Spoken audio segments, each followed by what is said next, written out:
Hi, I'm Carrie Cassidy from Project Camelot, and I'm very pleased to be here with Ashayana Deane. And basically, I think I'm going to let you do your own introduction as to who you are and some of your background.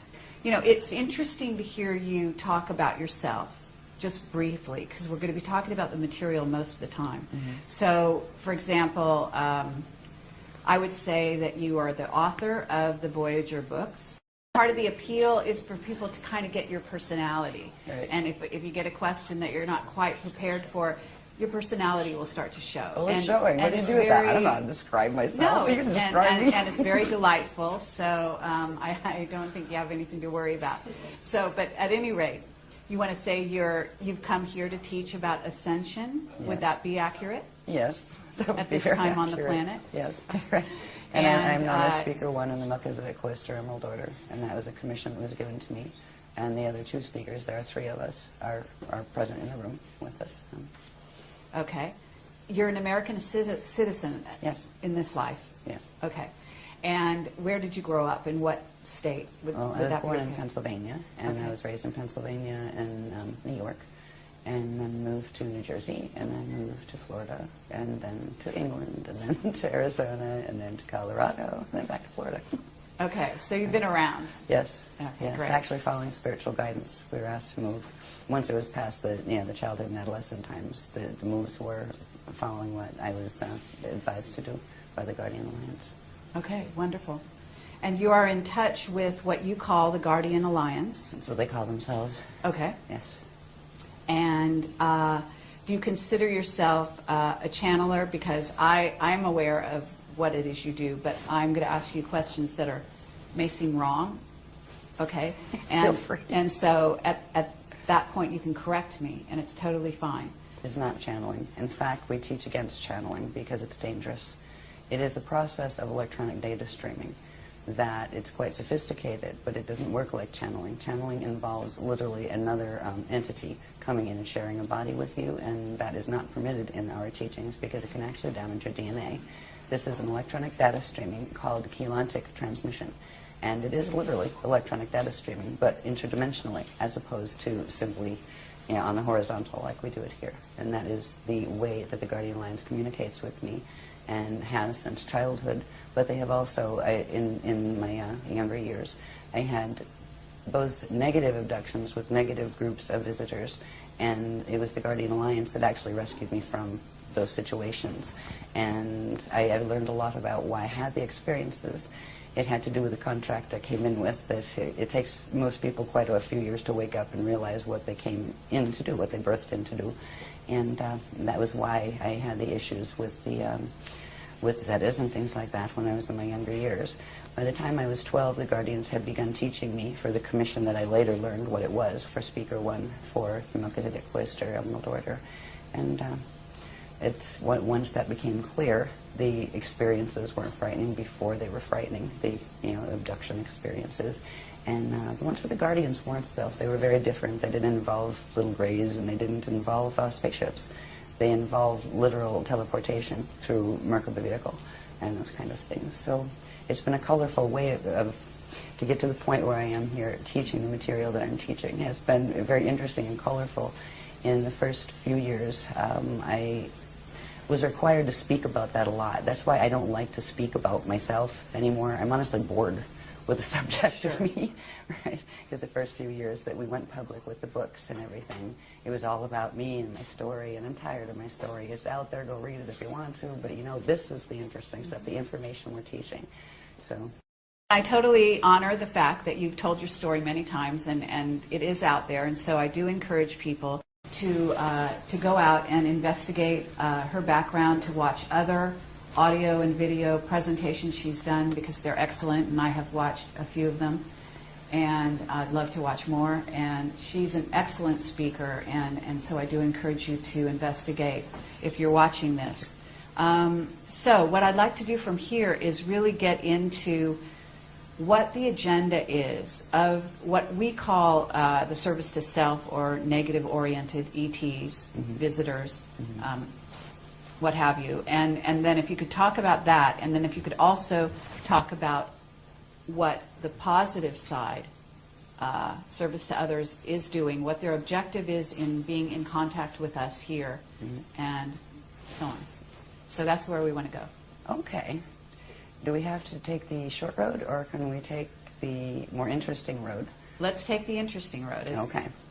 Because the interesting road, by the time we get to answering that question, will make a lot more sense. And the interesting road does have to do with some of the other questions. When we'd asked you that, just give us a few questions or something that you're planning to ask. You'd listed a couple things like, ascension mechanics, the human race and where it's going and this kind of thing.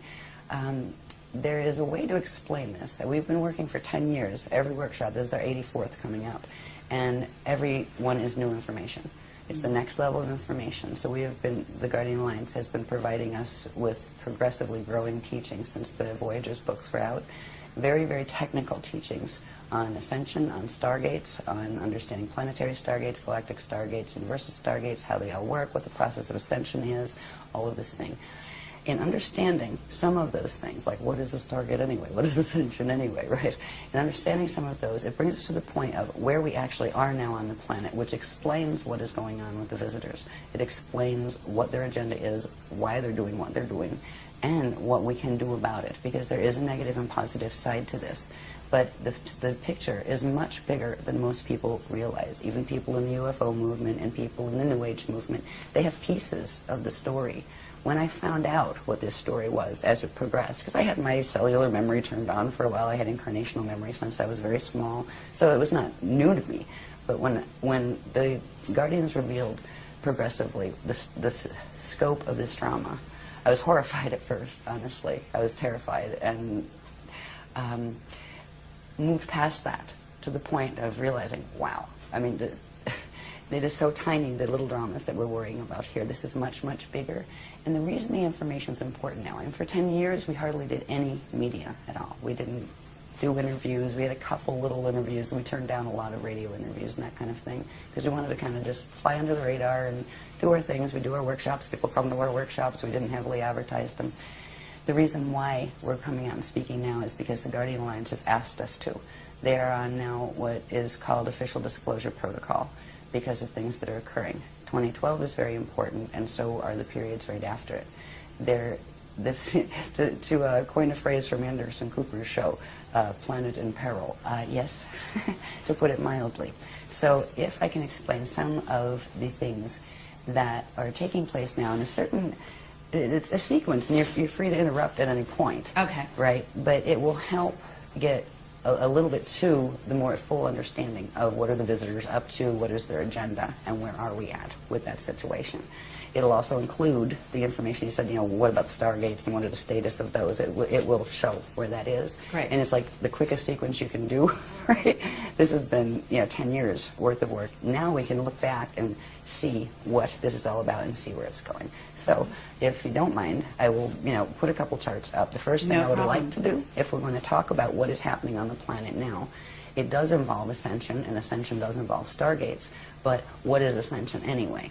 There's a quick way to explain this, and it has to do with graphs. And I use graphs because, seriously, pictures paint 1,000 words. If it hadn't been, and all of these graphs are literally transmitted from the Guardian Alliance, and I take them down by hand, and because I don't have computer art skills, so they've all been done in black and white form, and then thanks to a team of volunteers, they put a lot of work into putting them into computer, finishing, so they're decent. Most of them are. You can tell the ones that are still the ones I did on a photocopier, with a photocopier. But this particular diagram, and also I will qualify these by saying you're going to see diagrams that are one out of, there might have been 50 diagrams in that series explaining every piece of how that worked, what it is, the structure of it, and all of this. I'm just going to show certain diagrams that will show structure, because structure is important. Science here is getting into quantum physics and all of those things, and maybe there's dark matter and all these wonderful maybes. There is a whole order of these things. Yes, there's dark matter. Yes, quantum physics are real, but they have no idea the structures that are involved.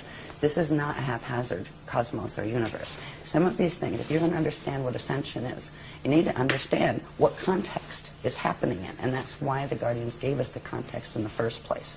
In the early days, they taught us about 15-dimensional physics. And that's not meaning there's only 15 dimensions. Dimensions run in sets of 15. And there are many, many, many different sets of 15-dimensional matrices that have a particular order that form galaxies, universes, cosmoses, plural. It is a multi-cosmos, not just a multiverse. Now, when you think of ascension and stargates that you ascend through, it implies there is an order of stargates within these greater structures. So I will show you this diagram Let me first. ask you where the diagrams came from. In other words, are you getting, you say you're getting this sort of a data stream electronically, and when you say that, I am assuming that you're visualizing, maybe you're getting a visualization. I just see them. Okay. Yeah. And then how do you transfer them onto the paper? How do you draw them? Really? Okay. I'm known as the whiteout queen. Because a lot of times they'll come down, like one diagram like this, that's all like, looks like a single thing. There'll be like 6 different images on it. Wow. And like 20 different layers. Okay. And I call it a pullback process, where the whole big thing comes down in one data stream that it might take me like 6 hours just focus completely on one, getting it all down.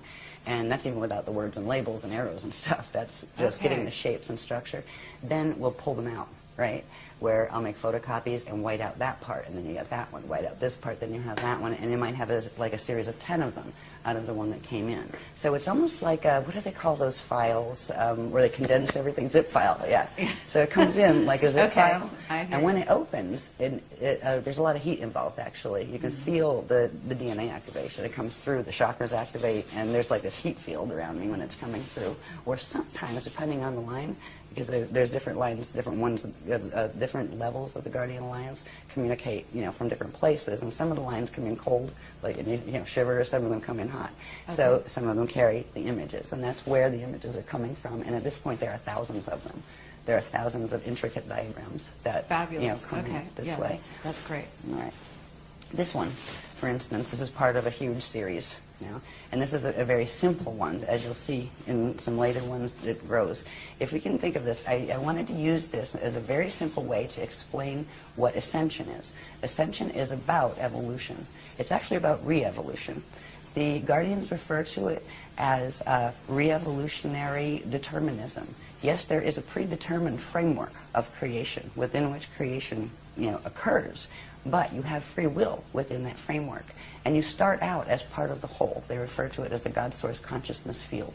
And from that place, you can enter into material experience that is all taking place within that God Source consciousness field. There is no place outside of God. All of this takes place within the body of the consciousness of God Source. They consider the structures in which and through which matter materializes and forms and identities individuate. They consider that part of the manifest body of God Source, and they're talking about the cosmoses being the manifest body. And there is a field of just pure cognition that is beyond that. It is eternal, it is always aware. Time as we know it in linear form is just not a reality there, but it's understood as an experiential quality within the framework of materialization.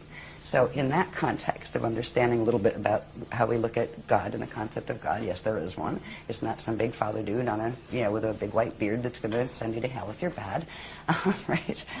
There is structure involved in this. Now we went through what is called Partakai creation, which takes it from the first unit of consciousness in the consciousness field of God that did something and went under certain changes. From those changes, that shape grew and literally created the spherical wheels within wheels, or spheres within spheres, that is the hidden structure behind all cosmic order, and even galactic order, planetary order, and your own body's order, and atoms' order.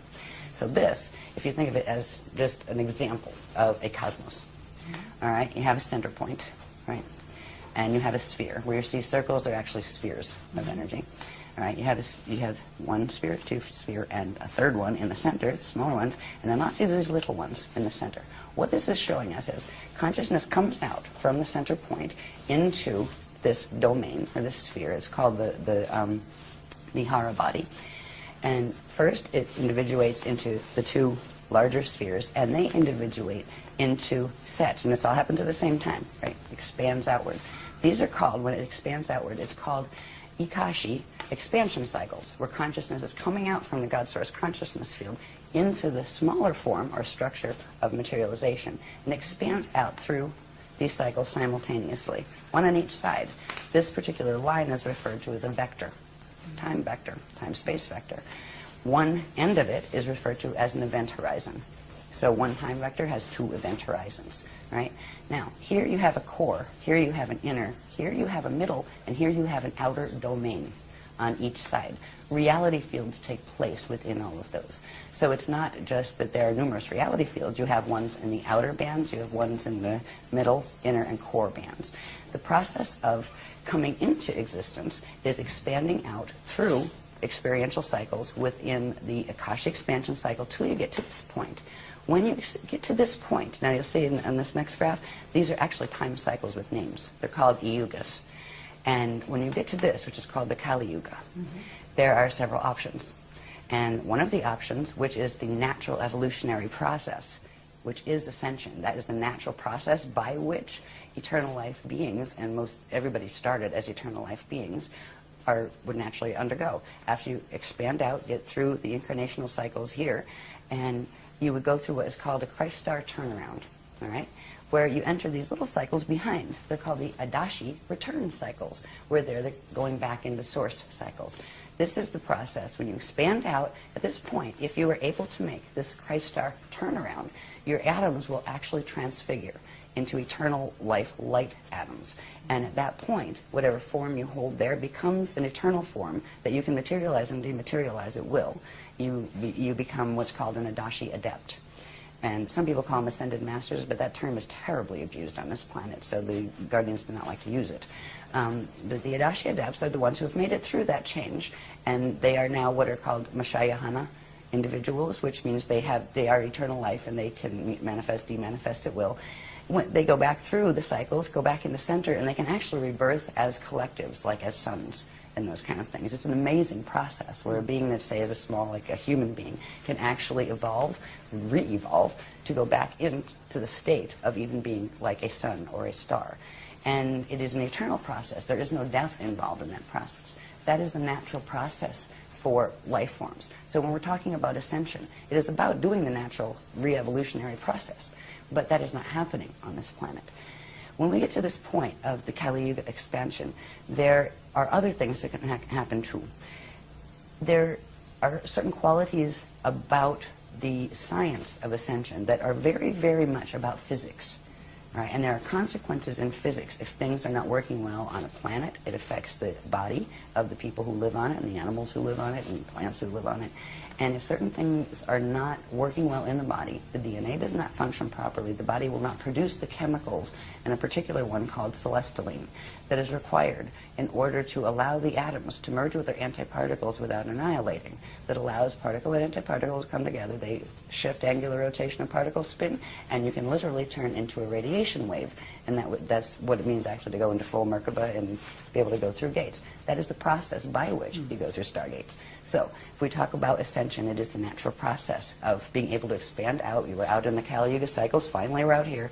Now we have choices. We can ascend, or if we get stuck here, there's another path that we can take. It's called the Kali Rama path. It is the path of step back. You can go back here to the stage before, and then have to rebirth out again into the cycles in the outer domain and do it's almost like a restart. Do it over again. So hopefully you fulfill all your ascension codes. It's what it's about. It's about activating your atom to the point where they can fully transfigure. And if you can do it in a cycle again, then you can ascend again. There's another path that can occur here. There are basically three paths. The other one's called the path of Kali Dima. That is the path of fall. That is where you get stuck here. You can't step back and you can't go forward because of the choices you are making in your life that are affecting directly what your DNA can do, and what consciousness you're aligning yourself with affects the frequency that your body is able to carry. And if you get stuck here, you will reincarnate in this cycle until the quantum you came in with burns out. And then you will do what is called a space dust return, where ashes to ashes, dust to dust. You will come to a point where you don't have enough energy to reincarnate into another body, into another time cycle. And you will eventually simply just go back. And eventually everybody goes back. But if you go back in Ascension, you go back whole. If you go back and step back, you can come back out and go back whole. But if you do the fall path, you do go back eventually as space dust, where your body dies and your consciousness can no longer hold together, and it fragments and just becomes part of the local environment. But the local environment at times goes through natural cycles that have to do with Stargate cycles and Ascension cycles, where all these little time tracks pull in together and then come back out again. At that point, anything that gets stuck out here gets drawn back into the center. So this is why God's Source doesn't look at it as losing anyone in the fall path.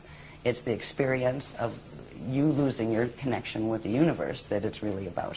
So to get to understanding Stargates and everything, I wanted to explain on this simple diagram about the cycles that we are in. Because right now we are in that Kali Yuga cycle. And those three choices are facing us very much now. And more than they might usually, because this planet is in the middle of a drama that people here have forgotten, but they knew during the Atlantean periods. They knew 10,000 years ago what was happening here, and we have forgotten that knowledge. So anyway, let's go to the next diagram. If I spend this long on every one, we're going to be here for 6 years. Yeah. No, that's actually very helpful, and I think that was very clear. So. Sorry about the cough. Thank you. That's okay. No problem. This next one is just a little bit similar to that one. Is showing the structure of that one a little more clearly. The reason I'm showing you this is just for down the bottom here. I'm not going to read them all or anything, but the detail level that we're giving. Each of these different states, we've talked about the core and the inner, the middle, and the outer domains of reality, within which reality takes place, right? They each have a different state of matter, a different type of matter, a different density level of matter, and different states of consciousness that go with them. So I just wanted to point that out. So when we see this diagram, we're seeing the three, the Kalihara, it's called the Kalihara system, and we have the Hara bodies, and the space-time structures within the Hara body. So these are large energy structures that you don't see. And you don't even see these. You don't see, you're not walking around in your field counting your little balls, right? But they're there. This structure, the cosmos is created with this structure, but it's much more complex. But when you see it, it implies structure, but also time and evolution. And that is a good way to show the ascension process, where it is you expand out, you go through experiences in the time levels of the time matrix, and then come back in through the Adashi return cycles. So the word Adashi, for instance, is something that is special to us, because we are following the path of Adashi, the path of Christ-star return. When I use the word Christ-star, by the way, or any of the words like Christ, or anything like that, we spell it with a K. It's either K-R-I-S-T, sometimes we use shorthand, or K-R-Y-S-T. There's a reason for that. It's not because we're basing everything on the Bible or anything like that, nothing against the Bible, but it's spelled with a K because that's how it originally was, and what it refers to there's 7 syllables to it. We often will just shorten it to 5. It's the first 7 audible sound tones of creation, and they are ka, ra, ya, sa, ta, ha, la. And we also often just shorten it to, ka, ya, ra, sa, ta, Christ, right? So that's where we use the word Christ. It has to do with the sound tones, the vibrations, the first audible sound tones when we get into first particle creation. Before all these structures occur in the cosmos, there are certain things that happen on a very, very, very nano-micro level that the first what would be audible sounds or audible vibrations, and that is why we use that word Christ. So that's where it's coming from. It's not saying, we're Christian, that's which means we're not this and we're not that and we're not the other thing. It's something that belongs to everyone, in every language. So anyway, that's just another version of showing the same structure. This is part of a much larger structure. It has to do with stargates. So we'll go, because what the drama that's happening on the planet now with the visitors and all of that has to do with stargates. It has to do with Ascension, but it has to do with stargates too, and who's fighting over them. So the next diagram, this is called the Illumeridana spirit body. And the reason I'm going to show you the spirit body structure, this is a diagram that has many purposes, but if you remember that last diagram, this one is a bit more detailed. It is still showing structure. This is a simplified, and each one of these pieces and flows and all of the different elements of this have been analyzed. There's like 100 graphs to this sequence. What it comes with is the structure that is referred to as the Illumeridana spirit body, which is different than your light body structure, different than your atomic bodies. Yeah, it's part of that structure. The cosmos has this too. When you see these little petal things, these are actually flows of energy. Okay, nothing cosmic. Right. Inside of this, you have that the Hara ball structures with the time cycles moving in and out of this. But if you notice here, there are 12 points on this. There are 12 petals. Each one of those would have a line running down it that comes out the other side, right? Each would be a vector line. So you're not just dealing with one vector where you have 2 event horizons. You're dealing with sets of 6 vectors that form 12 event horizons.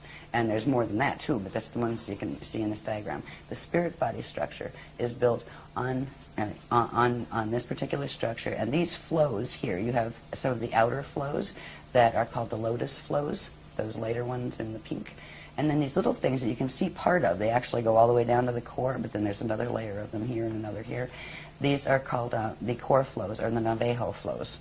The Navajo word has to do with a particular part of the creation cycle that is the first, where the Partakai units, which are the first units of consciousness that materialize, are actually born. It's a word that has to do with the Navajo cycles. So these are called the Navajo core flows. This has to do with stargates. All right, the next one will show you these stargates. Now, if you take the circle away and the ball structures away, and just look at the flows here, again, we have those outer petals, we call them the lotus petals. We call this the living lotus. Okay. All right, and these are the natural core flows of an eternal life creation, which means energy flows out, but it also turns around and comes back. It just doesn't flow out and expand until it destroys itself and burns itself out. That's what science is watching happening to this universe, because it's not functioning normally in our local galaxy. Anyway, stargates. These structures, these flows, now this applies to a cosmos, it applies to a galaxy, it applies to a planet. The planet has a structure like this, and it applies to our bodies as individuals. It applies to atoms, actually. They have their little own structure of this. Each one of these core structures, core flows, represents a stargate that has particular structure. When you look at it on a planetary level, they are literally points on the planet that interface with these energy flow systems that connect into core. And under certain conditions, they activate, and they literally allow space, time, and matter to turn into radiation and pop up somewhere else. They are passageways. So you're talking about 12 major stargates? There are 12. They go in sets of 12. On this planet, there are a whole lot more, because the main 12, which are called the Halls of Amente stargates, they actually fell in 2003. They fell under the control of the service to self groups, let's put it, we call them the FAs, the fallen angelics, right? That's what we refer to them as. And there are about 5 different, what are called interface gate systems, that were put here by the Guardians a long time ago, because this isn't the first time that there's been gate wars on this planet. In fact, 2 seedings of the human race were wiped out by the same type of, they call them Templar wars, because they're fighting over the Templar. The Stargate system on a planet or in the universe is referred to as the Templar, and that word refers to template pillars. That's what the Templar word means. That's, I mean, the whole Knights Templar and all of that stuff. I mean, these things were from the old records from Atlantis. They had pieces of them. So anyway, when we're talking about Stargates or Ascension, in Ascension, the process of doing that turn around and be able to go back into the eternal life cycles has to do with getting your body able to where you can pass through the natural structures of stargates. Now, that's great if you get your body in shape, but if you're on a planet that's Templar is messed up, you're going to have a problem. You'll get stuck on the planet, and your body will reflect whatever distortion is in the planet. That's why people right now die on this planet and don't ascend instead. Death is not a natural condition. It occurs on planets that have a distortion in their stargate structure, where the natural flows are not occurring, which creates distortions in the biological forms on that planet. So we have been locked into this planet. This has been a prison planet for at least 13,000 years. And actually, we went further back than that, but there were little bits of times where the gates were working properly.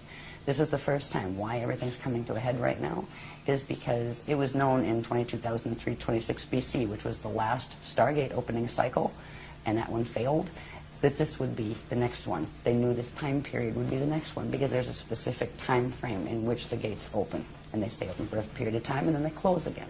That's why it's all coming to a head again. Okay, so but when you're saying the gates are going to open, you're talking about the 12 that have been taken over, so to speak. Those, I'm assuming, are not going to open. Oh, yeah, they're opening them.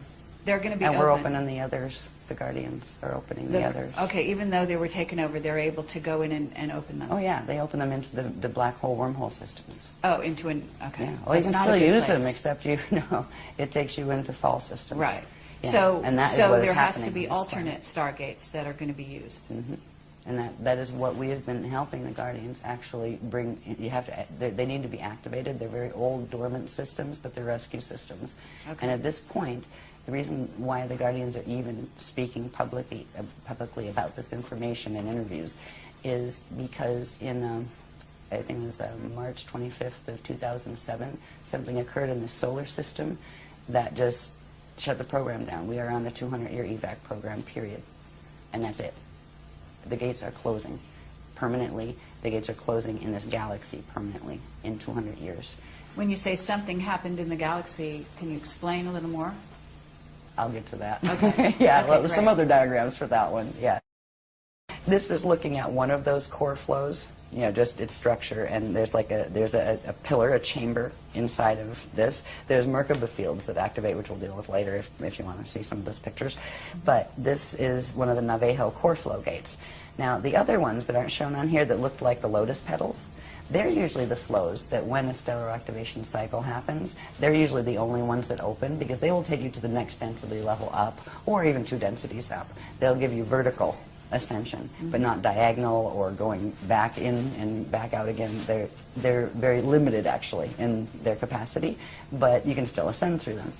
When the planet, and the only time they open these is if they are seeding a new race on the planet or if they are evacuating a race on the planet. And these core gates are opening on the planet because this is an evacuation. We have a 200-year warning because something happened with the sun that is it's not going to be, one is not going to be able to live on this planet by about 2976. And it's going to be before that, actually, but that's when it explodes from what they said. We're in a timeline, and we're stuck in a timeline. Voyager's mentioned it, that if we didn't make certain changes with the stellar activation cycle and reach a certain level, we were going to get dragged into a probability alignment in which the planet literally exploded because of the mechanics that were occurring with the Zetas and different intruder races, and that is a probability line we got stuck in, and that's why we are on an evac order, and that's why we're speaking about it publicly. There are things we can do. It's not like the world is ending. No, in fact, this is really good because what could have happened in 2012 isn't going to. But there are certain ones that really want these things to happen, and I will talk about those a little bit in a little while. But this is the core gate structure. And it's it's very detailed. I just really put these up not to read every little thing to you, to let you know and to let the public know that they are there and the sophistication of this material. This is why talk about me, I'm not important. What's important is look at this material. It blows my mind. Yeah. I look and the breadth of it. I mean, it covers everything from stargates to biology to cosmic structure to pre-particle physics. I mean, it's an amazing body of material. If this wasn't serious, they wouldn't be giving us this information.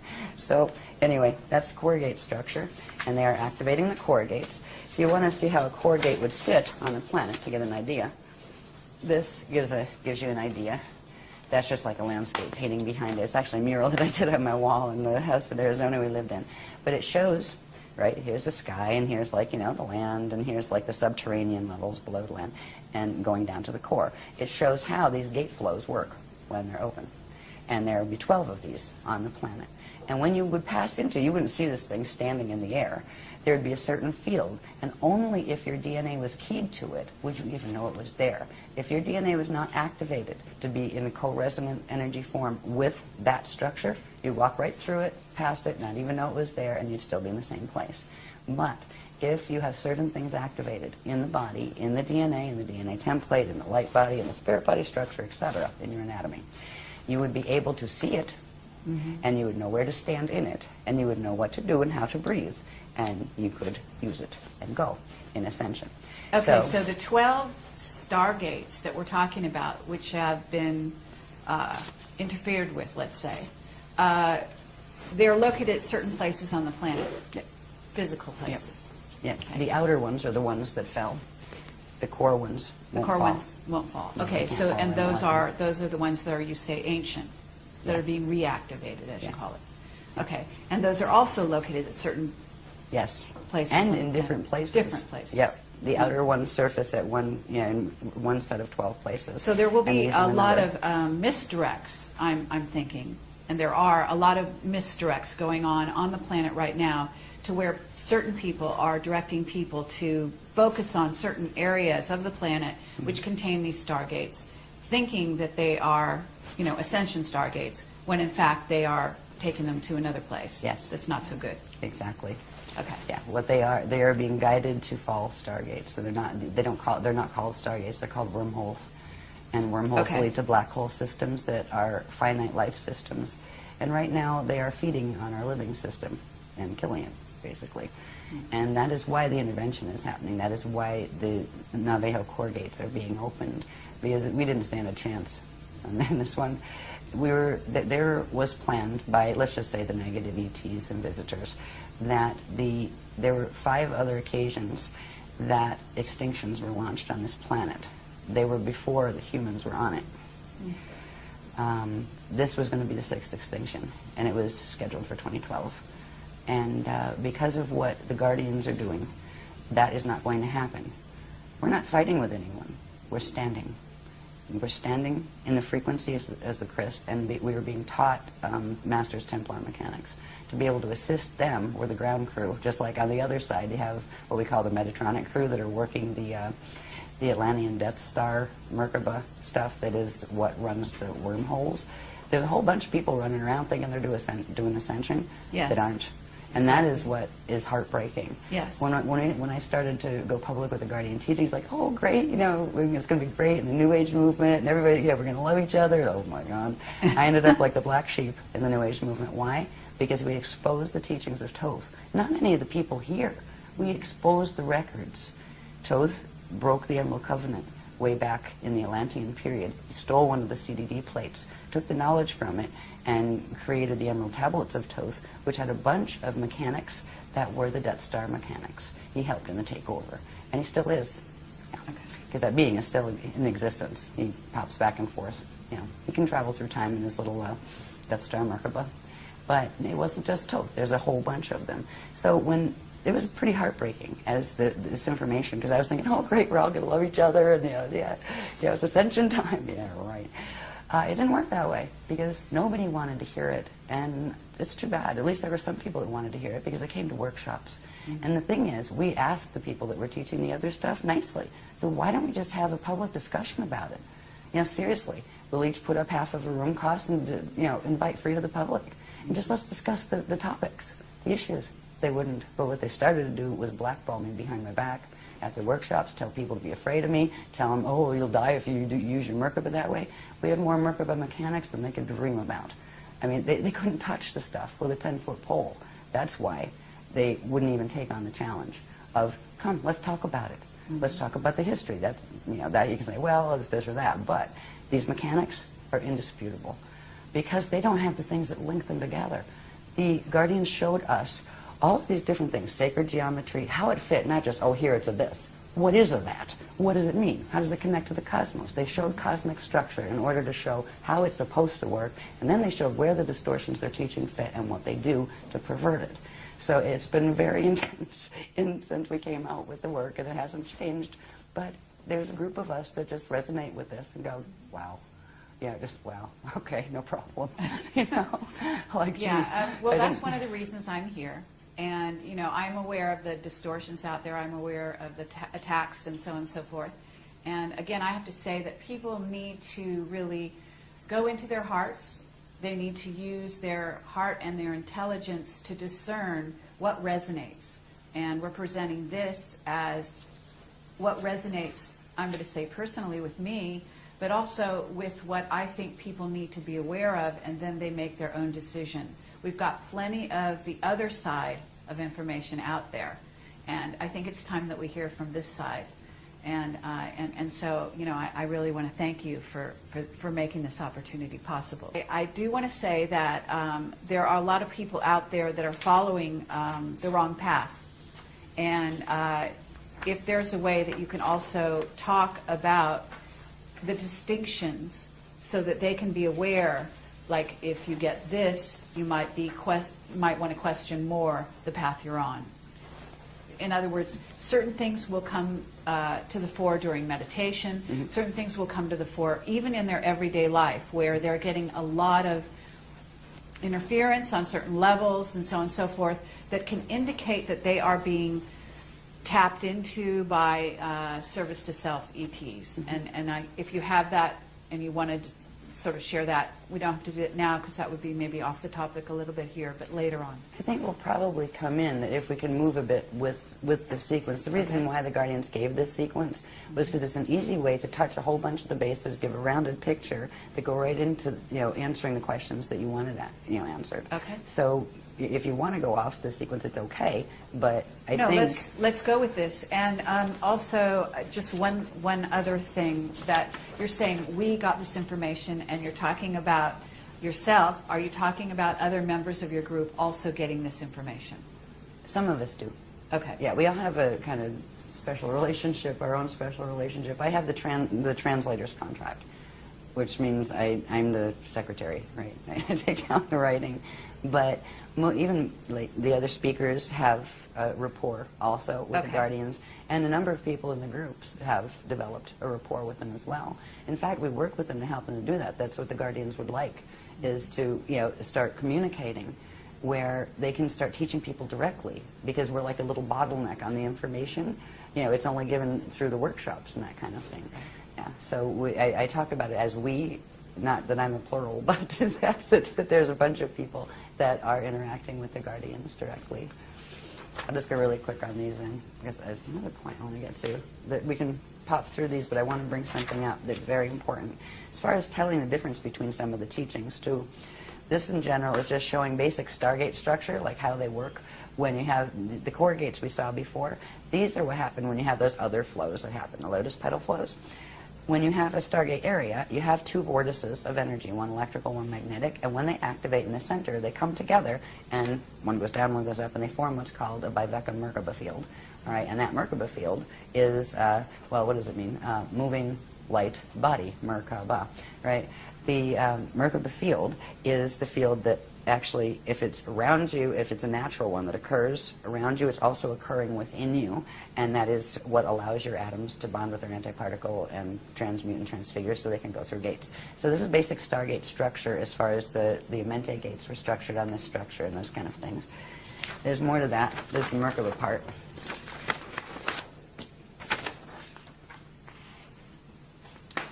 All right, there's the two vortices, right? And this is when they come together to form a Merkaba field. Now, this is a Merkaba field that's just done with vortices. These get more specific where they have fins, where they're actually like three-sided pyramids that move through each other. But I just wanted to see the basic structure of when Stargates activate. These Merkaba fields, which are vortice fields, activate within them and also within your body and around your atoms and in your atoms. This thing here is something that I would like to point out. This is called a Kathara grid. Light, sound, one, Kathara.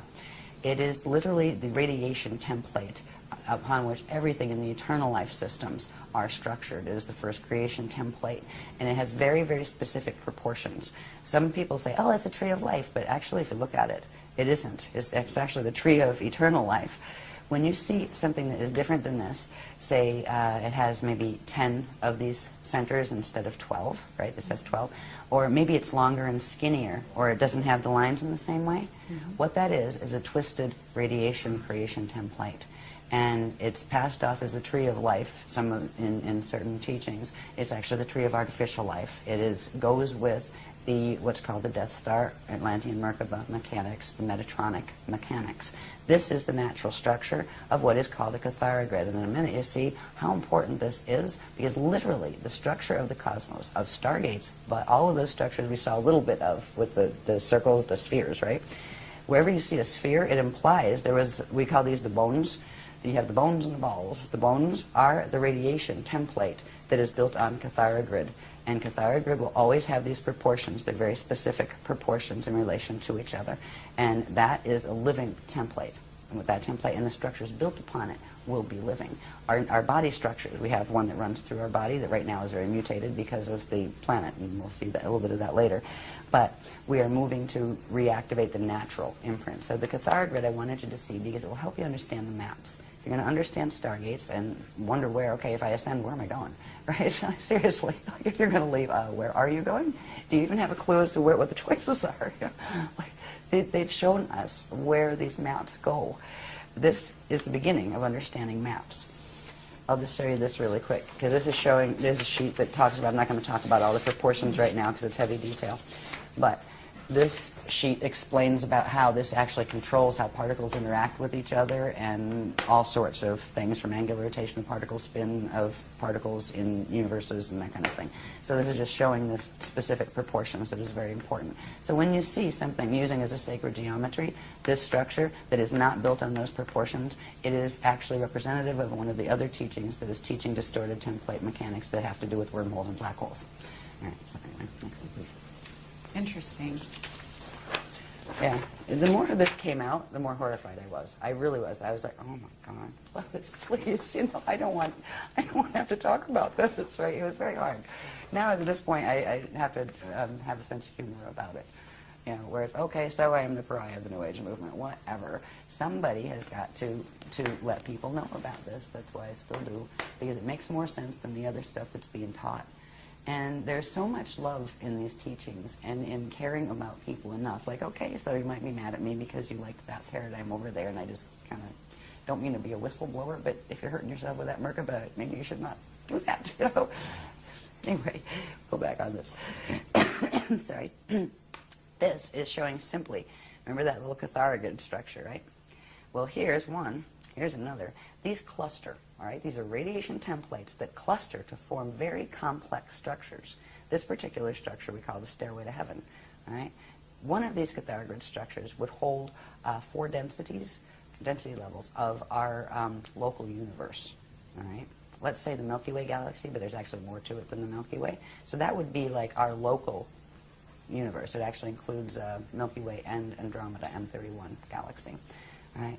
And it's connected to another one. The one at this angle, 90 degrees to it, would be considered as parallel. It also has a light field that goes with it.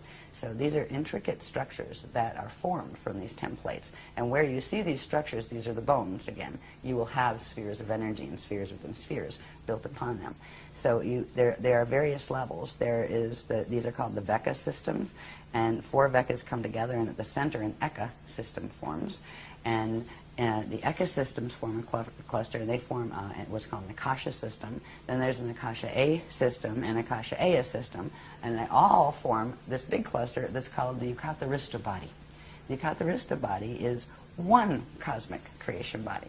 Now, our own personal anatomy has these levels to it.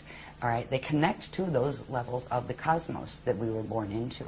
And full ascension is actually turning back on in our atomic structure all of the frequencies involved with all of those spaces. So we're down here in the Veka worlds. The next thing is we have to move up into the Eka, and then from the Eka, this is the long way to ascend, by the way. That's when the gates are working well.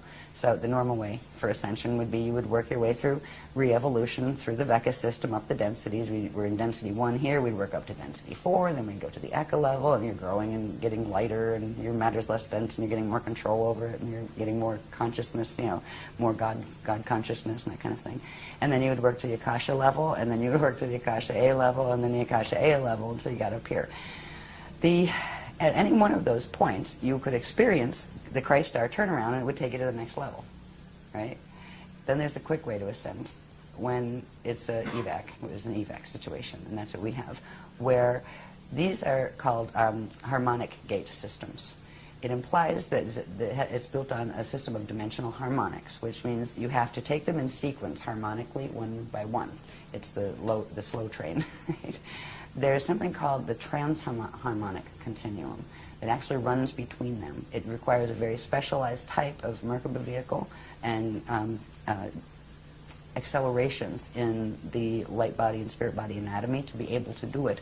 But those core gates, which are also the Navajo gates, they're also called the spanner gates, they are able to do that. They are transharmonic, where they can actually jump the scale. So you could jump from here to here, or from here, you know, to there. So you can move, you have more liberty of where you can go in ascension when you ascend. You're able to actually, you become a time jumper, basically. Instead of just a straight, ascension the hard way, you go boing, boing, boing, boing, that kind of thing. So that is the system we're working on, because at this point, all of the natural structures of the outer gates have been damaged. The Amenti gates are damaged. We are stuck down here. And the same thing is happening through the Milky Way. It's not just here. It's not just in our solar system. Our solar system is a mess, but the Milky Way is a mess too.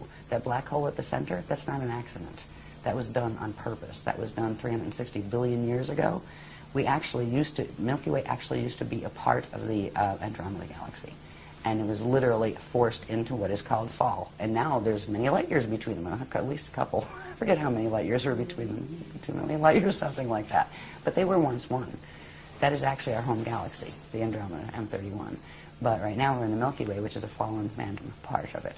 And there's still, it wasn't a full fall system until recently, when certain changes occurred that mean the quantum of energy going into the negative fall path is larger than the one pulling back the other way. And at that point, it's a galactic evac where they're pulling out the ones who can still go. The consciousness that can still follow the ascension path is being evacuated out, because the gates will close.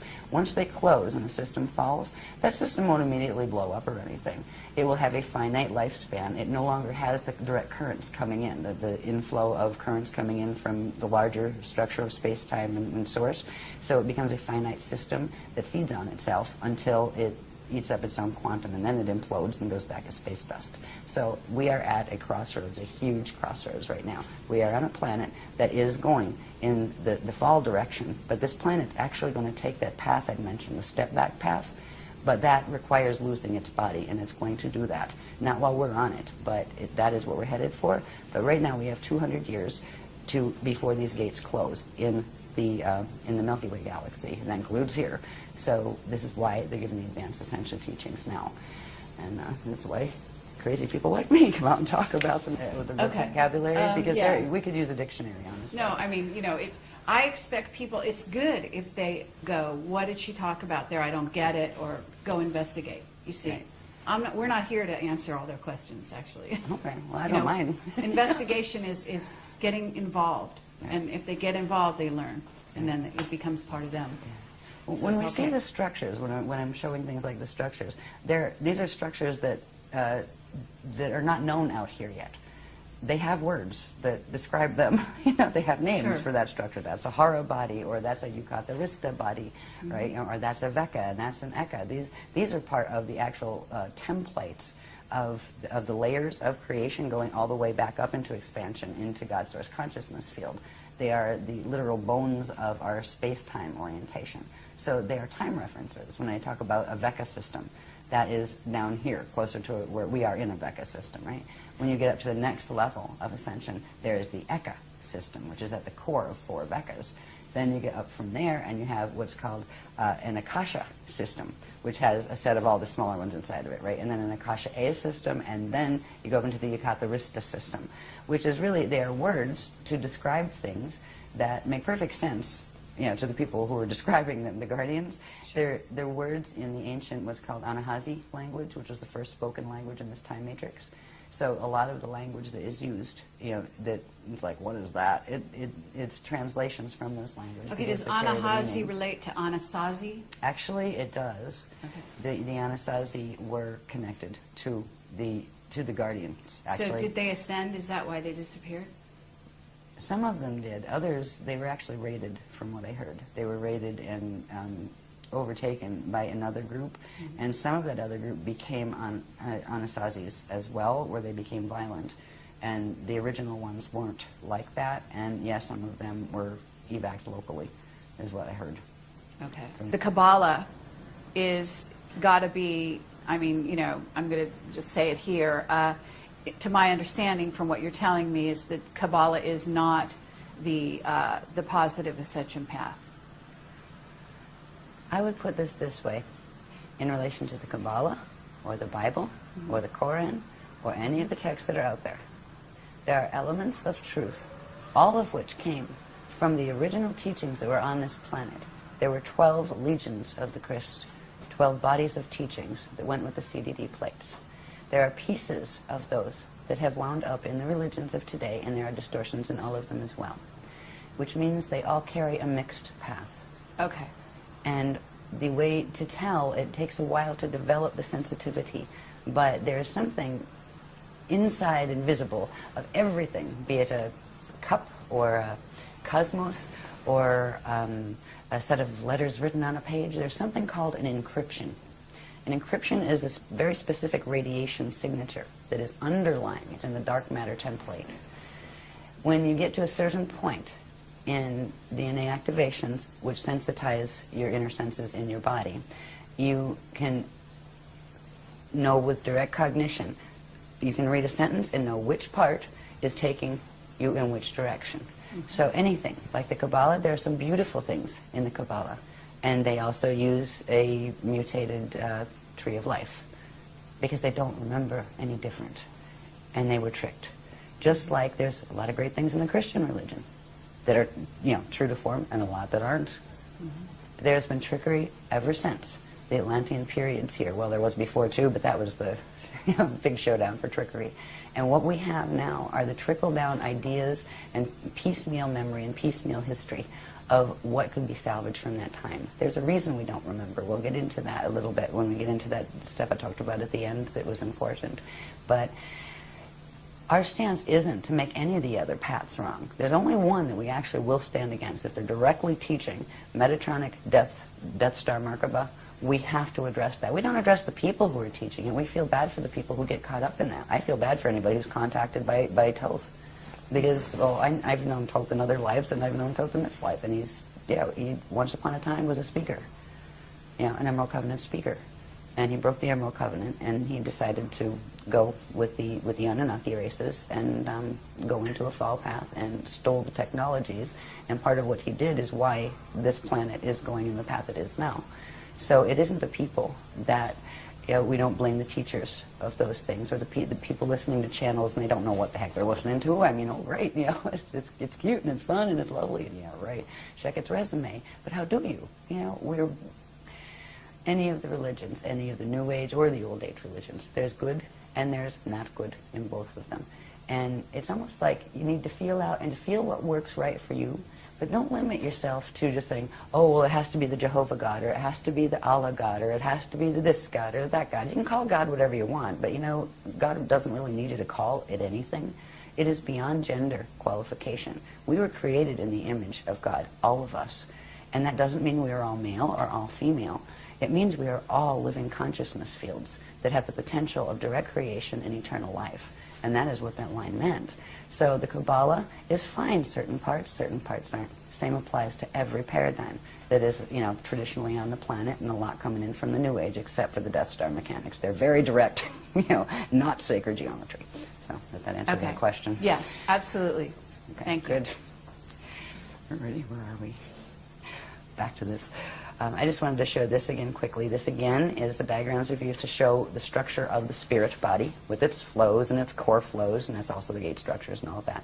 It means that the cosmos has sets of spirit bodies. There's like lots of these embedded within each other, and we also have our spirit body. When I refer to our spirit body as part of our anatomy, it is structured in this same way. Okay? And we'll see in the next one how that fits in with, remember the Stairway to Heaven and the Yucatharista body? Right? Those structures are actually part of what's called the light body anatomy, be it on the cosmic level or the personal level. This is how they fit together. This is that Yucatharista thing with all those little interwoven catharogrids, right?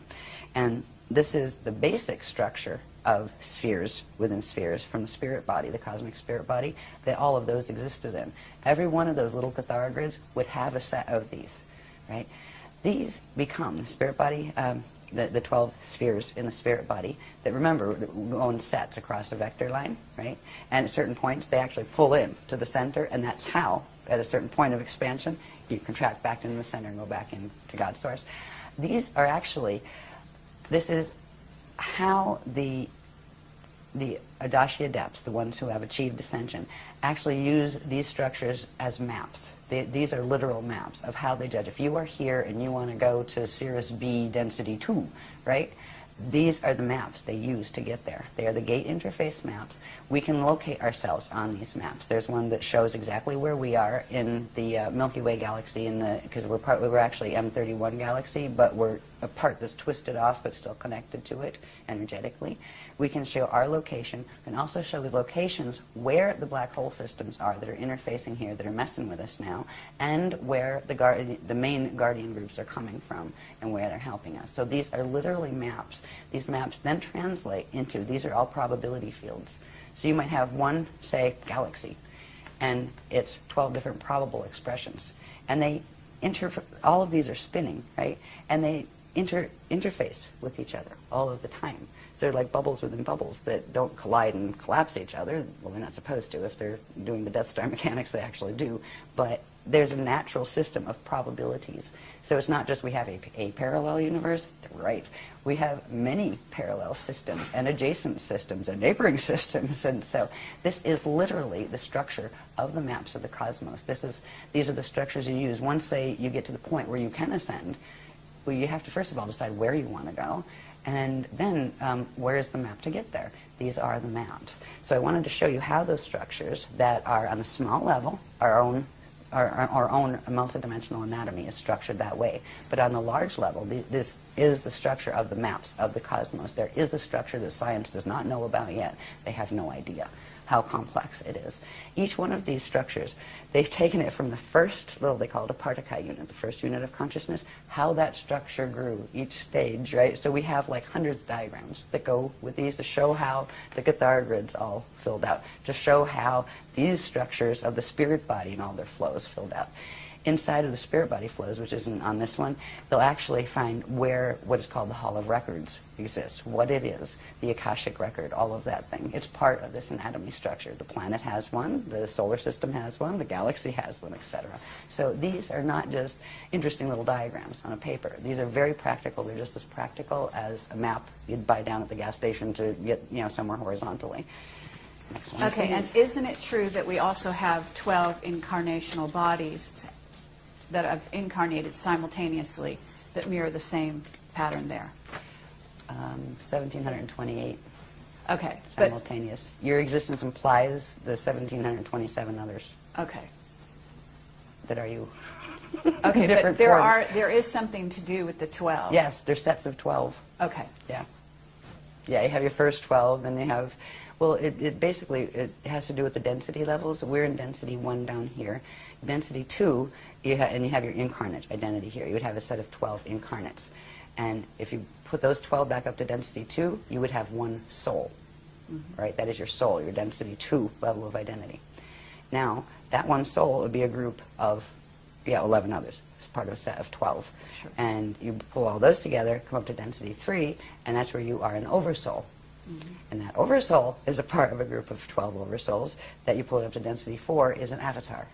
And then you have a group of 12 avatars, pull it up to density 5, and then you would have your Rishi identity, which is your fully formed Vecca level identity to come into the densities down here. But there's other levels of identity that go up beyond the 15-dimensional system. Those 5 densities that I just talked about each have 3 dimensions. So there's your 15-dimensional stack right there in one time system. So does that help? Yes, Yes, that's and great. 12s. 12s, Yes. many 12s. Yep. This is just a real quick glimpse to show that these time cycles that we've talked about in relation to these structures, they are quite specific. These were given as far as time frames. One time vector here on this planet, and they're using translations into Earth time. As we know Earth time, one time vector is 738 years. One time continuum is 4,426 years. One Uego is 26,556 years. A Uego time cycle is a Stargate cycle. That is when the Stargates on the planet open, once every that period, right? Right now it's distorted into what are called the false Yuga cycles, and we'll show you what that is at the end. But these go all the way up. There's galactic levels, there's universal levels, and these are the structure of time and how it works, and that yes, you can take it right into periods of time. It is because we are in a stellar activation cycle right now, and the last one was 26,556 years ago, and it failed. The gates did not open. They had to be shut closed because we got raided.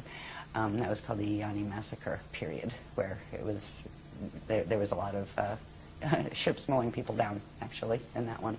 Okay. Beam ships. And was this, we're not talking about Atlantis here, we're talking prior? There were several phases of Atlantis. Okay. All right, the last phase of it, the last pieces of it went under in 9558 BC, but way before that, there was Atlantis. There was in seeding 1, there was an Atlantis. In seeding 2, there was an Atlantis. And on Terra, there was an Atlantis. That's where it all came from. And a Lemuria. We had Lemuria, Lumania. There were different spellings of the names, but they were the same places and the same soul groups inhabiting them. Yeah. So this was like the 9558 BC period, the last period, that was like the late Atlantean period. Okay. So there was a lot of Atlantis period anyway. But these Stargate cycles, this is the cycle that our gates open on. This planet's gates are supposed to open on the 26,556-year cycle. It's now been shortened because of what they're doing to the planetary grids and the Stargates and the Templar to what's called the false Yuga cycles, which is plugged into the precessions of the equinox, which is not natural. And we'll look at what that is about and when that started, because that really came into fore about 13,000 years ago, when a major victory on, and this was an Atlantean drama, a major victory on, just let's say, the dark agenda side had occurred. They created something called the Toral Rift. It is a time rip.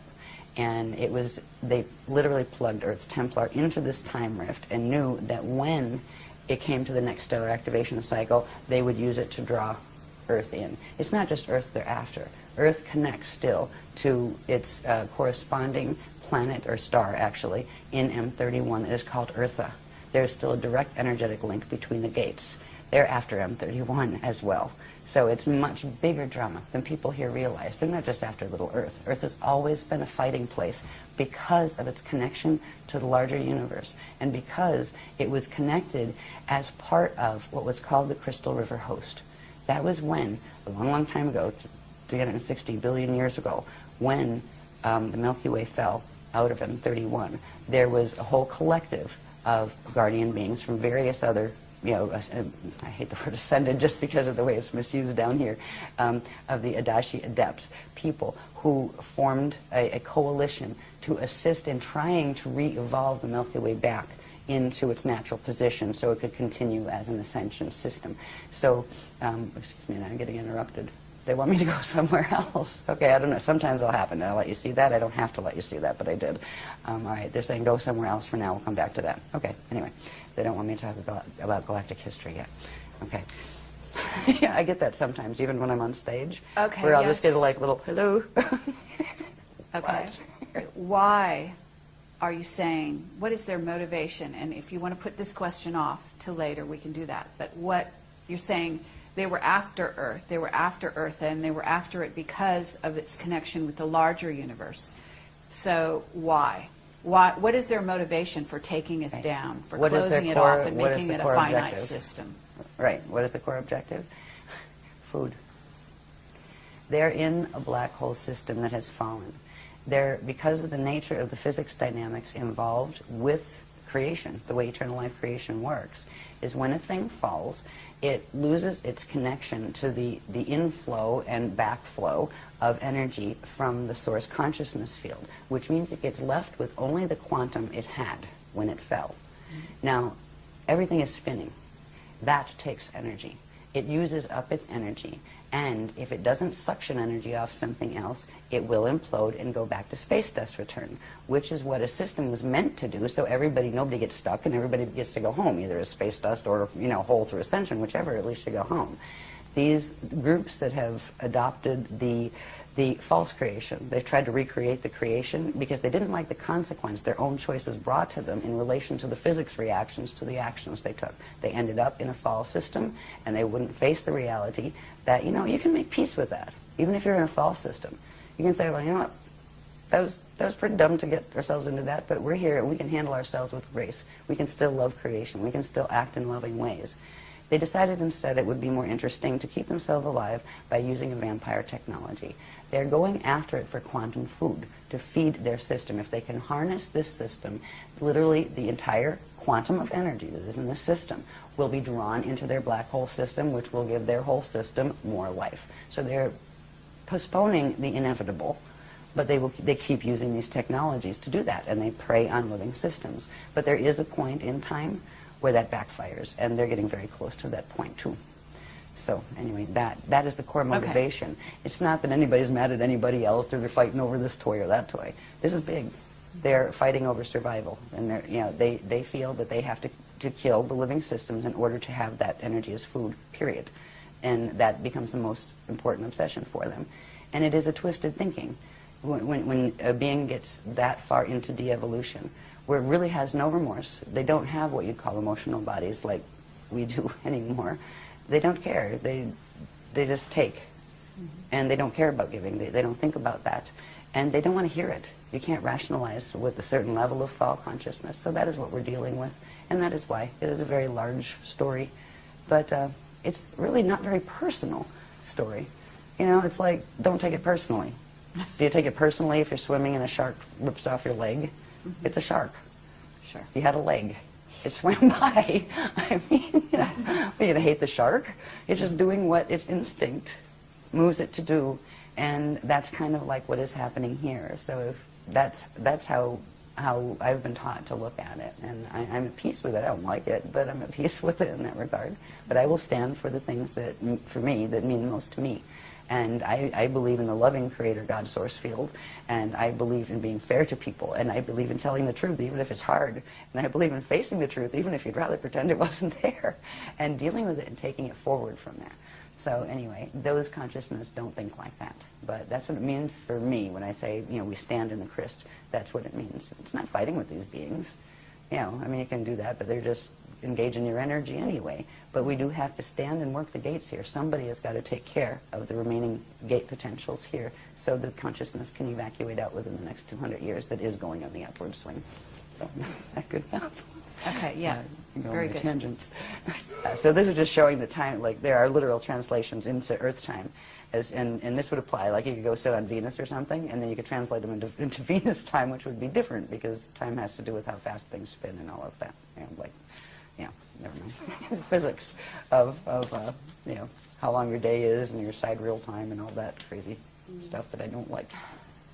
With all the structures and processes that we've learned that have to do with that structure of the spirit body and its hara centers, which are the probability structures that at certain periods pull in, right? And that's an ascension cycle when they actually pull in, and then a new creation comes back out. There are ways to track those cycles. There are ways to track from the point of conception onward how your body grows in cycles. And there are also ways to track an evacuation cycle, and they all can use this diagram. This diagram has to do with octants and specific ways the energy is divided up and within those structures that we've looked at. And this is just showing, it's called the loadout schedule from 2008 to 333 AD cycle. Now, it doesn't mean we get this, the gates are going to be open here until 333 AD. They're going to close over here in 2230. That is when the gate systems here close. But this is actually showing that, okay, once you get through here, there's certain stages. We made it through what was called the Kalihara celebration. We called it a celebration at the time after certain things happened in 2007. As we moved into 2008, if we did not hit on this planet a certain level of core vibration, we would have gone into fall right there. We would not have been able to hold a host. All the gates would have shut except the fall gates, and we would have all been stuck, and it would have, well, we'd all been extinct in 2012. That was the other side's plan. But we did make the vibration for the Kalihara, which allowed us to pick up into the host, which is called the Crystal River host. This has to do with a stream of energy currents that are coming in from a matrix that I'll show you later on the maps that are the high level of the Guardian Alliance. They're like the ones that wrote the books originally. They're like the small layers from our matrix. These are massive Messianic beings, and that means they're the eternal life beings, the ones who've gone through the Adashi return cycles, and so they're. Anyway, we were able to pick up the host, the planet was, where it could anchor those frequencies as long as there was somebody here to anchor it, and that is what our groups have been doing. We are, I mean, our bodies are energy, everybody's bodies are energy, and we're all anchoring something. And right now, the planet, most of it is anchoring the Metatronic currents. And there's a few people that just because they happen to have the DNA codes that they are connected with the Christ and don't know it, are just, going about their little lives, but anchoring it, the good currents anyway. But there are, I'm not aware of any other groups that are working at all with the Christic energies as far as the grid works they're doing. So we go around and we do grid work, and very specific grid work. You see these type of diagrams? Well, when we go to do like grid work someplace, we know what a vortice is, right? We know where to go. We know this information. We don't just go, play like a planetary guardian like a lot of people do, unfortunately. People that are inadvertently anchoring the negative currents and opening gate sites on the wormhole codes because they don't know, because nobody taught them the difference between them. So anyway, we made this into this cycle, and this is good, because if we didn't, it would have been all over in 2012. But we passed the Kalihara cycle. We're in this cycle period right here, right now, which we haven't come to the center point yet. That'll be 2027 when we hit this point in the cycle. There are certain energy changes that take place here, certain accretion cycles. Now, it means energy coming in cycles, right? These are accretion cycles where energy pulls in to a certain point. There are certain things that happen in each of these stages. So we are right here in this stage. This is the first stage of what's called the Kali Krista cycle. This is, what do they call this one, the Barda phase. And then over here, there's the Masha phase, I believe, and that's where you get the Mashayana word from. And the word Messiah was twisted from that word, the Mashayana word, in the ancient Atlantean teachings. That's an Anahazi word having to do with this cycle. And it's related. Is it related somewhat to Mahayana, Mahabharata? Yes, very much. In fact, a lot of the Mahabharata texts were some of the remnants that had come up from the Mahabharata texts that were the translations of the CDD plates much earlier. Yeah. So anyway, we have to this point, when we get over here, that is 2047. I don't have it marked on this one, but this would be the point in this cycle. It would be 2047. And this is where something called an infold happens, where when we go back to remembering the vector line with the hara bodies on it, right? And at certain points they pull into the center and then come back out again. That is going to occur with the energy systems literally in the parts of this galaxy that can hold the host, including Earth, including our own fields. So right now we're making it through this part of the cycle. There's certain changes that will happen here. This is a point, that middle point, during which something called the Bardo chambers open. Now, the Bardo chambers, it can be a pleasant thing, or it can be a time when people evac the quickest way possible. And we are still looking at the potentiality of there could be major Earth changes that occur during this period. And that's and at this point, it's like if we get that far, because what's happening between now and 2012 is pretty rough. And what some of the other ones, like those who make wings, have planned for 2019 isn't too pretty either. So we're trying to help keep the grid stable and the consciousness stable just by working energy, as opposed to trying to go out and preach on anything. We teach what we teach. But there are this is a really bumpy period we're going through here because of what the service to self ones are doing. And they are seriously just trying to use this. They're trying to take our planet, forget about us, they don't care. They were planning to exterminate us in 2012 and just use it as torque to drag a whole larger system into feed their black hole. So when you have an objective like that, you really don't care. They don't care how many people are lost. But the Guardians do, and that's why we're still here. So we're moving through this period now. We're probably somewhere right about here, because this will be 2027. There's some rough spots coming in 2019 and 2022. And also we are in the middle, well, not quite the middle, but in March of, I think it was March 25th, 2007, there were certain things that a particular group of the Raider races called the Borgia that are connected with the Thetans. They kind of work together. They're on the negative side. They're part of the groups that are fighting over who's going to control this beast machine, this Death Star Merkaba here.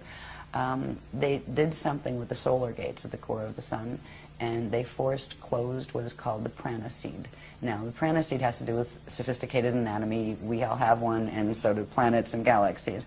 When a prana seed closes, it forces the Bardo, and which means it forces this beginning of the death cycle. And our sun is dying as of that point. That doesn't mean it's immediately going to die. There are 15 layers of the dark matter template called the Rasha body that need to separate from the physical matter body.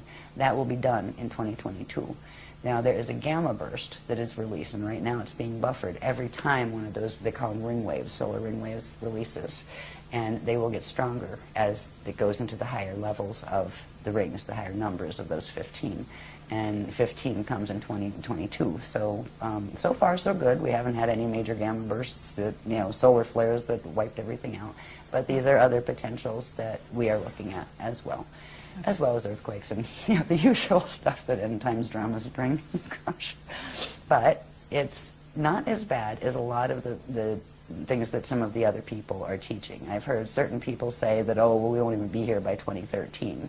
Yeah, that's one of the Death Star people. Right. Okay. So I'd love to have a public debate about that one, Mr. So-and-so. Yeah, it would be great to do that. We invited that person. I think you know really? who I'm referring to. Yes. Yeah, years ago. I see. Yeah. Interesting.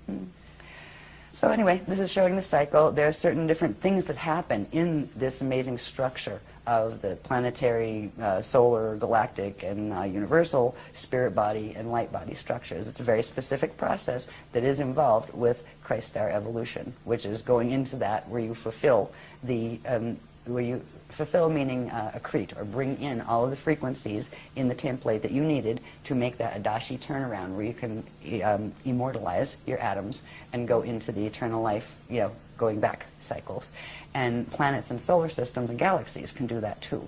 So there's a portion of this system, this galaxy system, that can still do that with the extra frequency that is being added by that host system that is called the Aquarian matrix. And it's actually, the Aquarian matrix is, they have the prototypes of what the humans here were actually designed on. The genetic prototypes were from there, even though we weren't directly from the Aquarian system. We were from M31 and from this particular universe, once the Milky Way, once it fell. But they're very closely related genetically, to us in that regard. So they're not like, when I talk about the other ones, you don't have to expect very strange looking beings like octopi. Some very nice ascended ones do look like that, but these look very human like, but much larger. Okay. Very, very tall. Yeah. Anyway, so this is the cycle we're in at the moment. Now, this one's good. This will show a little bit. This is how we can start understanding these as maps. That's a pretty colored one. I'm so glad people cared to take my black and white messes, right, like these, and do them properly on the computer. This again is just showing the bones, or the interwoven Kathara grids, right, of the Yukatharista body, which is like one cosmic body. Right. Down here, Aquinas, Akasha matrix. We're down in here. Aquinas is actually the name of M31. That's the official name as far as the ancient records go and all of that. Okay. And we're we were the Aquinas universe. They call it universal system, and we call it the M31 Andromeda galaxy, but it's actually the Aquinas universe. Now we're located down here. Up here is the Aquarian Akasha matrix, right up here. So we're down here and they're up in this section. So it's literally showing the relationships, okay, one lives over here and one lives in, Pennsylvania, one's in California, that kind of thing. And there's another one, there's a black hole system, a fall system right here that's called the Weaselay system. And what's interesting about this whole creation is falls can happen where part of the spherical structures of that system literally no longer are energetically connected to the grid. They still hang in the grid, but they're cut off from it. They can only happen on the Veka and the Eka levels. A whole Akasha can't fall. Once you get to the Akasha layer, none of those other layers can fall. And it's just a different type of existence where you don't worry about the polarity dramas that end up in falls and things. So, but this shows us where we're here.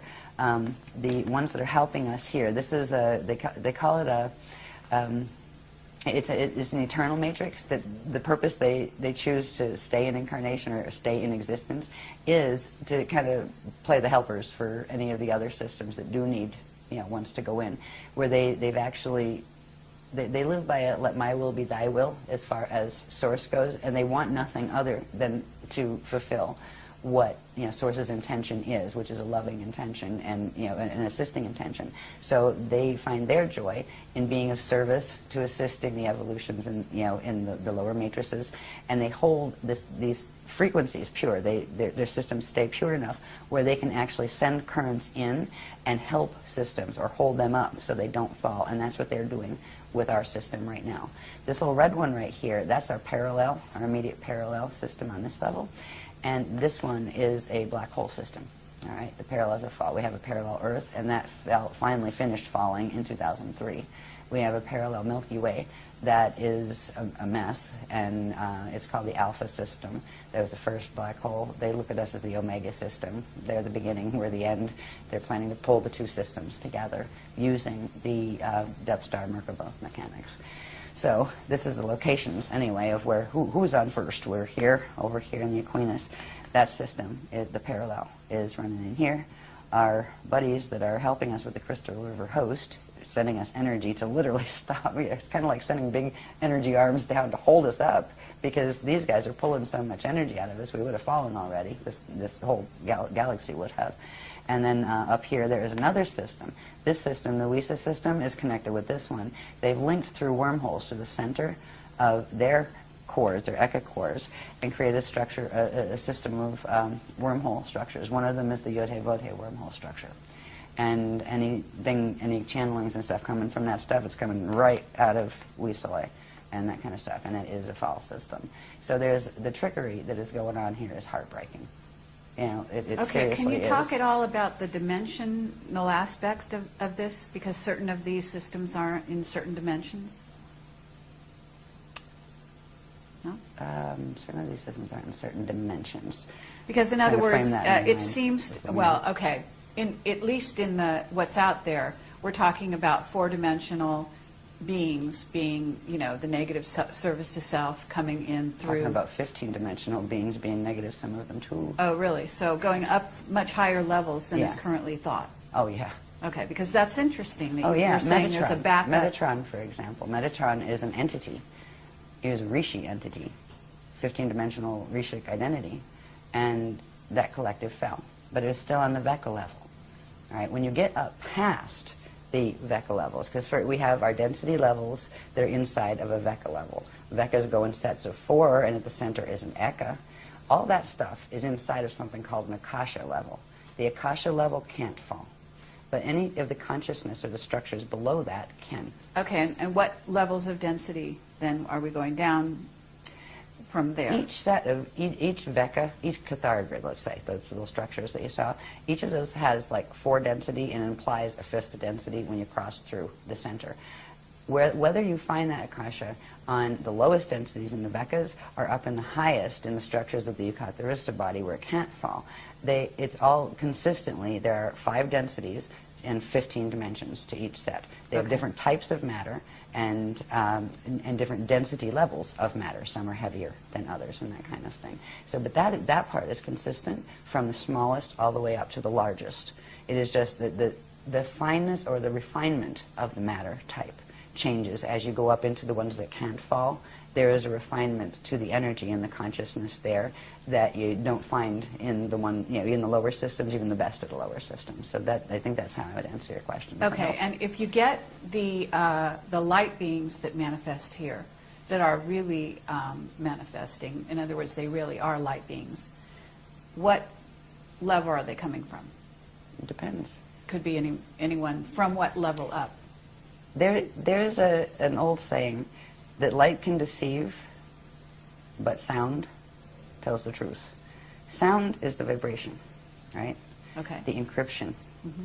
It's a feel thing. You can have really beautiful light beings that are coming in the form of, that are actually FAs or fallen angelics that are coming to mess with you.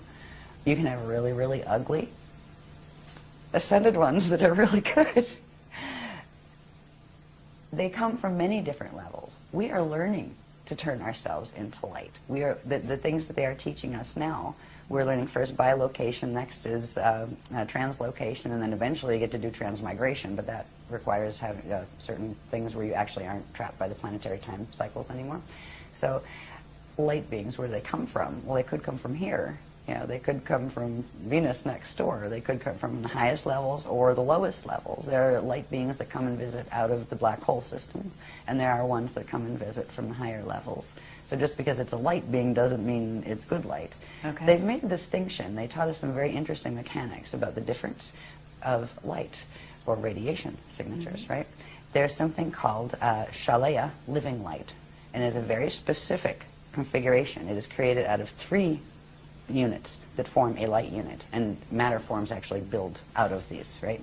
And there is another type of light that forms through using actually the natural light, the organic light that comes from first creation, natural creation, organic creation, is the 3 balls. I don't have one here, but it's like, they call it the trivecca, where it's like 3, 1 ball on top and 2 small ones, and that is what the structure of the light unit is. It has the ability for those the 2 little bottom balls to phase in and out like this and spark when they do, so it can generate its own quantum, so it's eternal, right?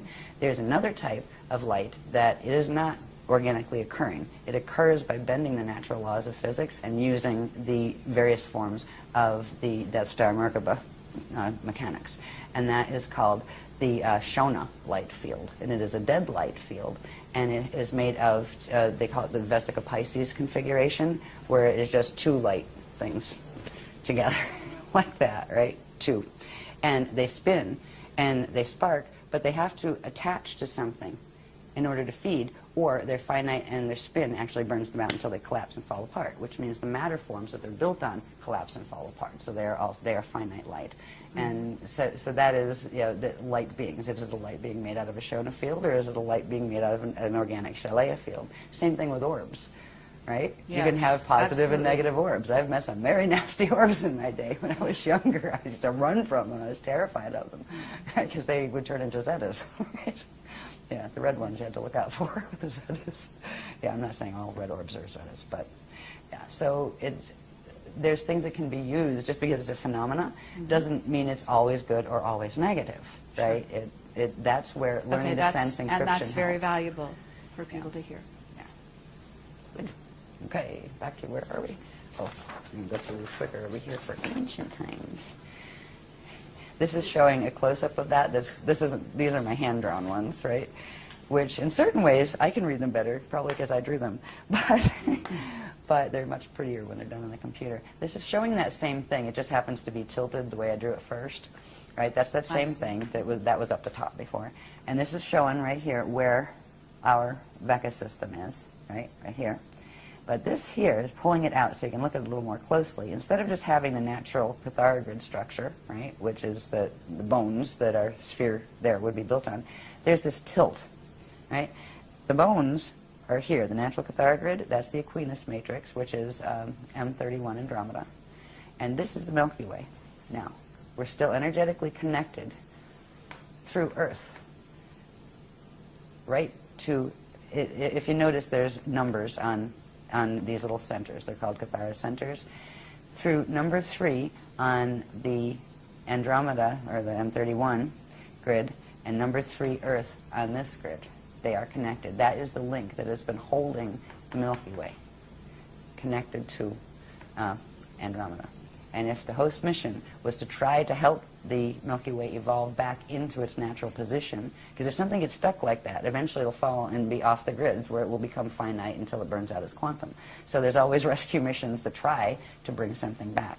Earth has been a place of, and so was Tara before Earth became Earth down here. There was a star here called Ashayana, and that is actually the host star. The fragments of Terra were put in to begin this solar system down here in density 1. That's described a bit in Voyagers. But this is showing the offset, where this is the, say this is the north axis of M31. This is Milky Ways. They're off tilt with each other. And that actually creates distance in space-time. A couple million light years. What is it, 200 million? I forget. I used to know anyway. But so that's just showing in these maps. Now, you can see that just a little bit closer when you bring it in, just that little part. That shows those misalignments, where this was the natural structure, and that's the structure of the M31 Andromeda galaxy's core template, right? And these are the 12 main stargates in that universe, by the way. This is our Milky Way system. And right here on the number 3 gate, that is where they're still connected. Right? These others, there's a whole set of these that show the black hole system. It's called the Procyon black hole, and it's a mess. I mean, it's just, you can see the dynamics of how it works and the energy twists and stuff. But I'm not going into that on this one, on this particular presentation, because it takes forever. But they're just showing the offset. So, and what this translates into is that distance that we're seeing between M31 galaxy and the Milky Way galaxy. But they are one, and that is our home system. And if we are going to ascend out of the vector matrices, we have to ascend through there. Anything in this matrix has to go out through where it came in from, because of the encryption that you carry. You will carry the encryption of the gates you came out of, so you need to use them to go back, in the Adashi returns. So anyway, that's showing some of that. Anything more here? Yes, this just gives an idea of how this, when you put the probability, the Hara bodies, right, that form the probability sets. And if you see, look in here, we had a whole bunch of these, and bless Willa, her and Bob typeset them all the little numbers, so you know which lines, because this becomes important. We actually use drum codes to bring in very specific frequencies by using the numerical coordinates that go with the specific systems we're trying to bring the energy in from, to bounce out the ones from the black hole systems that are coming in. I mean, it's quite sophisticated, the technologies they're showing us to use. Oh, okay, we're all learning how to beat on drums, right? You can't beat on it, stomp on the ground, right? You're an energy system, stomp, get the vibration in. But this is showing us the same thing that we were looking at before, where it shows the Eucharista map, right? And we're over here, but now it's showing the probability systems that we're in. So where our little Cathara grid is, there's actually, every one of these has a system that looks just like this, but a smaller one, right? And then every one of these inside of that has that. So you have all of these probability systems on each level. And you have what, at a certain point, you'll see there are ones that are the metagalactic level. And the metagalactic level is where we're having issues with the parallel metagalaxy that goes down into the galaxy, and the black holes link in the center. And that's where, on our parallel, what's called our parallel Vecca, we are in Vecca 5, and they are in Vecca 2. That would be our parallel. They're at 90 degrees. They're actually pulling, pulling our system in. So this is just another way of looking at it, but showing not just the bones, but also showing the many, many layers, the wheels within wheels, the spheres within spheres. And these are all probability fields that interact with each other and pass through each other. So there are gate systems between all of these organic ones, and now there's wormholes that don't belong there too. So it's a really big story. No doubt about it. Right? Sometimes I just go, this is just a simple one after you saw just a little bit. And like, these are very detailed. Like we tend to, I think everybody carries little magnifying glasses around with them at this point for any of the chart packs that come out at workshops. Because all of these are actually numbers that mean something, and words that mean something, right? But you usually need like, micro lens to read it. But this is showing a close-up of the section of that map that we just saw that corresponds to our galaxy. And it's showing how these can be translated. These locations can be translated into, like, where is the Milky Way core, okay? If we go and find Milky Way, this is something like in the science books, right? The local group of galaxies. We got the Milky Way here, we got M31 up here, right? These are those two that used to be together. This is what science already knows by, studying space in the way they study it. The core of Milky Way, they already know, has a black hole in the center of it. The core of Milky Way's black hole would be right here. M31 is right here, and we're in this twisted down offset here in these spheres. So you can literally find us in the maps. And this is how the Adashi masters, they will not use words like time lords and that kind of stuff. They hate that power thing because it's a twist on power. The Lord concept, where, Lord and Master, so they really just don't come from there. They are adepts. They are adept at what they do. Yes, they have achieved Christ's star ascension, but anyway, they use these. These are their coordinate maps, and you know how they use them. Once you get to the point where you ascend, you simply visualize it. It runs the encryption through your field, bang, zoom, you're gone, you're there. Speed of thought. And that's what So there's a purpose behind showing this, in Yes. other words, such that the individuals that see it can then begin to internalize the maps themselves Yes. and then start, because It there's will going help. to be It will it will bring back their own ancient awareness activating of their these memories. things. Yes, that's Yeah. why the guardians wanted to be able to show. Okay. That's why we use tons of graphs every time we have a workshop. Okay. Yeah, but it helps. I mean, if you can read them forever and kind of go, oh, okay, I kind of get that. We tell people, don't worry about it. Just watch the sequence, and often it is the sequence. Because they'll show this graph, then they'll show this, and they create a wave, an activation wave. That if you have the codes that correspond to this in you, if you don't, it won't affect you at all. You say, I don't know, whatever, right? But you will start to, it will help you wake up to, to the ancient knowledge if you carry and it. is there a correspondence in some of the crop circles? Yes, to both sides. Yeah. Yeah. Some of them are very not friendly, and some of them are. I remember we were really thrilled when the guardians actually said, that's ours. There was only one. There was one. It was a number of years ago, but we actually have a picture of it on one of the covers of our Templar manual thing. Yeah. Where is that? Milk Hill on that one? Yeah. There in England. Any of this? Oh, this is just showing you, and we talked about the overlap between us and our parallel. Okay? We're back in these maps again. These are called the probability maps. When we look at them with just the balls, without the And bones. when you're calling them probabilities, are you saying that, in other words, that means that certain things could change within these maps? Certain areas could activate, certain other places could close down? Yes and no. Yes, but within a parameter. Okay. Within a set parameter. After a certain set of things occur, a probability locks in.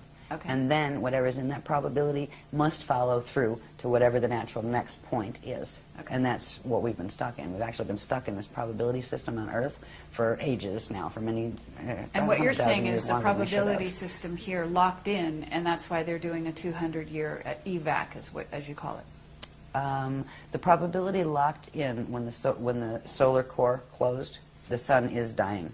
All right, and that is going to start at some point create, red pulse, which is a vapor wave that takes out any life on the planet.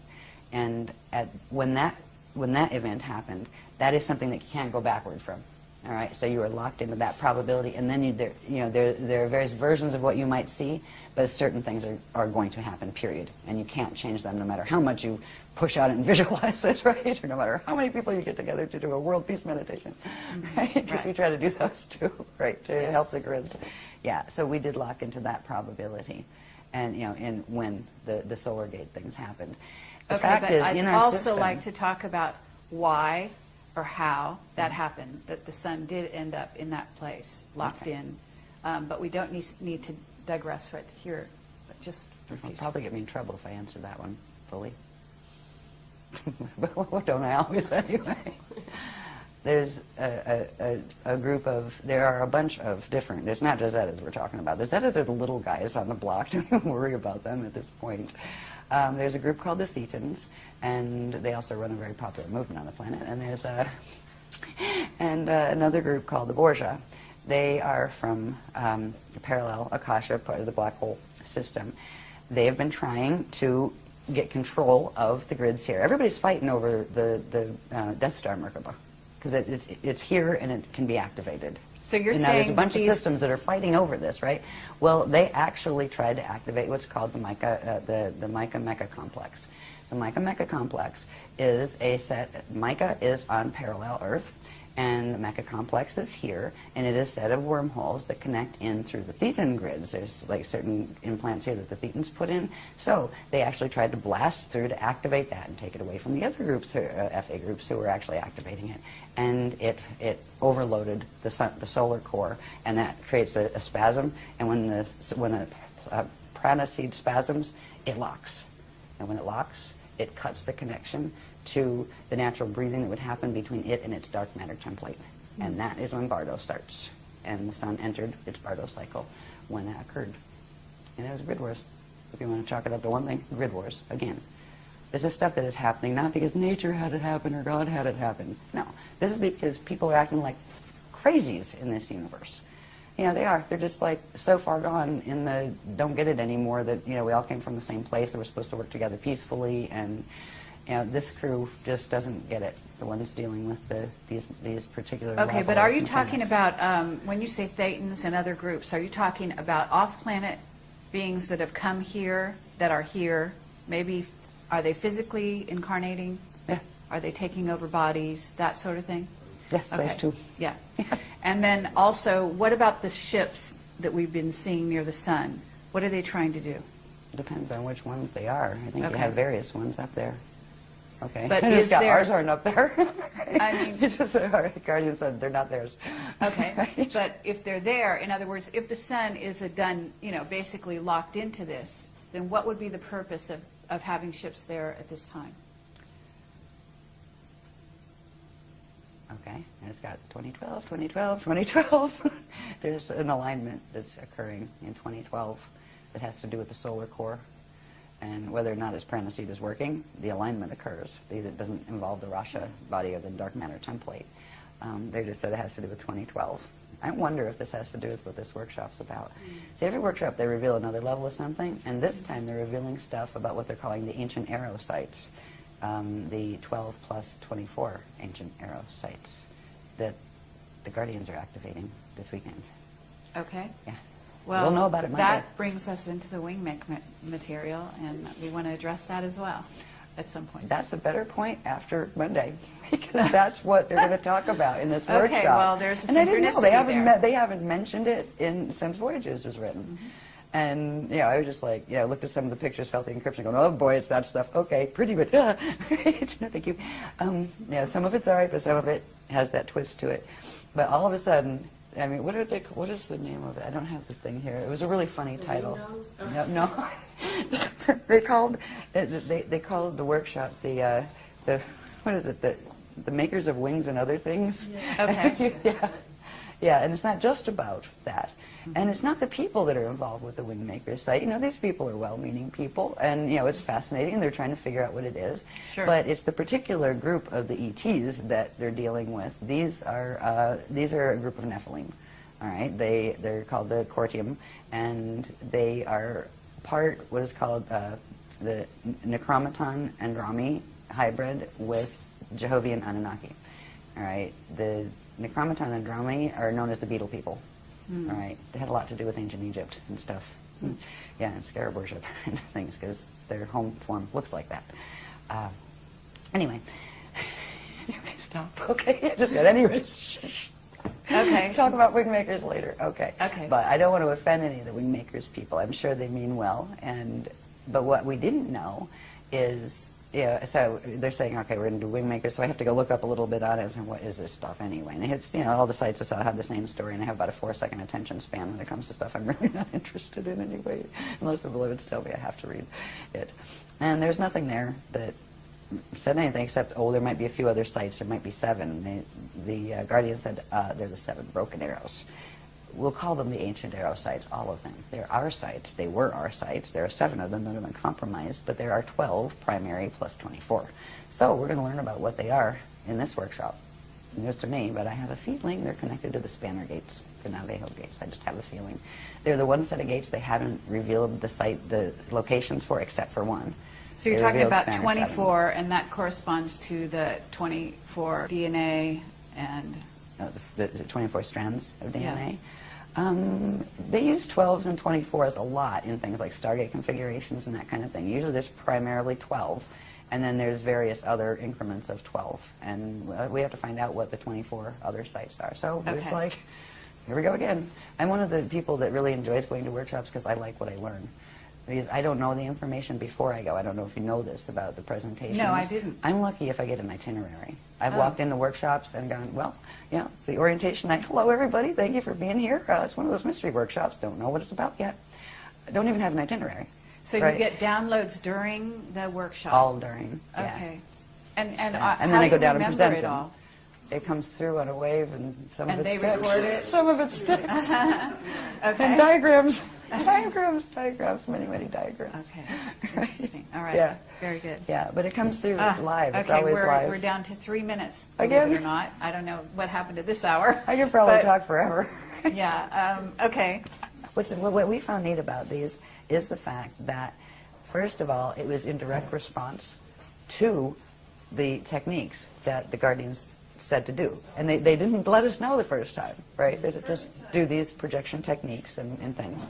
And it was a big surprise, right? And then they told us the calling, how to actually call them, and they showed up again. And they are the intricate ones and that kind of stuff. But it wasn't just like one person on the camera. This was like a whole bunch of different people, some of them the first time at a workshop, you know, saying, do I want to go to workshops or not, you know, getting orb pictures. And it was just like one of those little gifts, you know, from the universe kind of thing. You go, cool, we got orbs. We never looked for orbs. They found us. But now it's becoming important because we're learning a lot more about the orbs and what it means in relation to what needs to be done for 2012. Okay. You know, they're teaching us how to become orb whisperers, as they say. And it's hilarious because, like, when we're doing the dancing and drumming circles, you'll see how people be like, you know, dancing and stuff, and there'll be orbs like dancing up on their fingers and That's stuff. lovely. Yeah. This diagram was it's a close-up of a certain section of the maps that we showed you before that plug into the, you know, pictures that science draws of the galaxy and that kind of thing. It's showing our Milky Way system and the M31 that we're a part of in our probability set in our Vecca. And over here is the parallel Vecca.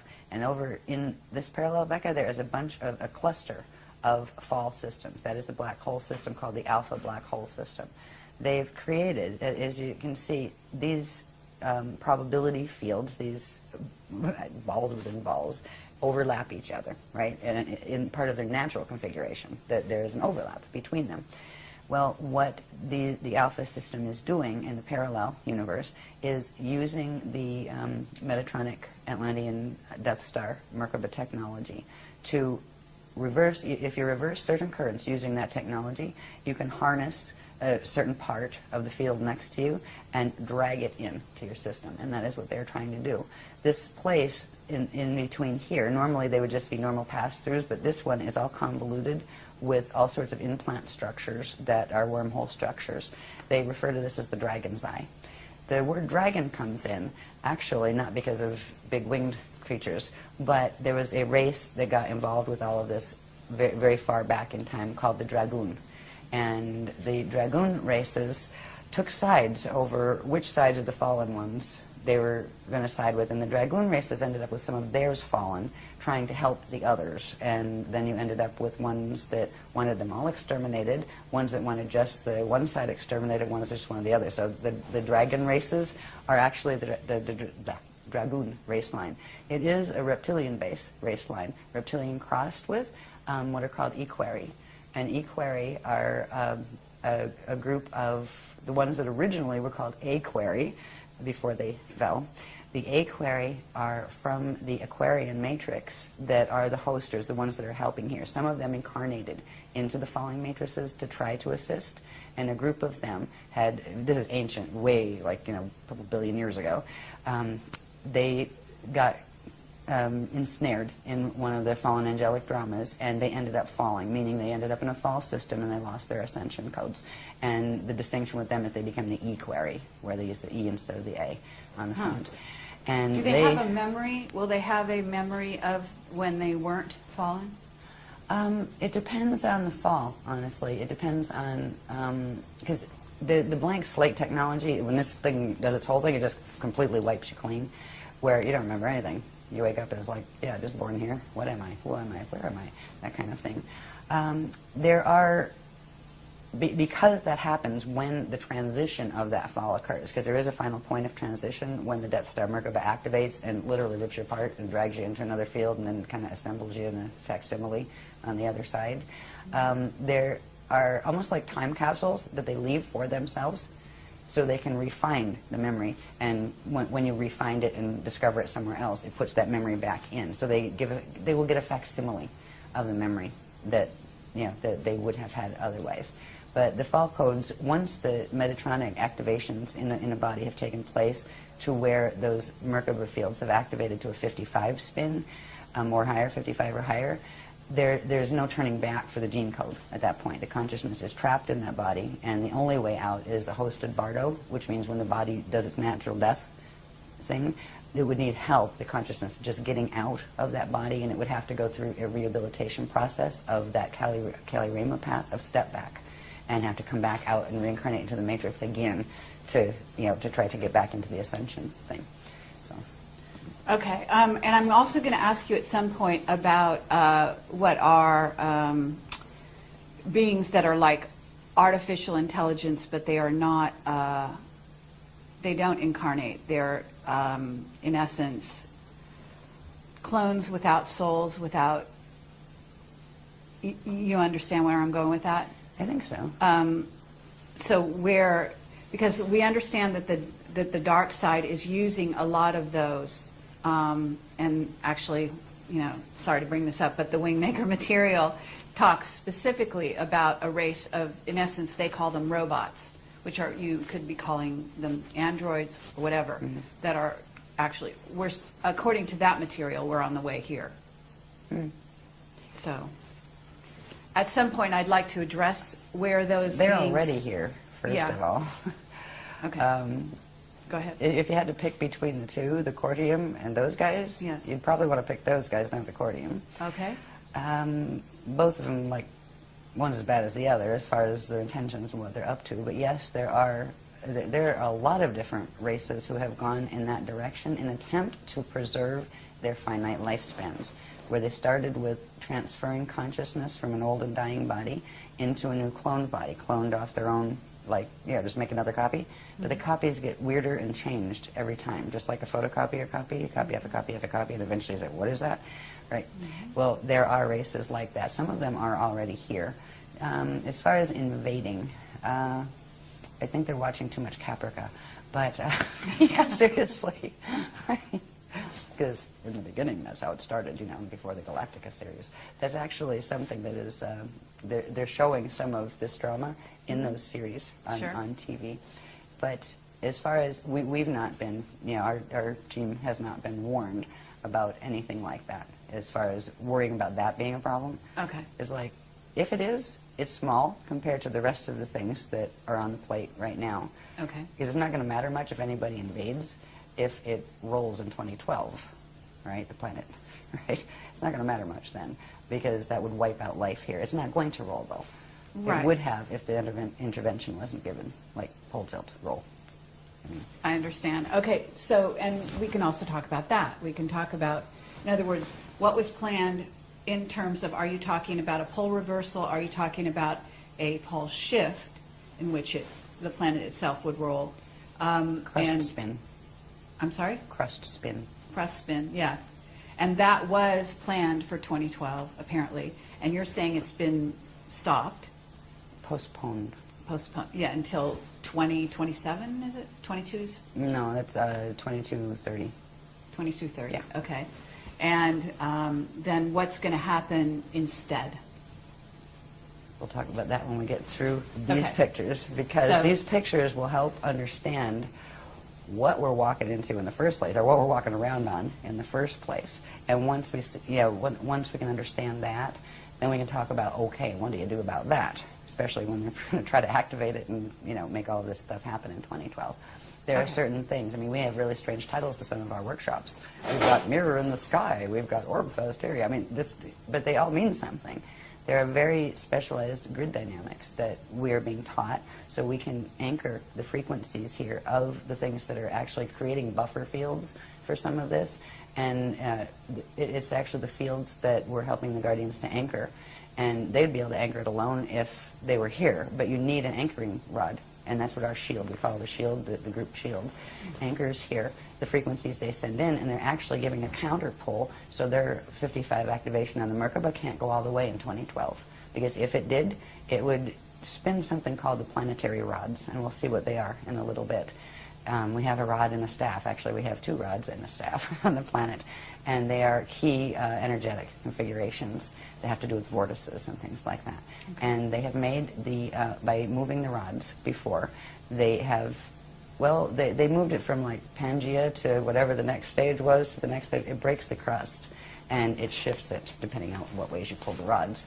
And you have extinctions and things happen on the surface when they do that. They're planning to move the rods again in 2012, and we're not the little people on the ground. We're just helping the Guardians to anchor it, but the Guardians are going to stop that temporarily. They can't prevent it, but they can hold it off long enough to when the gates close. When the gates close, they have to pull their energy out.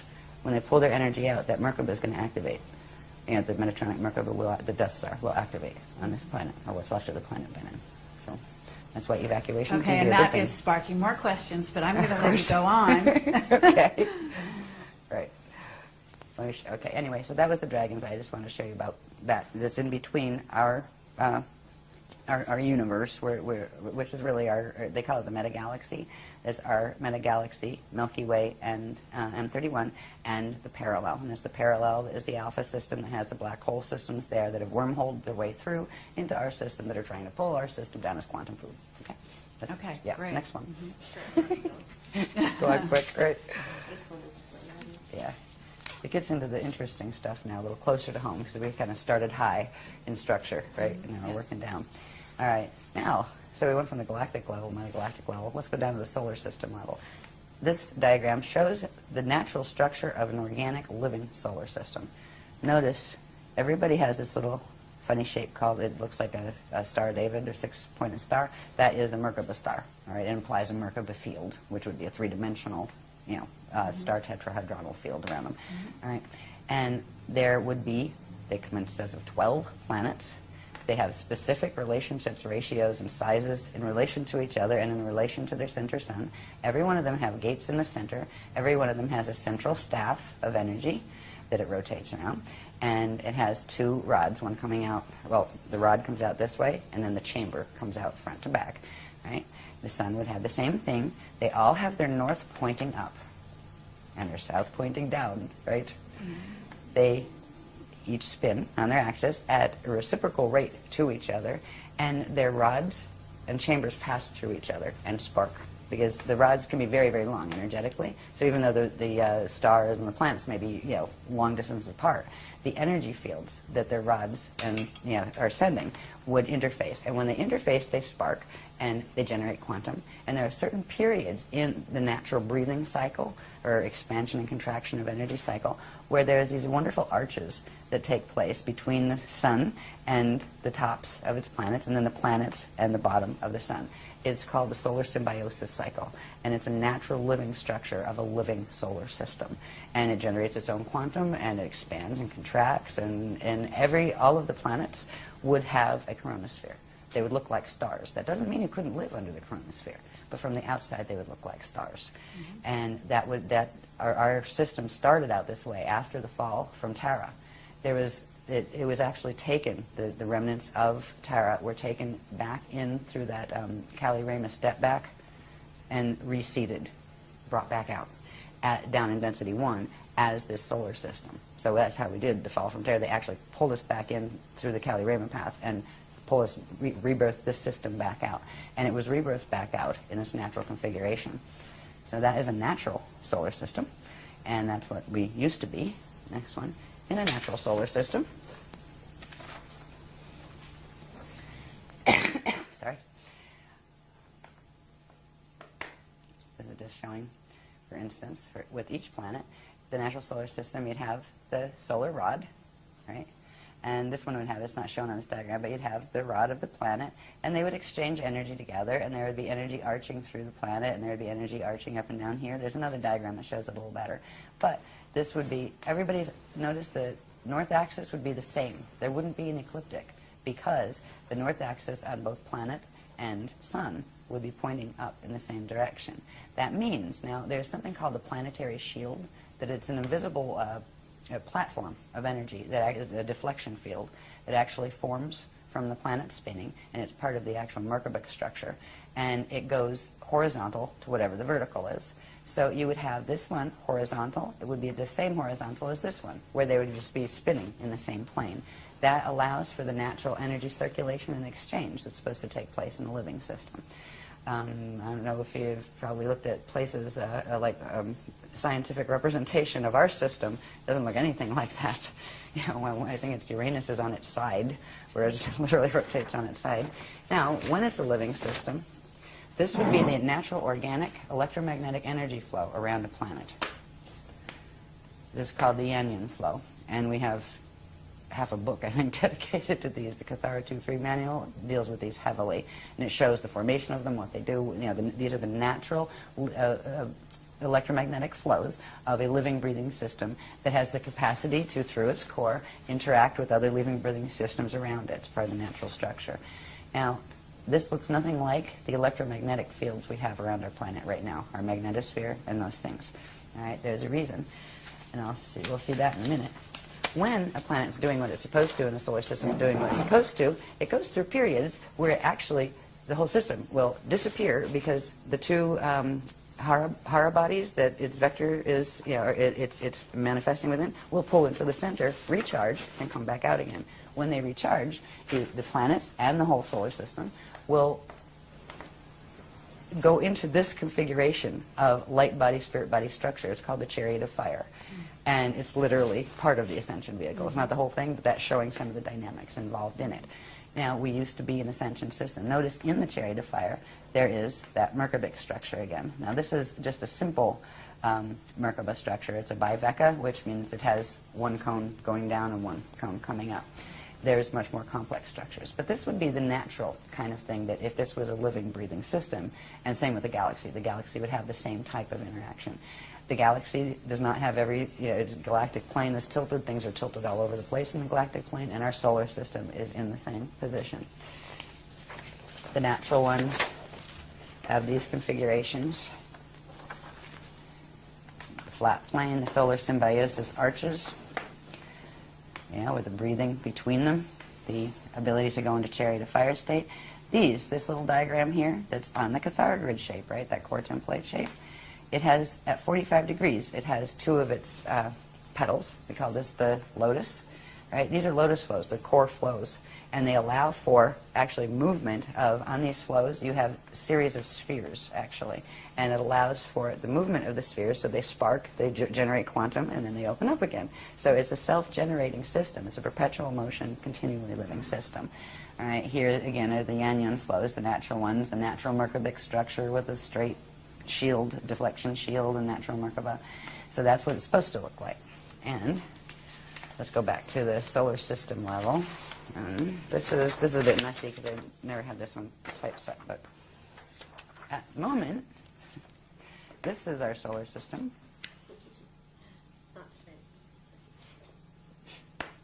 In the center there, you have the inner planets, right?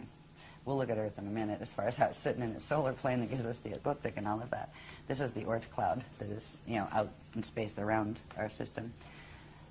What should have been Nibiru, our 12th planet, not our 10th. It was our 12th planet. I believe Chiron was our 11th, and then Pluto, and then where the asteroid belt is, there was another one called Maldak, and that exploded. So this is a mess. This solar plane is twisted here where you have Pluto's orbit, right? That's already going wacky out this way. Then you have Nibiru that actually comes in, I forget, I have the date somewhere, every 3,600, something like that, years. On the other end of it, there is another, it's an artificial body that was actually created by squashing together fragments of planetoids and things, and partially pieces of the moon as well. This one is called Wormwood, and it was meant to counterbalance the orbit of this, and they go in and out of the density 2, I think, Sirius system. I think that's where they said it was. I have it written down. I haven't done the Nibiru stuff in a long time. But it's literally a cycling machine that was their watchtowers here.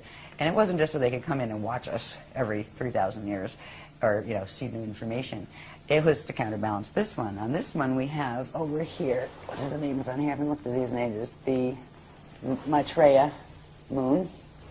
And up here, I believe, was the Clarion. These were other bodies taken from elsewhere to create this. They literally created this. These are beings that are moving planets. They're moving stars. They're like, we're worried about little grays? Seriously. I mean, at this point, whatever, go ahead and abduct me. You know, jeez, you'll be sorry. I'll fight back this time. No, I'm just kidding. But anyway, the thought of the scale of what is going on here, this is not natural. We don't see this one yet. It was due to come back in, actually, not Nibiru. Nibiru is not due for, I forget, it's like a couple thousand years still. But Wormwood was going to be coming back in Fortunately, wormwood in 2003 became wormwoods because it was shattered. It was going into the orbit of parallel Earth at the time, because the parallel Earth is connected in here, the orbits of that, which we'll see later in other stuff. But it was at least shattered, but it is still a massive asteroid belt, or not belt, but mess. And it still potentially can come back in. If it does, it creates total havoc when it comes in. These orbits come in, I believe it's between Mars and Jupiter, I think, is where they pass up. And it causes a bit of havoc on the system. When full rip is allowed, where they come in at a certain level of density, because there's a way they play with the dimensions here where they can bring them in without totally tipping the system, without, you know, totally wiping out the solar system. That's why they've been able to do this cycle before. But when the full gates are open and they allow this in a stellar activation cycle where they're activating the 55 Merkaba, it will actually, these will be used to flip the whole plane and drag it in. And they're literally, I don't know what kind of game you would call this, but they're literally using very advanced physics. So are you saying that they're all artificial bodies? Are you saying that Nibiru or No, Wormwood, that was one of the natural planets, or that was stars natural. from this, yeah. Okay, When what about Earth, Wormwood? No, that was created. I think part of it were pieces of the moon and something else. I remember they told us about that a while ago. The moon is not a normal body either. That's artificially created Yes. as well. And because it keeps certain things at certain spin rates that they have to keep in order to keep the vortex connections to the wormholes. And that's why this whole thing is done. That's why our solar system is such a mess, because they were creating wormholes. Okay, what about a brown dwarf? Is there a brown dwarf in there? Possibly. I know there's white dwarfs, like Sirius B. Brown dwarf. It's possible. I would have to ask them. Okay, so the other axis that you've got there are two other planetary bodies. Yeah. What are they called? This one they call the Maitreya moon. Okay. And it was like a long time ago, a number of years ago, that they gave this particular information. So it's probably somewhere back, either like in the writings or on the videos, where they explain, you know, what is Maitreya, you know, where'd that come from? Because some of this stuff they actually dragged in from the parallel system to, you know, to counterbalance it. Clarion, this one up here, it was related to, I think it was a piece of the other one that's, what was that? There's Clarion and there's the other one that was a normal part of here, Chiron.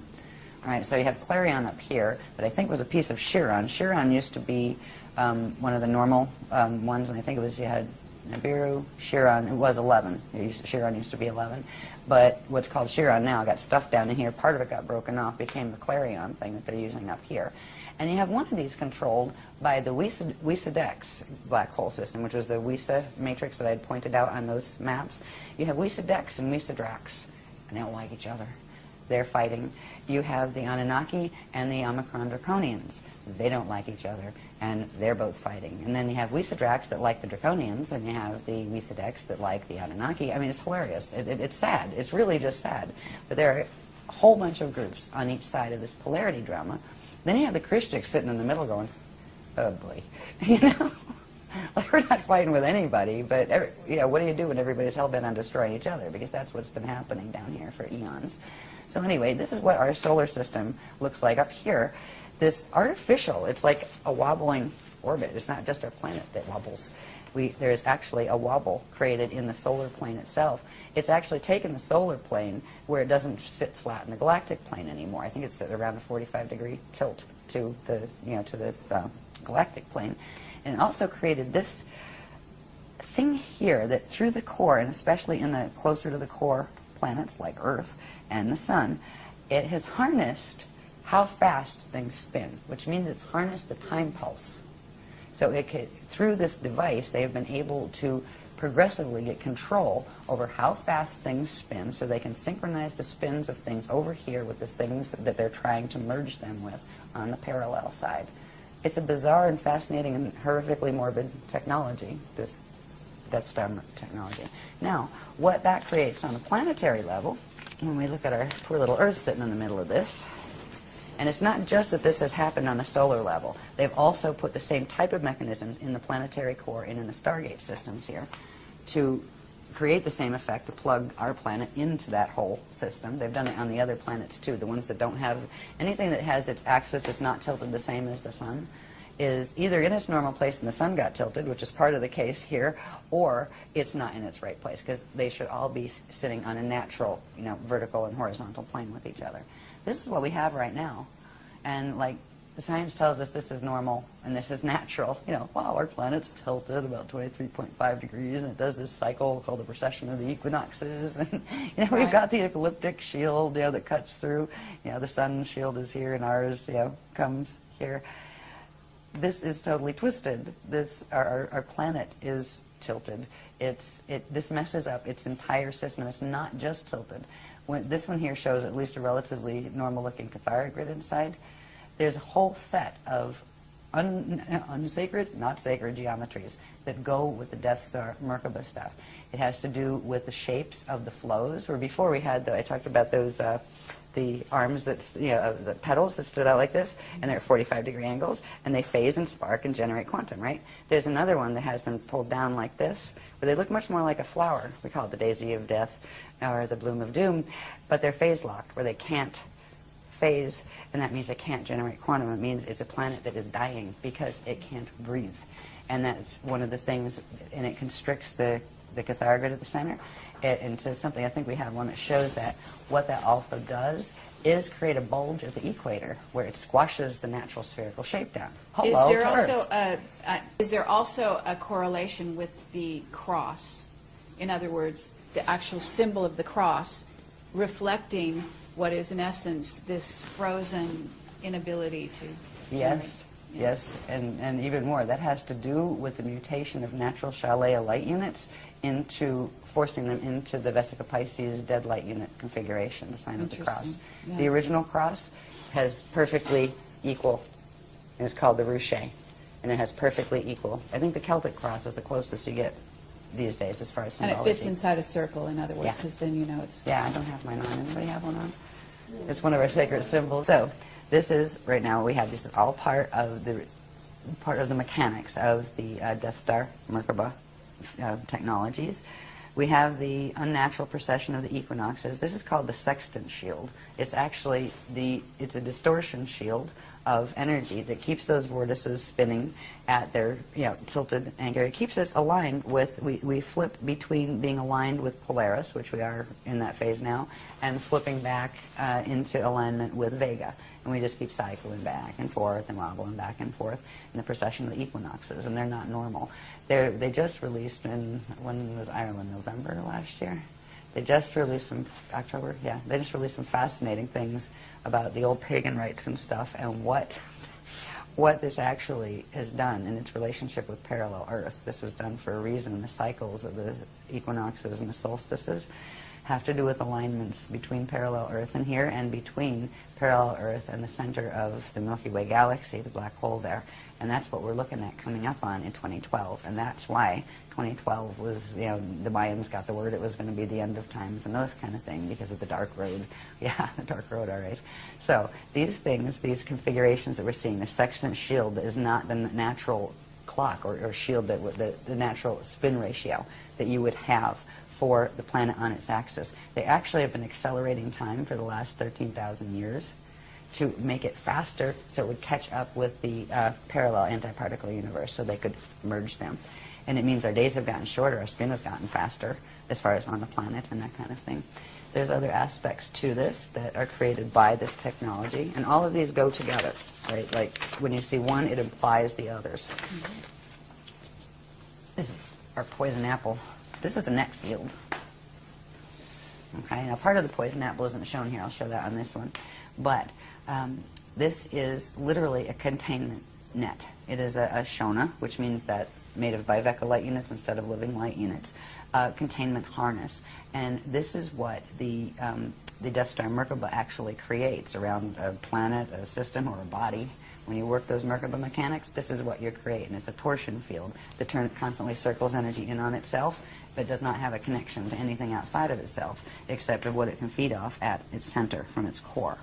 And this is there are 3 levels of this that actually move in Earth's atmosphere, and they can literally control. One of them runs through like the magnetosphere area, and actually there's 3 others down from that, so there's really four major layers of this. It controls, it reminds me of that whole thing, we control the vertical, we control the horizontal. Remember that show that used to sit, I think Outer Limits or something used to say that on TV? Well, it's kind of like, yeah, they pretty much do. All of these net systems are plugged into things like the HARP machine. And I'm sure the Hadron Collider has something to do with activating all of these too. I heard they just had their first good test yesterday or something. Yeah, this week. Good timing. Right. Full activation. Yeah. So these net fields are responsible for literally wiping out the DNA. Science has already figured out that DNA is sensitive to a couple of things. It's sensitive to radiation. That can destroy DNA. It's sensitive to magnetism, electromagnetism. You mess with the magnetic field, you mess with the DNA. That, just like it's blocking the natural currents and flows that would normally come into the planet, it does the same thing to the biologies on this planet. This is why we have no memory. It's wiped it right out of the DNA. It's actually still in there. It's in junk DNA. It's in pieces. That's what we're working with the technologies that the Guardians have to reassemble. And it does it through controlling the epigenetic overlay, which is the chemical sheath the science is just learning actually triggers how genes will behave in the DNA. Right? So it's a combination of both. But this is why we have no memory of our race memory or any of that. And this is what is holding the mutation in the body. Right now, our own biofields and the biofields of the life forms on the planet carry all of these same mutations. We carry these, we carry the wobble and vortices, we carry the phase-locked bloom of doom in their flows and all of that. And if we are going to ever get out of here while we have time left where the gates are open, it's amazing the gates are even open or even still usable after all of this, but we need to reverse mutate our bodies. And we have been working for 10 years with that. We've worked through the light body layers. We've worked through the spirit body layers. Now we're into something called the Ajay body layers. That they're kind of, the Ajay body is interesting. It's like a combination between the spirit body and the light body and the atomic body, that once you master that, it allows you to actually do the transfiguration and turn into light. And the first stage of that is called glide, where you learn to bilocate, where you put yourself into orb. And you go elsewhere and bilocate and then come back. But you still leave a body here. The second stage is what we're working on now, is called translocation, where you get to the point where you can do a certain level of transfiguration of a certain quantum of your atoms into light temporarily, so you can go visit elsewhere and take your body with you, but you will still be keyed to the space-time imprint or encryption of this planet until a certain other thing happens, right? So that's called a slide 1. The third thing is called slide 2, or span. That's called where you learn how to not just translocate, where you're going to visiting and then come back, but transmigrate, where you actually can be free and you do not have to come back here, you don't have to incarnate back here. That has to do with releasing something called the Vibhati cell. That is the donated quantum from the egg and sperm of your parents. That was not your spirit body encryption. That has to be released before you can be freed from the space-time location in which those two things came together. It gets released as what's called the body dust, right? So there's this whole process, anyway, involved with it. While we have this going on, we are literally, the planet is keeping us mutated because the visitors are keeping the planet mutated. And at this point, good luck fixing the planet, because look at the solar system, look at the galaxy. This problem is going on all the way up into the galactic level. And there's a certain point where the quantum that is going down is larger than the quantum that can pull it back. And that is what's occurring, and that's why there's 200 years left on the gates, as far as 200 years Earth time. Okay, but isn't it true that the planet is a being? Yes. And also is going to be able to escape this? It chose the path of Kali Rama, which is the step-back path. Right? So Instead it's of the going path to of fall. implode and then re-emerge. Yeah. It'll go back into that middle density that happens to be called the edons. Out here, the density. Remember when we? I don't have one really. Yeah, I do. On this graph. I'm getting my stickies out there too. When we have the Hara bodies, right? And we had the core, the inner, the middle, and the outer domains. They each have names. This outer domain area where we are now, where we're experiencing the Kali Yuga, that is called a radon, right? And this one is called an edon. And then this one, the inner one, is called an adon. And the core is called, what is it called? I can't even remember it. It's been so long since I taught this. It's the core. Leave it at the core. But anyway, you've got the dawns, right? So this is the Garden of Eden, right? It's the step back to where it is innocent and pure. When you do the step back, it clears anything off your encryption that didn't belong there in the first place. And it's literally, they call it passing through the ring of fire in order to get back into the purity, and then you get to come back out again and try again. Or at least you get to try again. But I also have a question. Was where is Tara in this equation? Because all right. Well, part of Tara is what we're sitting on. The solar system is part of Tara. The other part of Tara is when we look up in the sky and see Alcyone, the star Alcyone in the Pleiades cluster. All right. That is the remnant of what Tara was. So if you take Alcyone and take the quantum of this solar system here, minus the few bits that they put in that didn't belong here, that weren't from here, and you put all that quantum together, you would have had Tara. Okay, in density 2. But my understanding was there was going to be, that once there's an Ascension group that's going to leave here and go to Tara. That was before the Bridgestone project failed. Oh. That failed in 2003. I see. So at this point, the Voyagers books, you would not believe what we have been moving through since that. We're on mission upgrade 44, 45. Yeah, I have a list of them somewhere. Yeah, where they at? Yeah, just because it's amusing to look at. Right, where you just see, oh my God, there's been that many mission upgrades. First, there was the attempt to salvage. This is all the stuff they're trying to do before the thing happened with the sun. Once that happened, there's nothing that can be done at that point.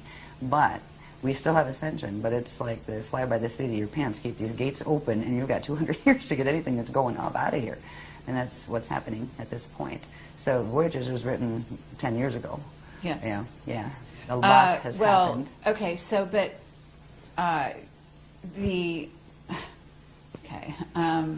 my mind's going too many places at once here. But if they're not going to Tara, and maybe you're getting to this, then where are they going? And are they going back to Alcyone or jumping where? Or is that, they're making up their minds? They're going home. There's a few steps to get there. M31.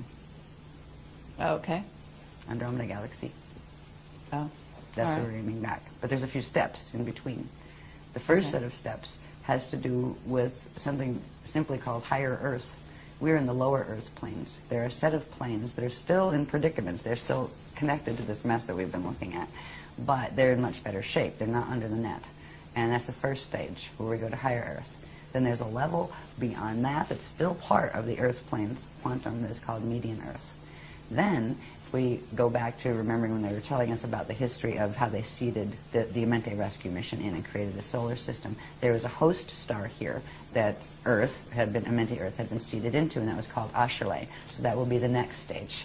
And from Ashayana, we'll move through there's another layer that has to do with the level of energy called the Iridanus layer that we don't really have to get into because it gets very complicated as far as different types of energy. But it's another set in between before we get to Eartha in M31. But that is where we're going. And from there, that's where originally the encryption here emerged from. From there, you can go where you want, basically. Mm-hmm. But it's a process of re-evolving back to where we can do full Christ star evolution on our own, because right now we're being hosted, we're being given frequency to support us in the process until we can hold that frequency ourselves.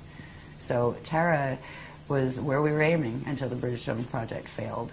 And at this point in this system, since those books were written, there were intergalactic wars that were taking place here that involved what was called the Eka.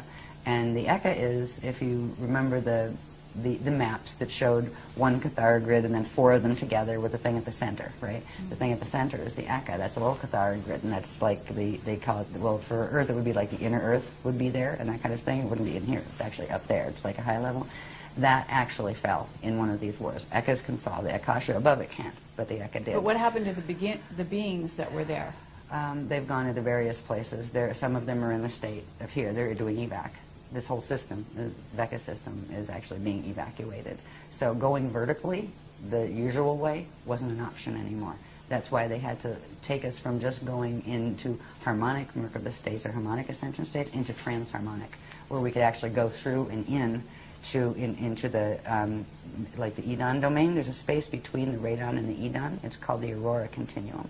You have to have a transharmonic Merkaba ability to be able to go through there and then come back out again someplace else. So that is the technologies they're teaching us, because vertical is not an option anymore unless you want to end up in one of the wormhole sets going on into the fall. So it's been a really rough trip since the books were written, actually. But we're all still standing, and the Guardians are still giving us the information. So I'd rather leave on a happier note, though. Okay. Before we do a break. That's okay. Well, let's keep going. It's not much happier. Okay. As far as the poison apple fields go, this one shows the shape better. Right? You have that net field around it, but see that little shape right there? Looks like an apple. Yes. That's the shape of our magnetic fields, the basic shape of our magnetic fields, even though there's a flux crop all circle over. that looks like that.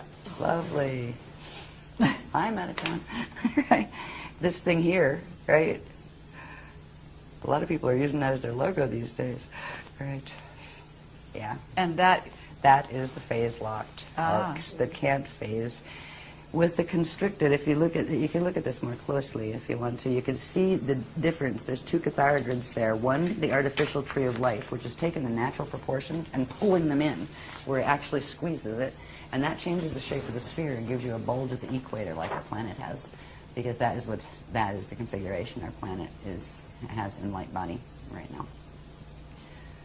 interesting. And this is also connected to something called Metatron's cube and something called the Fibonacci spiral. And what is this center bit right there in this? Center bit. The dark.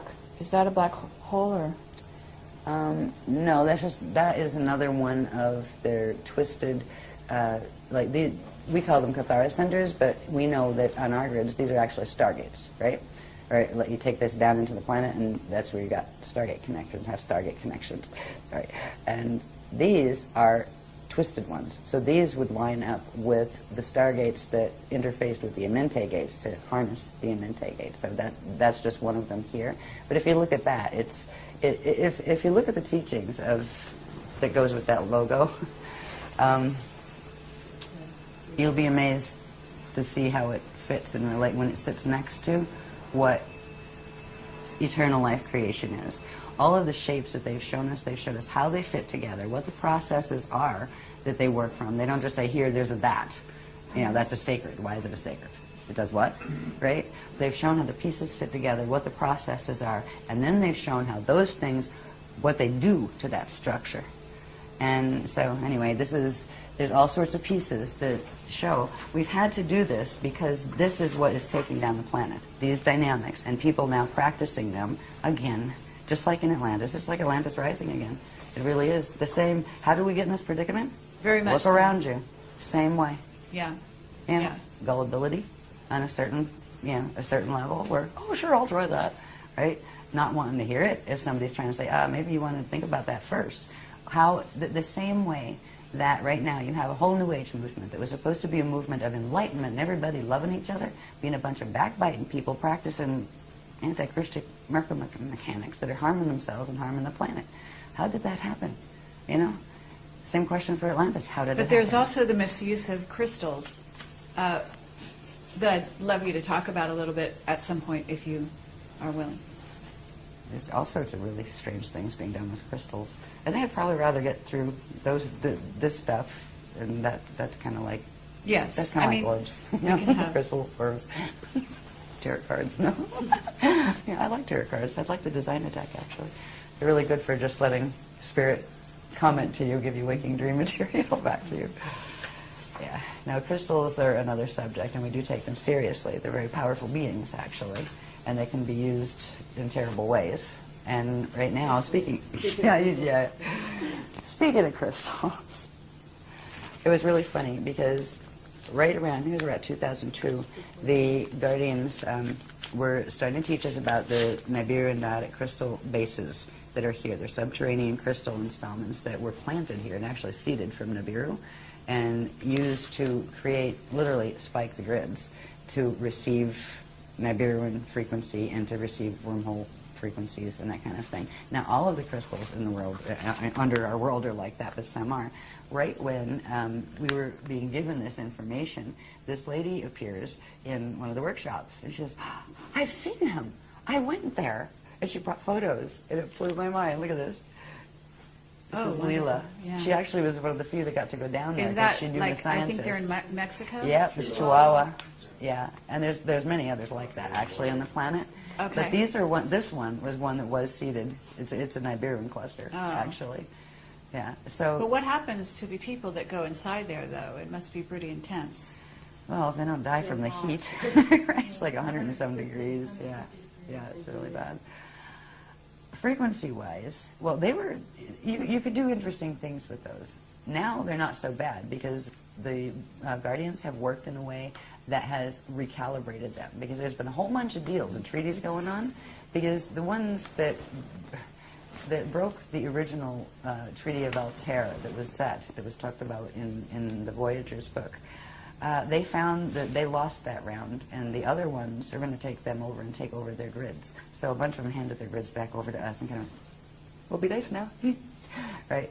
It kind of comes down to a split between the Anunnaki and the Dracs, right?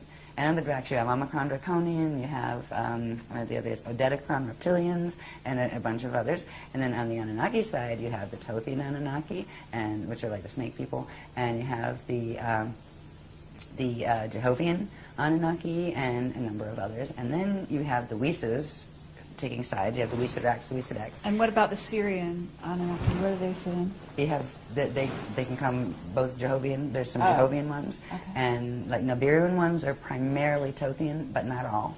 Anunnaki tend to hang together, and then the really fancy Anunnaki gene code are the Enochians, all right, where they took both Anunnaki groups and created a master race, right, gene line. All right, so the Enochian Anunnaki, yeah, they're usually high Illuminati guys, running around with 33rd degree pluses and things. But hey, it's cool. Yeah, it takes a village. Okay. Yeah. Well, we could get into more detail on that, but I guess let's move on. Should we take a break now, or do you want to go to the end? Why don't we take a break? Because I've hit that spot where we get into the planes of Earth, which gets fascinating, because this is where we get into the spherical maps and the vertical maps going up and down from the core up into the atmosphere. And we start finding out where we're going to learn to orb to, and eventually where that space is going to become physically solid as well as this space. So we'll be able to move through, and that's what our teachings are teaching us how to do. Go home. Yeah.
Angelic humans look much more actually angelic. We're much taller. We actually have 6 appendages, 2 thumbs, each hand, an extra toe, and we're much taller and more fine-boned and that kind of thing. We come in all colors, right? All the skin colors, they were all created there to be first.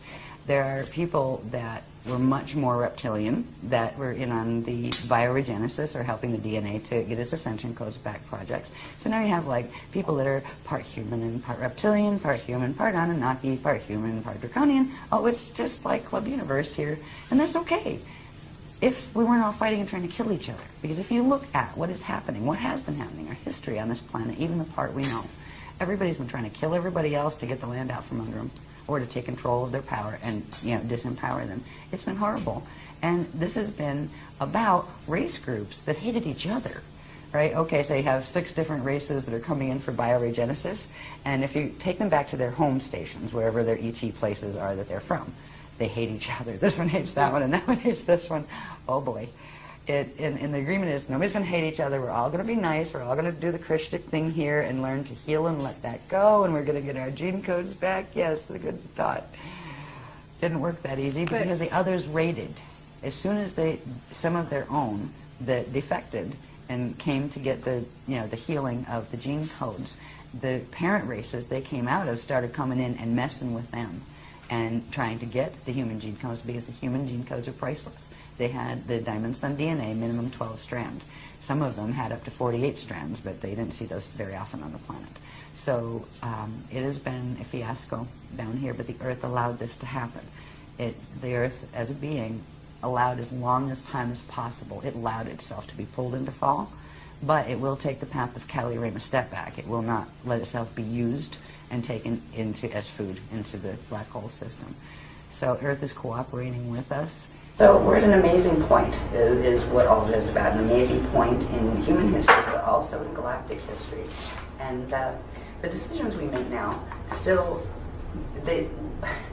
even though there's these huge influences that do interrupt our free use of all of our abilities to do whatever the heck we want and manifest anything we want. Yeah, we're dealing with a planetary field here that's a lot stronger than our individual fields are. So we have free will within the parameters of the framework we're in.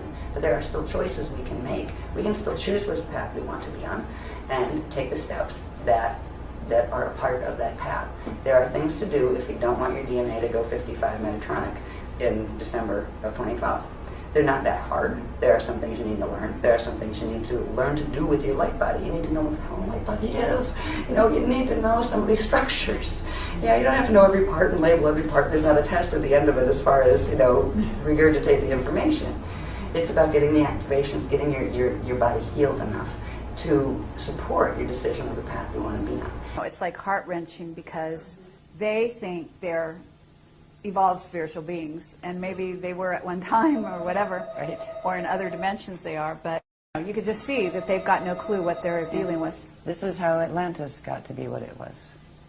It's that clueless naivety with a touch of arrogance added. Yes.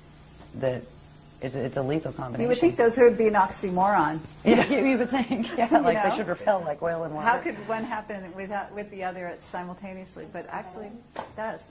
Yeah. Okay. I think you know it all. I mean, spiritual arrogance is a fascinating topic. That it's like a disease that goes throughout the community, and it's created a lot of problems with humans in between personal relationships, et cetera, and it comes in the strangest of guises. In other words, sometimes it looks like humility, but it's not. That's some of the most sort of insidious aspects of it. When it looks, oh my God, they're so humble and they're so sweet and this and that, and like they're the most diabolical character, and yet they don't even know it. This is where, and so you almost, it's funny because you can't get mad at them because they don't realize what they're doing. At least that's been my dilemma, with some of these people, and I my heart goes out to them because there's a being there who thinks they're doing the good thing. And probably more than one. Yeah, right. Yeah, right. Well, the other ones don't think they're doing the good thing. They know they're not, but they're doing a good job. Anyway. Is it plugged in? Can you? Yeah, I'm good here. We're all hooked up. Okay, so let's begin again. All right, we're on to a part now. We were talking about the distortions in the planetary grids. I'll put this on just to start that sequence, actually. This is just a little both pictures put in one, where it shows the natural plane of a solar system the way it should be with the solar symbiosis, and it shows the twisted mess that our solar system is in, and up here shows the twisted mess that our planet is in as far as the grids and those things. Now, this information is built on understanding the base structures of what the planes are supposed to look like. We talked about the larger structures that were maps of the cosmos that show the interactive gate maps built on the Cathara grid and all of that. We worked our way down through the probability structures and the galaxy and everything, got down to here. The next thing we're going to look at that's key to where, not only where we are, but where we're going, is part of the structures that have to do with the Earth planes themselves. If you take one stellar body, be it the sun or a star or the Earth, there's a set of organic planes that are created, and they are based on, hang on the next one, they're based on a template that looks like this. Now again, we're talking spheres within spheres as opposed to just flat things right on two-dimensional paper. This is called a Partiki body template, or a Partiki body. It is the dark matter body. This is the part that science plays with the idea of dark matter because they can see something creating an effect, but there's nothing that's here in matter that is creating that effect, so they call the matter that you can't see that's obviously affecting that the dark matter. There is actually a substance that is called dark matter. It differs in certain qualities from the matter that you can see, and there are templates built on it. They occur in a certain stage of the creation process, and they're all interconnected with the other structures we've seen. The dark matter template is actually the elemental command template. It is where things like atoms actually first start and where they're actually manufactured before they come into materialized form. And there is in the natural organic structures, the dark matter template has what are called 15 gelesic rings. They're called hydrogelesic rings. So you've got the rings are the spaces between the lines, and the bands in between the gelesic rings are called crystal spans. Or it depends on what level. Are these spans or rings or what? Because we got rings and spans, and a different level of manifestation. They're called shields and fields. So you can think of it in terms of the fields of the rings and the shields of the crystal structures around them. This template becomes important in understanding when a materialized body, such as the planet, because this would be the point that would correspond to the planet's core, and there would be certain dynamics in that core of the template that would materialize in atoms and in atomic structure as the core of the physical planet.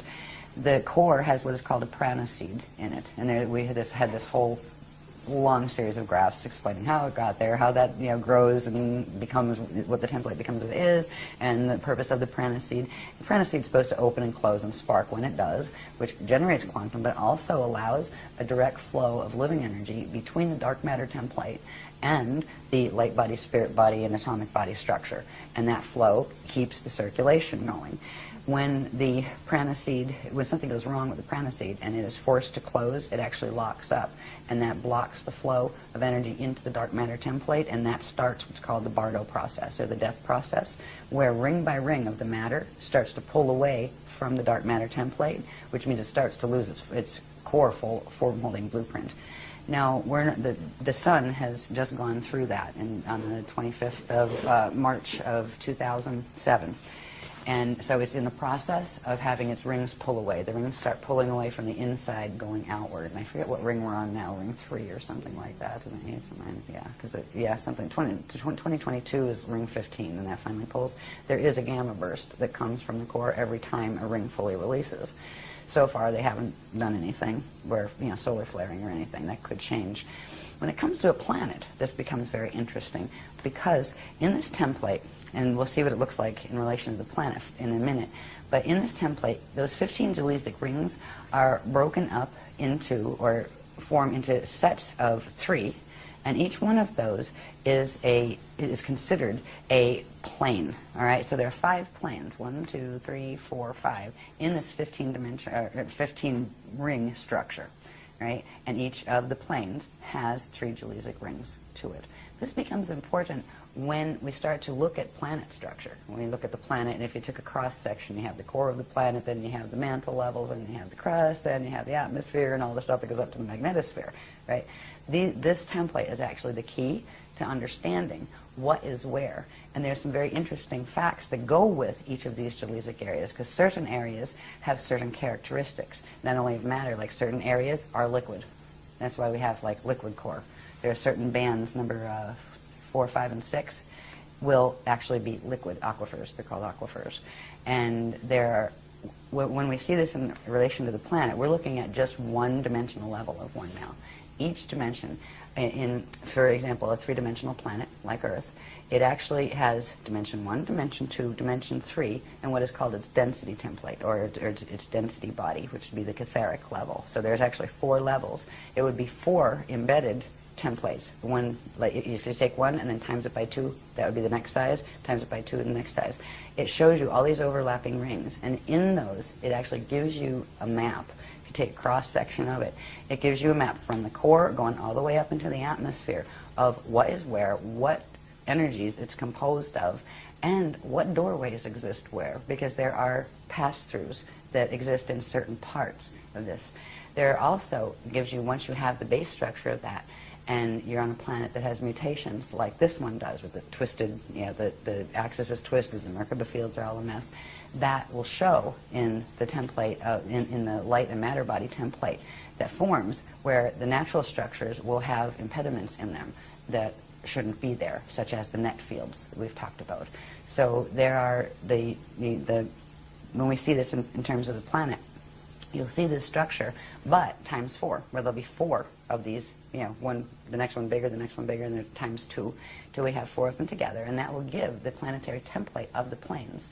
So in one dimensional level, you have the 15 layers, or 15 rings, and which make up 5 planes. So if you have 5 times 4, that's 20 planes. You'll have 20 planes in one density level of a planetary system. This becomes important because in certain areas in between these planes, there are platforms of consciousness that can be activated and are being activated that will allow for safe zone spaces. So eventually those places will actually open, and there will be an interface of planes between here and the hosting systems that we're going into, where eventually we will be able to walk through certain grids, and if your DNA is keyed to it, you will be able to see the other reality field and literally walk out of this one and into that one. And that is what we're aiming for. What we get out of understanding the base template of the Partiki dark matter template is we can first see how, by taking a cross-section of it, this is still just one-dimensional level of it, but just by taking from here to here, wherever one of those crystal bands, right, crosses the vertical center line, draw a straight line over from it, and it gives you the vertical cross-section. So from a spherical map, you can draw a vertical map, which means starting from the core, going up, you can see what's where at what bands. This becomes helpful once we have it all embedded into the 4 together, so we can actually see what's interfacing where. And there's some fascinating things that are up in our skies, around, besides the Van Allen belts. Because we know where the Van Allen belts are, and I haven't even looked up how far up they are, but that's known by science, right? The inner and the outer belts and the gap between. We can judge the distance of how far up what is, as far as doorways and those kind of things, because the Van Allen belts give us an actual, physically verifiable location to judge the rest. Is it up above it? Is that kind of thing. So these spherical maps, which we're in the process of working on. In fact, we're going to be doing more of those in this workshop than we have ever before, really. And the vertical maps. These are the keys to, if you're going to move into Ascension, where's the first place you're going to go? First, you're going to have to know how to get out of here. All right, I found a Stargate, now what? Right? Where am I aiming for? People do astral projection all the time. Half the time, most of the time, they're going down wormholes and don't know it. That is not Ascension. They are not Stargates. There are ways you can use the facilities that we have organically. We have the organic ability to project out of body, and eventually we can get our DNA up to where we can actually take the body with us. But you want to know where you're going first. There are certain planes that are totally corrupted. There are certain planes that people, when they have, like, say, a natural death here, get stuck in because of the distortions in the light body structure of the planet. So when we start to see the planes, the vertical maps, we'll look at the spherical one in a minute. The vertical maps look like this, which is that cross section. But this is after putting 4 of those layers together. So you see where each of the Angelic rings overlay, and so you have 20 dimensions interfacing. So you'd have the core, and these are the different things going all the way up. There are certain areas that interface directly, because we talked about before how this Earth has been a hot spot for all sorts of warring type of activity, because its relationship in relation to the galactic drama, where the star planet called Eartha in M31 Andromeda is directly linked to the host star that Earth was seeded into when it came back out, when it was seeded back out in the Amenti rescue mission, which was Ashayana. So you have Earth, Ashayana, and they connect through the gates directly into Andromeda. So they were actually, Earth was holding the galactic host for the Milky Way galaxy. That's why it's been never peaceful here. Terra was doing the same thing before it fell. So anyway, these up here, these upper planes that correspond with different layers, I'm not going to read every layer right now, but this stuff is out there, and it's it's in various different workshops actually. It shows you where the interfaces are, where up in our skies that interface directly with M31, where they are crossover points. There are certain things called aurora platforms that are in between, that are platforms that go through that space that I had mentioned. It's called the aurora continuum, that is between the outer domain radons and the middle domain edons, right? It's that transharmonic space. And the aurora platforms are there, and they are beginning to be activated now, because they will allow for a host that allow for ascension going through, and so that, because you can't go vertical anymore, because the gates up above have fallen. The Terran gates have fallen in the Pleiades system, and the gates up above that, the Gaian gates in the density 3 system, have fallen. This matrix is falling, and you can't go vertical because of that unless you want to end up in a fall system. So knowing where the plane structures are in our literally right here at home, this we don't have to go all the way out into the middle of the galaxy to find. It's right here, right here on our own planet with us. There are certain interface points where we have the liquid aquifers, we have the crystal core, then there's something called the flame field, which is like a thermal vapor. Then there's a void space, then there are the aquifers. And whenever you see the aquifers, they come in at the 4th, 5th, and 6th Jalizic layer in those templates. So they'll appear a couple times because you've got 4 of those templates now, right? So these are the deepest aquifers here. All of the aquifers will have these passageways, these natural passageways that are partially in the aquifer and partially in the lower mantle level above it. Mm-hmm. So there are doorways deep down there that you can learn to actually project through and eventually actually take your physical body through. There are what they call biomes in the middle mantle layer, and they are the crystal temples, and there are people who live there at certain angular rotation of particle spin. So we're not as alone on this planet as we think. There are negative aspects to some of these as well. They're not all positive, but fortunately there's a lot of positive ones. So up here, when we get up into the atmospheric ones, there are levels of the atmosphere, and again we have where the Van Allen belts are, so you can tell which planes are in relation to where the Van Allens are, that kind of thing. So these are the projection maps. If we're going to learn how to first bilocate and then learn how to actually translocate and take our body somewhere, it's helpful to know where the heck we're putting it.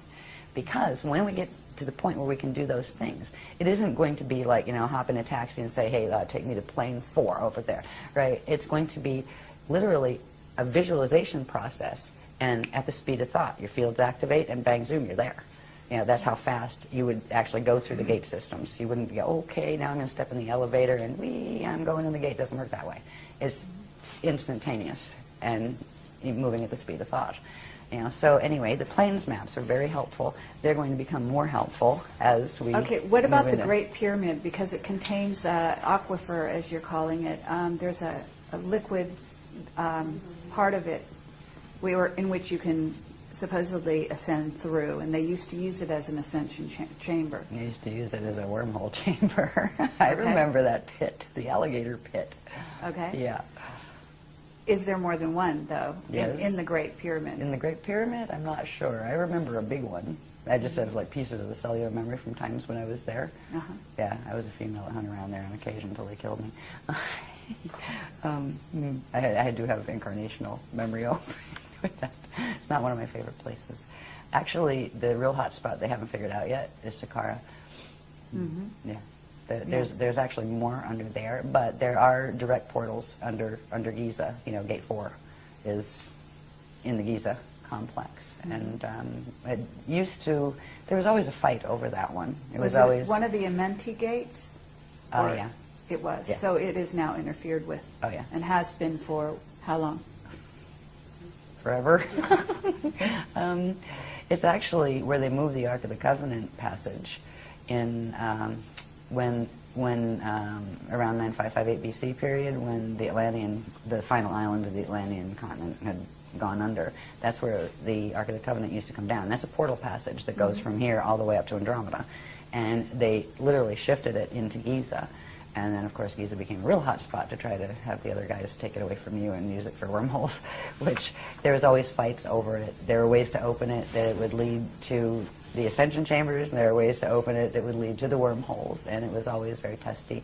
But at this point, the Amenti gates fell in 2003 to wormhole control, the wormhole people control, which means the dark force, whatever you want to call them. I don't like to be insulting to them, but the self-serving ones, maybe, the ones, FAs. We just use that, just, fallen angelics, whatever. Okay.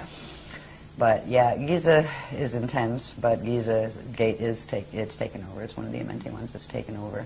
And we've actually had to recently assist the Guardians in bringing a portion of the Ark of the Covenant passage, literally shifting it back using acoustic Merkaba mechanics back to its old Atlantean location, which is now in the water, but it can come, there's an area where it can come down through, so we had a trip to Ireland that had to do with that.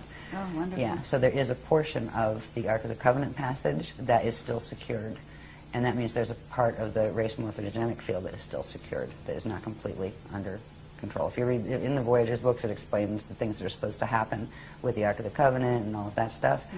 Well, the blue flame that was coming down from Terra is now reversed, which means it's carrying the opposite, the reversed coding, which goes with the wormholes, because of what happened up in Density 2 and Density 3 in the last several years.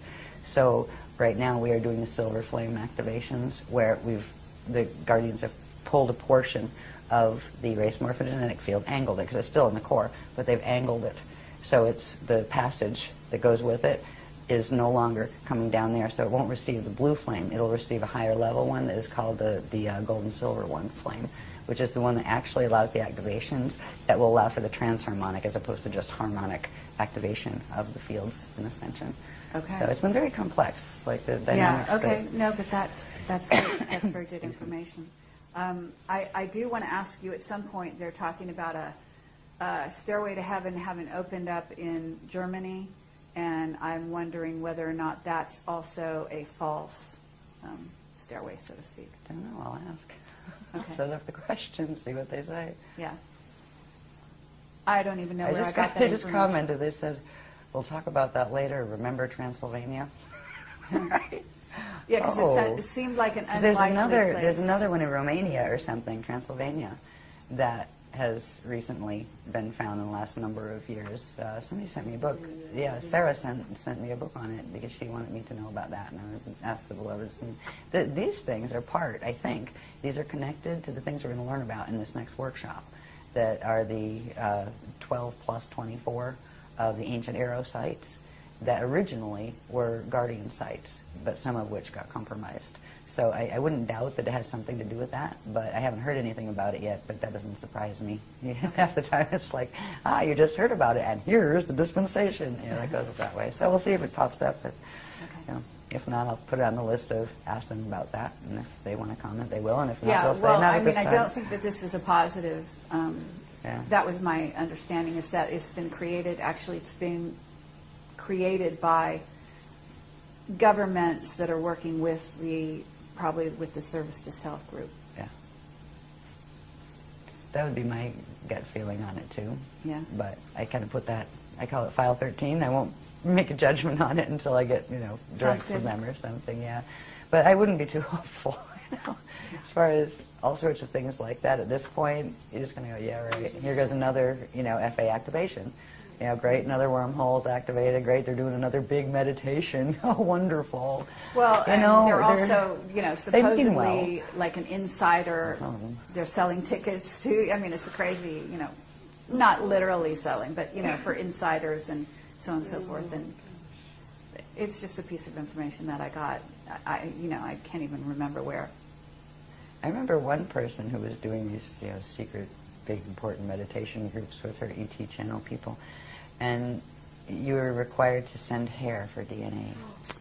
Like I went, oh, no thanks. That's not a positive. Right. Yeah. Anyway, to each his own. I'll stick with my diagrams and the guardians. When we get through the structures that we were talking about in the vertical maps and look at this in terms, now this is just a black and white copy, I don't have this in color yet, but these are ones we're just actually bringing out in, we've brought out the material before, but the diagrams you could actually read because they're clear enough because they typeset them for me. This is showing the spherical map, right? And we saw the little one before that was just like a cross section, right? This is showing the spherical map. And when you look at these more closely, I'm not going to analyze this here. There's other things that, you know, we've gone in depth, other workshops have gone in depth in these. But here's where you'd have the Van Allen belts coming in, right? So that gives you, all right, you know, that's up in the air. Coming closer down here, this is the D2 crust. That's what we're standing on.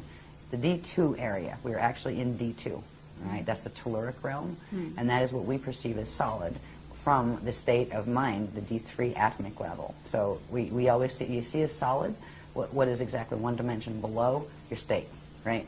And we are stuck in the D3 state because of the DNA, so we are seeing the D2 level as solid. So this is the D2 crust we're on. This is then you'd have the level of the mantles going down. You'd have the aquifers inside there. The crust level always shows up at the outer ring around the 9 level, right? And that always shows up at this point inside of one of the Cathara grids. And that applies all the way up. The mental body layer of the planet, this is the physical emotional body layer. The next one up would be the D3 grid, that's up here, and there would be the specific areas where the crust of the mental body is, where if you went into the atomic state of matter, that would be physical to you. If you went into D4 or even density level consciousness, which is one step up, you would see that as physically solid. Right? These are reality fields that are going on around us all the time, and they are populated as well. Right? And sometimes we get visitors from them. Not all of them are positive. They started out that way, but there are these things here. 1, 2, 3, and there's actually one that runs up in here. These are net bands. We've got the, which one's that? The Dermanet? Yep, the D1 Dermanet, which is an etheric net. That runs where, let me see what level is this in, because you can find exactly where they're running. Let me find my crust again. That's the D1 crust, sorry about that. This is D2. And this is a little bit blown up from the smaller map I was working with. Here's the D2 crust. That was the D1 crust I was showing you before. This is the D2 crust. The Dermanet runs literally halfway down in the upper mantle and halfway up to the ozone layer. All right. That is one of the frequency control nets that are controlling our DNA, our minds, that we're getting broadcast. You wonder where channels get their information from. Yeah, it's the intranet, actually, and that one's up here. That's the D2 level. That's up in the atmosphere, a bit higher than the ozone. Here's the ozone layer, and here's the thermosphere area, which is the inner atmosphere below that, right? So moving upward, we have the next net, and that's the intranet, and that's where the channels get most of their broadcasts from and all of that kind of thing. They're canned broadcasts, any of them. These, if you follow it around, where's the Van Allens? The inner Van Allen's there. So this is right on right in the beginning of the Van Allen gap, right? So it's showing you. You can tell where these things are, where they're coming from. This is what the HARP stuff is all about, and various things like it. They are getting these things activated to kick them up for full throttle when they try to roll the planet, and that's what they've been. All this technology has been trying to aim for, was that final extinction, which they're not going to succeed at yet anyway. Hopefully by the time they get around to being able to activate this Merkaba and making us extinct, we'll all be gone anyway. Right, bye. Took the spanner gates out. So up here we have, this is the one that corresponds with the next level, which is called the density grid. That's the catharic level of matter in the planes. This one is called the ego net, epigenetic overlay net. That is the one that controls the chemical sheath around the DNA that actually tells the DNA what to do. So these are the biocontrols that are being used. When we have psychotronic warfare and things like that, where we're getting zapped with stuff, I mean, these are the nets that are coming through. There's a whole other set of technologies on planet that go with this. It's called the caduceus network, and it's a perversion of the natural structure of that figure 8 shape Navajo gate.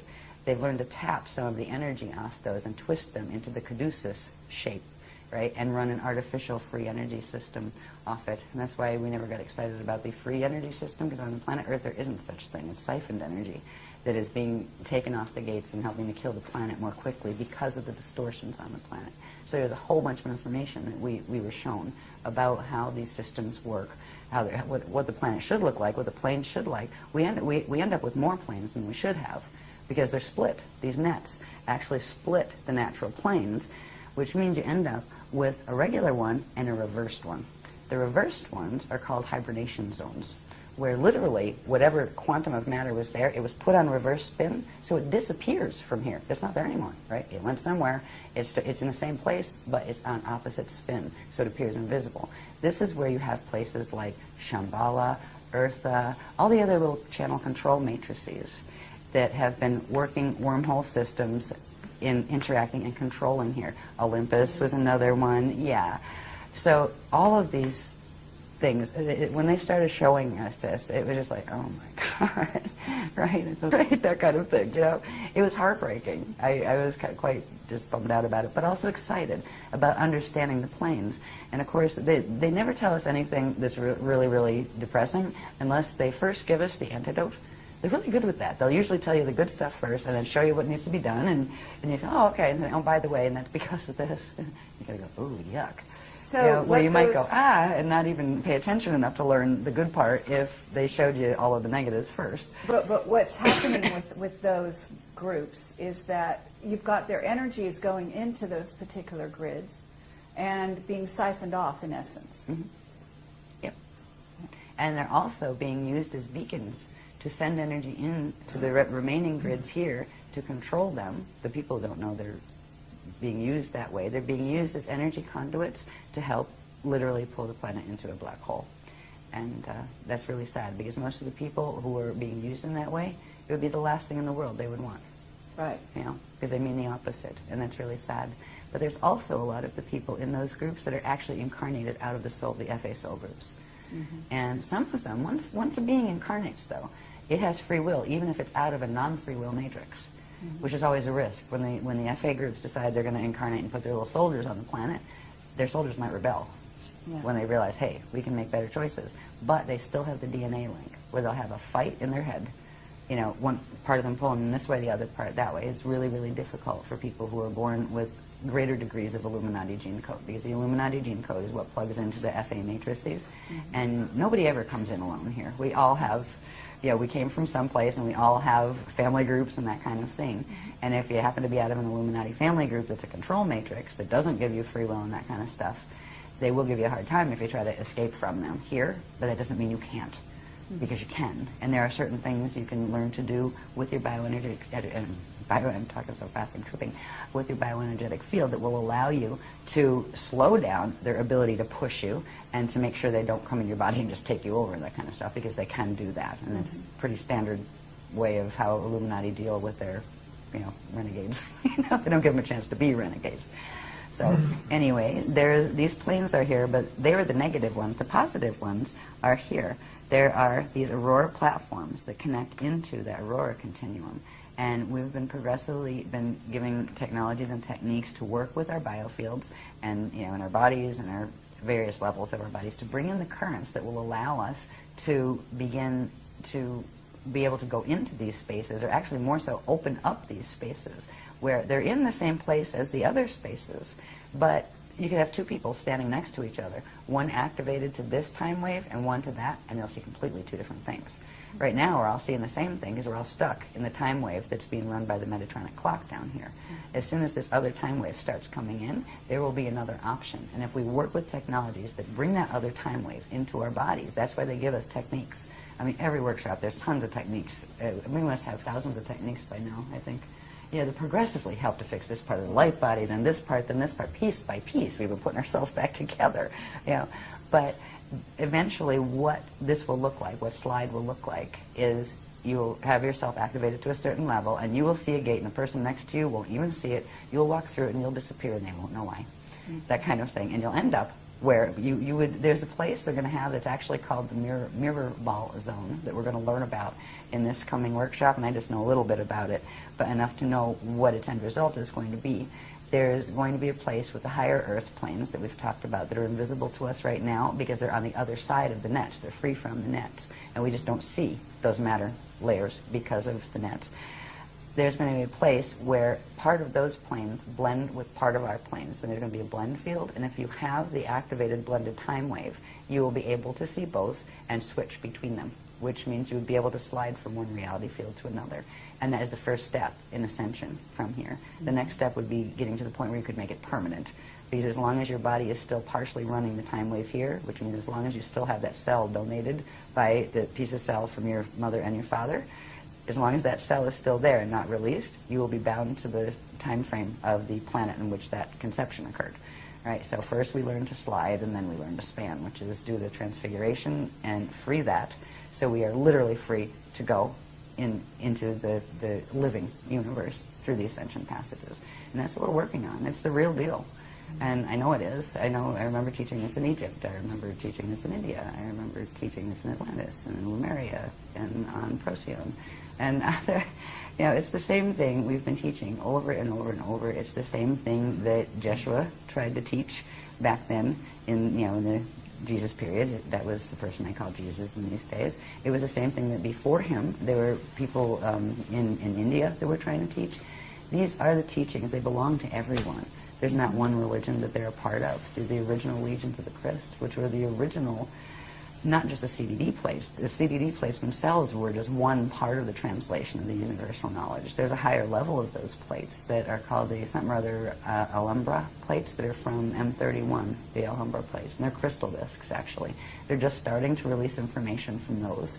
When the solar crisis happened and it went into evac, they started bringing in the higher level information that had to do with the spanners, gates, and all of that stuff, because you weren't going to get out on the regular level of vertical ascension. You had to do the go in between in the aurora zone. Okay, so it's fascinating. Actually, anyway. I do have a question about the CDT plates, as you call them. Yeah. My understanding is that these are actually physical, or at least they're in the 3D world here on the planet, and that originally those plates were in Hawaii. They're hidden in Hawaii. Is that correct? Not all of them. They're hidden in different places, but they would often take me to the Hawaii center they have. Well, through the Hawaii portal. It's actually the place they took me to is in the year 6,529 or something of Earth, but higher Earth. It's in the higher Earth planes. And before, when they were talking about it in the books, they hadn't made the distinction between the lower Earth planes and the higher yet. That came much later, after we had things like this to show, what switched in what direction. But that's where they were taking me, and it was in those experiences that they allowed me to hold them. So I actually felt them and knew they were real, so I didn't think I just dreamed it, that kind of thing, because I knew I was like, well, I'm dreaming about it. No, you're not dreaming about it. You touched it. No, I didn't. Yes, you did. Did I do it again? Yes. Right. Yeah. I haven't, I've had bilocation experiences so far with the crystal ones, the ones from Andromeda, but I haven't physically held one of those yet. But I'm excited. There's books that are supposed to come off those. The Kali Shatari book is going to be very special. It's the holy book from one of the holy book series from Andromeda, and they're holy because they explain our relationship with Source. They explain the paradigm that all of this is about, and this belongs to everybody. You can take it or leave it, but it is the way the universe works, and you can work with it or against it, and there's no big God that's going to get mad at you. If you do something a different way, or you go in the opposite, if you act in ways that are opposite to the will of Source, which was a loving will and giving free will, the universal matrix itself, just the energy dynamics it's set up on, to be eternal, will give you consequence to action. And if the worse your actions get, the worse your consequences are going to get. And if you end up with yourself in a black hole and you're going to go in space dust return, it isn't because God did anything to you. It isn't because somebody else did. It's because you got yourself a bit twisted in how you were acting, and you were getting the feedback. What goes around comes around. What you're putting out, you're going to get back. And there's nobody that can buffer you from that. You can, pray and do 500 Holy Marys, and it's not going to fix that. It's being able to hold the frequency, because whatever frequency you're holding and however you're acting and thinking and acting, like conducting yourself energetically, will be the consequence you get back. And there's really nothing that can stand between you and it. And that was the agreement coming into materialization for everybody the first time they came in from the God Source consciousness field. So there's no big, bad, angry God in the sky, which is nice to know. It's a relief after all the religions telling us there was. These also become flat maps, which of course would be maps like you would get, at the store, right? It's a globe turned flat, and they do have the Mercator adjustment, for the sphere kind of thing. So this, there's a lot on this. That's why it's a bit hard to see, but if you look closely, you can see it. This is actually showing where the old Atlantean continent was in the Atlantic Ocean there. It's showing where old Lemuria was, right there. It's showing a number of things. Here's the United States over here, right, in Florida down there. And here's Africa and Europe and stuff up here. All right. Now, these things here are interesting. This is the equator line, right? Now, if we look up here at the sphere, right, there's a little sphere up there representing the globe. The staff line is the vertical line, right? And that would be the axis that it's rotating on, the planet's rotating on. And then there's the chamber that runs front to back. And then there's the rod that runs side to side, east to west. These are all twisted up right now, by the way. They're not, like east is not east, west is not west. And we're upside down, actually, in terms of the natural, the greater maps that our universe is a part of. We're actually, like for Eartha, for example, Eartha is still in its natural position in M31 in relation to the larger maps that's a part of. Its north plugs into the center points, and that's where those Cathara grids come in. The north, the top is north, is true north. Eartha in M31 still has its north in the north position. Our north is actually our south. We're literally upside down and then shifted 23.5 over. So it was 180 plus 23.5 shift. But to us, walking around on it looks like, yeah, that's up, that's north, right? So that's what we work with here. We went through a whole series of things that showed the twisting and distortion of the rods in the chamber. Where is the front of the planet? Where is the back? Where are the true sides, right? We have this thing called the Greenwich Meridian that everything seems to be based on. This has to do with there are natural chambers that should run front to back, and natural chambers that should run east to west, and these are all twisted as far as the numbering that has been put on here. These triangles here would be, now if you took that sphere and flattened it out, right, there are 4 points on that sphere where those rods and chambers come through, right?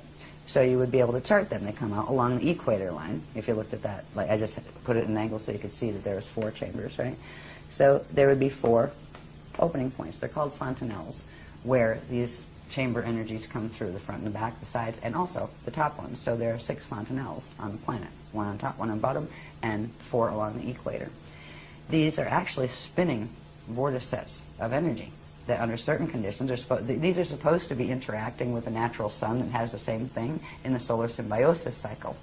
But because of the planet being twisted, they're not. The rods have actually been split at various times from, I think the first was around 540 million years ago, and this planet was reseeded, this solar system was reseeded 550 million years ago, all right, when the fall of Terra happened. So it was very soon after that, in those type of numbers, that they first started to mess with the rods and started to shift things. The movements of continents and things has had very much to do with people playing with the rods when they shouldn't have. They've split them. At first it was just splitting them up, right, where now you had 2 versions of them, and they split it up to the tropic of, what's up there? Is it Capricorn or Cancer? Cancer's not right. Yeah. So they split them, and instead of running on the equator, there's a set that runs on the Tropic of Cancer. And then the other guys, I forget if it was the green, I would call it the green team and the red team. The green team are the Anunnaki and the red team are the Drags, right? The green dragons and the red dragons, etc. So we just use it that way just to, instead of trying to, and there's like 20 on that team and 20 on that team, the greens and the reds, let's leave it at that. So I forget which ones did it first, but then the others pulled part of it over at a different angle, but on the same tropic of Capricorn. So now you have these things, Cancer, and now you have these things. Here's the natural part. A third of the rods were left where they're supposed to be, and they still spin as they're supposed to. Then you have the green ones and the red ones. I think it's green over here and red over here, but it might be reversed. I don't have the color version. It's been a while since I taught this, but you get the idea. In between them, if you get one spin in one way, one spin in the other, it creates a sinkhole in the middle. You wonder how that continent that used to be that big isn't there anymore? That one right there. They sinkholed it, which means they literally get those going. It creates a field that literally dissolves the matter, right? Turns it into an oscillating wave and takes it somewhere else.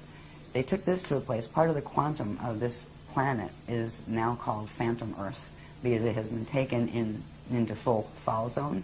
But we're in the net part. We haven't fallen fully phantom yet. And there's another part of the quantum of Amenti Earth that has stayed in the natural configuration, and that's called median Earth. And the higher Earth planes are part of that, are connected to that. We're stuck in the middle right now, and most of the grids are going down, while some of us are going, up as those grids go down. Bermuda Triangle has to be in that That has to do sinkhole. with the wormholes, actually. Okay. There's a whole set of wormholes. They call them the Phoenix and the Falcon wormholes. They're right off the coast down around here, is the coast of Florida or North Carolina? It's one of the Carolinas, yeah, right up in there.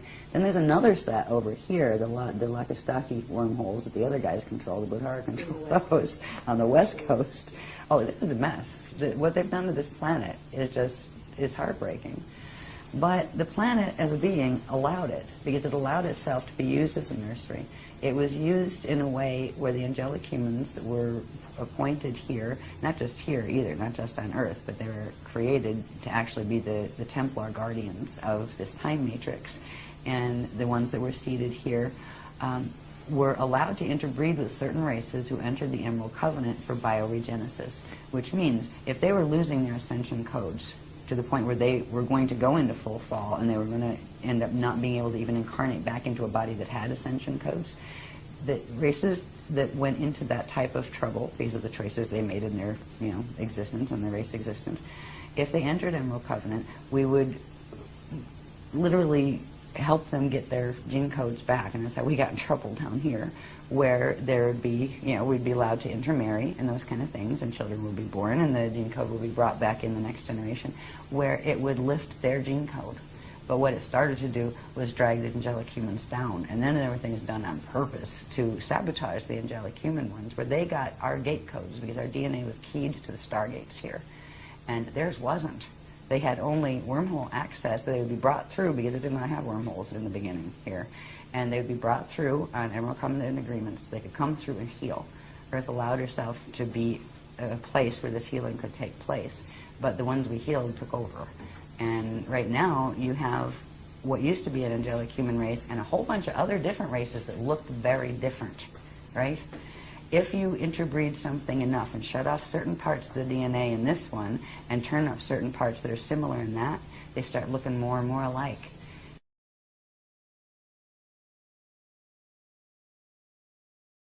This is a transposition of race identity look, right? Angelic humans look much more actually angelic. We're much taller. We actually have 6 appendages, 2 thumbs, Eieyani, an extra toe, and we're much taller and more fine-boned and that kind of thing. We come in all colors, right? All the skin colors, they were all created there to be first. There are people that were much more reptilian, that were in on the bioregenesis or helping the DNA to get its ascension codes back projects. So now you have like people that are part human and part reptilian, part human, part Anunnaki, part human, part draconian. Oh, it's just like Club Universe here, and that's okay if we weren't all fighting and trying to kill each other. Because if you look at what is happening, what has been happening, our history on this planet, even the part we know, everybody's been trying to kill everybody else to get the land out from under them, or to take control of their power and disempower them. It's been horrible. And this has been about race groups that hated each other, right? Okay, so you have 6 different races that are coming in for bioregenesis, and if you take them back to their home stations, wherever their ET places are that they're from, they hate each other. This one hates that one, and that one hates this one. Oh boy. And the agreement is nobody's going to hate each other. We're all going to be nice. We're all going to do the Christic thing here and learn to heal and let that go. And we're going to get our gene codes back. Yes, a good thought. Didn't work that easy because the others raided. As soon as some of their own that defected, and came to get the the healing of the gene codes, the parent races they came out of started coming in and messing with them and trying to get the human gene codes, because the human gene codes are priceless. They had the Diamond Sun DNA, minimum 12 strand. Some of them had up to 48 strands, but they didn't see those very often on the planet. So it has been a fiasco down here, but the Earth allowed this to happen. The Earth, as a being, allowed as long as time as possible. It allowed itself to be pulled into fall, but it will take the path of Kali Rama step back. It will not let itself be used and taken into as food into the black hole system. So Earth is cooperating with us in this whole hosting movement. Earth doesn't want to hurt any of the beings that are on it, including the ones that have hurt her. The Earth is an amazing consciousness. And I remember a couple times I was just feeling so awful about, oh my God, our poor Earth, what are they doing to our Earth, And I could feel, and I got kind of like a verbal translation, because I have like this translator aspect to my consciousness that can take the direct impression. I said, don't cry for me, I'm all right. I'm choosing this path, I'm okay. But you need to be okay, and you need to help them be okay. And I was like, okay. It helped, and I knew it was coming from the Earth consciousness, and asking me to raise my consciousness up a little bit more. And even though it looks like a horrible thing, and it's not a pretty thing, it's not pleasant. It would have been nice if Earth could have done her whole ascension thing, but Earth feels that this was the best she could do for the races she agreed to host, that she looks at all as her children. And that, it's like if you were a being, I call it she, she's really a he, she, it. It's a consciousness field. It doesn't have gender really in that way. But the Earth loves its children. And if this is the best it can do, it doesn't want to abandon the children. They're going to fall. It could have shaken them off like fleas a long time ago, but it didn't, because it loves them. So this is an agreement of a very, very high order with a being that calls itself a planet, and a bunch of races that are trying to heal. It's just when you're stuck in one of the little bodies as one of the beings in one of the races watching it, it can look very scary or harmful or, gosh, that's terrible. Yeah, very diabolical. But this is an interesting dynamic to think about, which is that the Earth has chosen this path, the one we're talking about here, and allowing this, what you're calling an evac for the next 200 years, to allow the beings that want to get out of here and go other places to do so with their bodies or with just their light body. I think that is also a choice that we haven't talked about.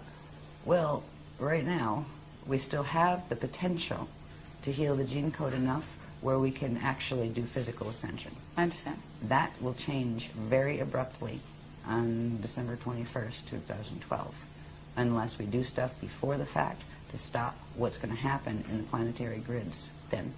Because right now, the human DNA is keyed to the planetary grids, and the majority of those grids are going into the 55 Death Star activation.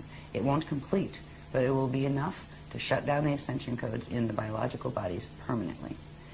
But I do know that somebody, might not be our group, we might be too old and tired, honestly, I don't know, because you use up enough of your quantum, and even if you can get your, put your DNA back together, you're just too bloody tired, right? So it's easier to bardo out and just get your spirit out and free yourself from the body. Yeah. So we're not sure it's going to be, our group. It might be the next generation. Sure. But there needs to be a group that does this, because if not, the human race will become extinct. If there is not at least a breeding set brought off planet physically with the ascension codes restored, what the human race was will no longer be, because it will have been mutated into something completely different, and those potentials will be lost. It will become extinct. Now, the consciousness will go in various places, but the race as a line in and of itself would become extinct. And that is not desirable, because there are still a lot of beings in the cosmos that think the angelic human race was a pretty darn good race. The Anunnaki aren't too thrilled with us, but there's a lot of beings that think it's a prototype gene code worthwhile having. And so somehow there's going to be at least a small group of people who do get off into full ascension, get off this planet into full ascension. The rest will stay here. Some of them, after the host, after the gates close, the planet's still going to be here. There's still going to be people on it. But it's going to become more and more obvious, if it hadn't already, that being here very long isn't going to be an option. So there's going to be a huge rush for who can get in the air the fastest and out of the solar system, because they're going to realize what is occurring with the sun. There's going to be a But you're galactica talking type about, scenario. in that case, they actually, their choice is only to go by a vehicle, physical vehicle. That's what they will try to do. The ones that who will end be up left. staying here, and there will be grid wars But over who won't- has the resources But to will there build enough be any ships to get off. positive groups, any groups taken off by positive beings at that time? Right in at the end. vehicles?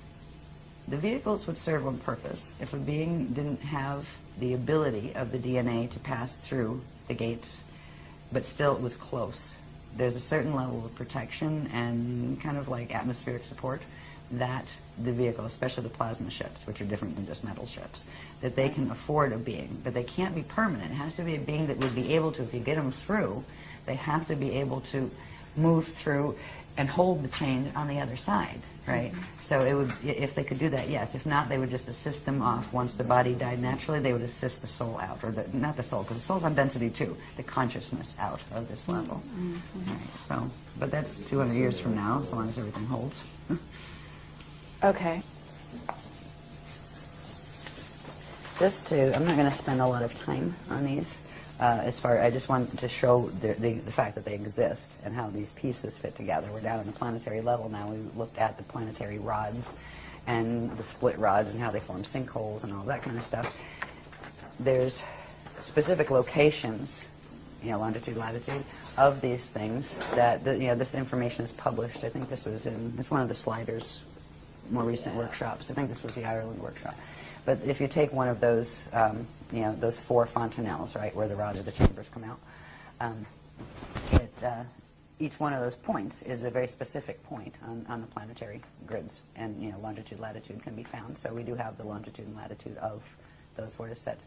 What they do is, through the planet, they actually come together, right? So you'd have this vortice on this side and the other one on this side, and when they make them spin, there's supposed to be a natural spin to them, but when they make them spin and they send them in the same spin set, and then send the other set of them into the opposite spin, they can actually crack the plates at the equator and shift wherever they want. They can turn one up this way and the other that way, and they could literally rearrange the plate structure, and they've done that before in small ways. What they were planning to do in 2012 was the final one, and it would have ended up in the one extinction that did take out the humans this time. They took us out twice before. This is the 3rd seeding and the last one here. But there are 2 other seedings of the angelic humans here that there were remnant taken off, and frequently in ships. They got some of us out through gates, but there was also some ship pickups because it was fast, and you had to get them out fast before they weren't going to get out. So it's another one of those dramas. They didn't use the rods in either of those extinctions. A little bit in the first one, the 5.5 million years ago. They call it the wall in time. They used them, but they had tried to decimate the humans first, and whatever was left was taken off planet before they moved the rods at that period. So what we're dealing with is this amazingly huge set of mechanics that is so far beyond what our science can even fathom right now. They don't know what a fontanelle on a planet is. They don't know what a rod is. They're just saying, oh, I think there's something called torsion fields. Yeah, tube torus fields. Right. Yeah, we'll talk about torsion fields in a minute, because it's the torsion fields that aren't natural. Merkaba fields are natural, but unnatural Merkaba fields can be generated to create torsion fields, which are external vortex sets that can harness things and move things, and that is what is part of the Atlantean Death Star Merkaba structure. So when we talk about the rods and how they work as vortex sets, we also talked about briefly that this one, the one that goes east-west or left-right through the planetary body, is the rod. The other one is called the chamber. It has the front that goes front to back, and that also comes out. This opens, this natural chamber at certain points opens. The rear part of it is referred to as the Bardo chamber. And at certain points in Ascension, a natural process occurs where that Bardo chamber would open that allows for the different things to take place in a being's or a planet's body, that allows it to go into light structure so it can go through gates and go to another space. The chambers are opening on this planet. They have specific locations as well. And again, if you turn this around, if you took this paper and bent it, where you at least have the circular part, you would see that this point and that point are directly front and back from each other. What's funny is we had to do the calculations of where is the real front of the planet, because it's all twisted. The Greenwich Meridian is not the natural front, back, or sides, and we have the calculations of what actually is the front and back and all of that. That matters when you're trying to line up angular rotation of particle spin with certain planes that are not in the net. Because if you get it going the wrong way, it'll go into the matrices that go with the wormhole structures. So they were teaching us the basics of understanding these things, so we understood what directions our particles needed to learn to spin in. There was a time we were hoping to get some of the planetary grids out of the fall, where literally some of the quantum from here could be shifted, and it would almost look like, well, it would look like in the other places, in the higher Earth spaces that are also physically manifest, it would look like new islands appearing, that the land grids that we could get out. The chance of doing any of that now is very, very slim because of the thing that happened with the sun, the solar issues, and also the activation, the 55 activation that's going to take place in 2012. That can't be stopped. If they tried to stop it, it would actually implode the core, and it would all be history. So the chance of getting grids through is not, like, as far as planetary grids, is not high. There may be little bits that can come through here and there. I get a feeling. I don't know, I haven't talked about it yet, so it's maybe a potentiality that's still on the board, but they're not going to talk about it until it becomes a stronger potentiality. But as far as the planet will go its course, it's chosen its path of Kali-Rama, step back, and that's good. That's better than Kali-Dima fall. Because, it's like, okay, I'll work with you, the consciousness on the planet to a degree. I'll take this much, but I'm not going there, right? You want to go there? That's your choice, but I'm not going there. There's a whole bunch of people and a whole bunch of Illuminati races here that they don't have an ascension code left in their bodies. They're not going to make it out in time. They need too many generations to regenerate those codes, and there's only 200 years before the gates close. A bunch of them are choosing also the path of Kali-Rama, step back, where they will go through their natural Bardo process and then go back through the Ring of Fire, back to the Edons, and then come back out and try again. And that kind of stuff, where you come back out and you're not in false status anymore. Then it's kind of clean slate, and okay, your choices again will bring the consequence. So you have a chance to get the ascension abilities back, but you come back to where you started, like the frequency level where you started. So it's get to come back, and I'm up here now. No, you'll come back in the same frequency zone that in the outer domains as you left in Kali-Rama. So we're at an amazing point, is what all this is about. An amazing point in human history, but also in galactic history. And the decisions we make now still, even though there's these huge influences that do interrupt our free use of all of our abilities to do whatever the heck we want and manifest anything we want. Yeah, we're dealing with a planetary field here that's a lot stronger than our individual fields are. So we have free will within the parameters of the framework we're in. But there are still choices we can make. We can still choose which path we want to be on and take the steps that are a part of that path. There are things to do if you don't want your DNA to go 55 Metatronic in December of 2012. They're not that hard. There are some things you need to learn. There are some things you need to learn to do with your light body. You need to know what the hell a light body is. You need to know some of these structures. You don't have to know every part and label every part. There's not a test at the end of it as far as, regurgitate the information. It's about getting the activations, getting your body healed enough to support your decision of the path you want to be on. There are people who will be more comfortable with the path of Kali-Rama. There will be more people who are comfortable with the path of Kali-Dima fall. Because they figure, heck, it's more fun, right, for now, right? That's okay. God source allowed in the creation, loved everything, created everything out of love, and imbued everything with its own power. It had the power to create as it chose. And we were given free will, but part of the creation was it would be an eternal life system. So that meant a set of physics boundaries were set in the structure itself. And that is what we play ourselves against. It's not God getting mad and sending you to hell. We send ourselves to hell, if we go in that direction. Mm-hmm. So we're at an amazing juncture in our history. This is just some of the gates, some of the gate locations. You're not meant to be able to read this. You need a magnifying glass for it. But these are the identified with longitude and latitude gate sites we know of so far, both the positive ones and the negative ones and the ones in between. And the list isn't finished. I have a feeling we're going to get some more this weekend. I have a feeling with the arrow sites. Yeah. So, but is it possible for you to name some of the major ancient gates that are active or becoming active? Well, one of my favorite is Machu Picchu. Okay. That's magical. Yeah, there's always a part of that stayed safe, even when it turned messy. We've gone back there 3 times. We've brought groups back 3 times. Let's see. Yeah, that's the only spanner that's been identified. Yeah, they didn't identify any other spanners, did they? No. Yeah, the spanners are those core gates. Yes. Yeah, yeah. They've been still on they will interact through a set of gates that are referred to as the Ark Hub gates, the Ark of the Covenant gates, which are they were an interface system that if a mente fell, they would still, hold the passages out. They haven't given the specific locations of the core gates yet, Okay. except for one that's referred to as Shalon 7. It's Spanner 7. And that is the one that's, it's actually Mesa, Arizona, but it connects into Scottsdale and Phoenix. And we used to live out there. They had us secure a spot out there. Yeah. So Okay. Yeah. So that's one. They're all over the place. I'll just read a couple here. There's so many. It's like whatever. Okay, Bermuda and was there fun. is a Stargate that's, of course, very well known in Iraq, at least one. Yeah. And Yeah, that's is SG-10, that I think, isn't it? considered to be What one was of I the gates of Amente that was taken over? Let me see. Which one was? I know Iran was. Yeah, which one is Baghdad? Yeah, I'll just read them. The Amente gates, and the ones that fell. You had SG-1 through SG-12. SG-1 it's in, Halley at the South Pole. That's South Pole.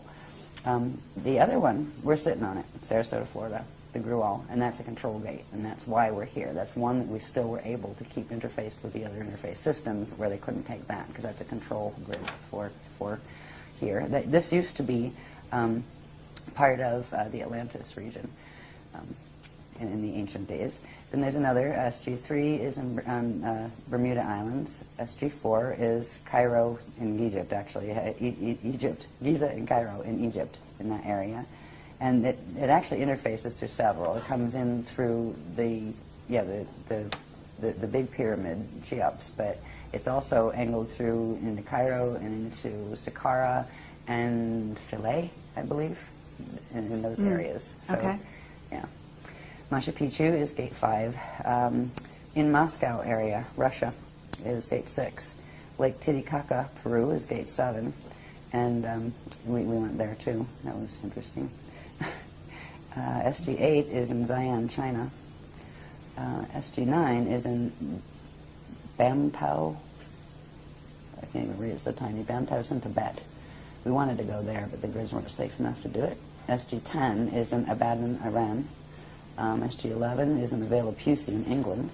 And SG-12 is in Montségur, France, and we went there as well. That's where the Cathars were massacred. Yeah, Yes. Remember that one, too. I was just there. Personally. Yeah.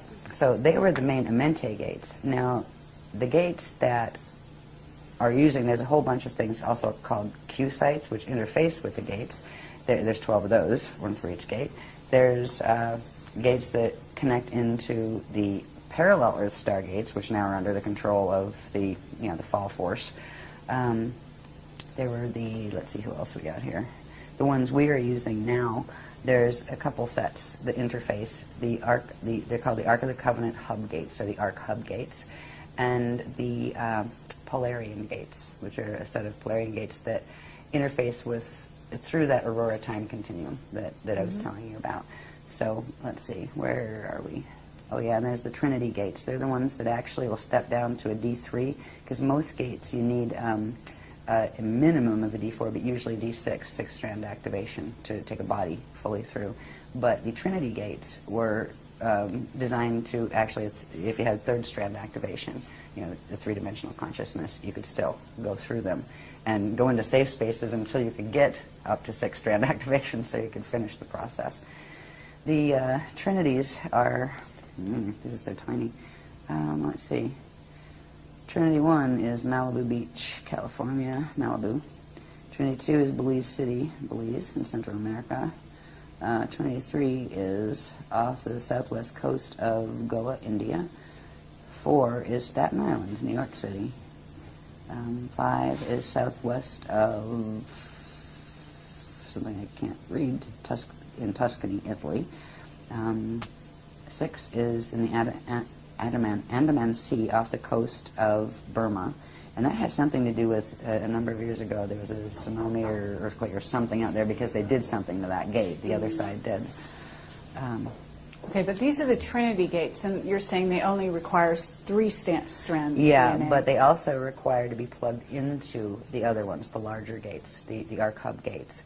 But the Trinities are like a step down for beings that won't, you know, if you had to use the gates and you only have 3-strand activation, you'd spontaneously combust your body if you went through, you know, a gate that your DNA is not activated enough to hold the frequency of. Okay. Yeah. And let's see. So, Wait, I and- don't know if the hub gates are on this one. I think they put this together before. Yeah, the hub gates. We have a whole book on the hub gates, actually, a whole, like, Okay, and the spiral nature bound of the thing. hub gates is what? Well, they're the arc hub gates. They run off the Ark of the Covenant portal passage between here and the Andromeda Galaxy.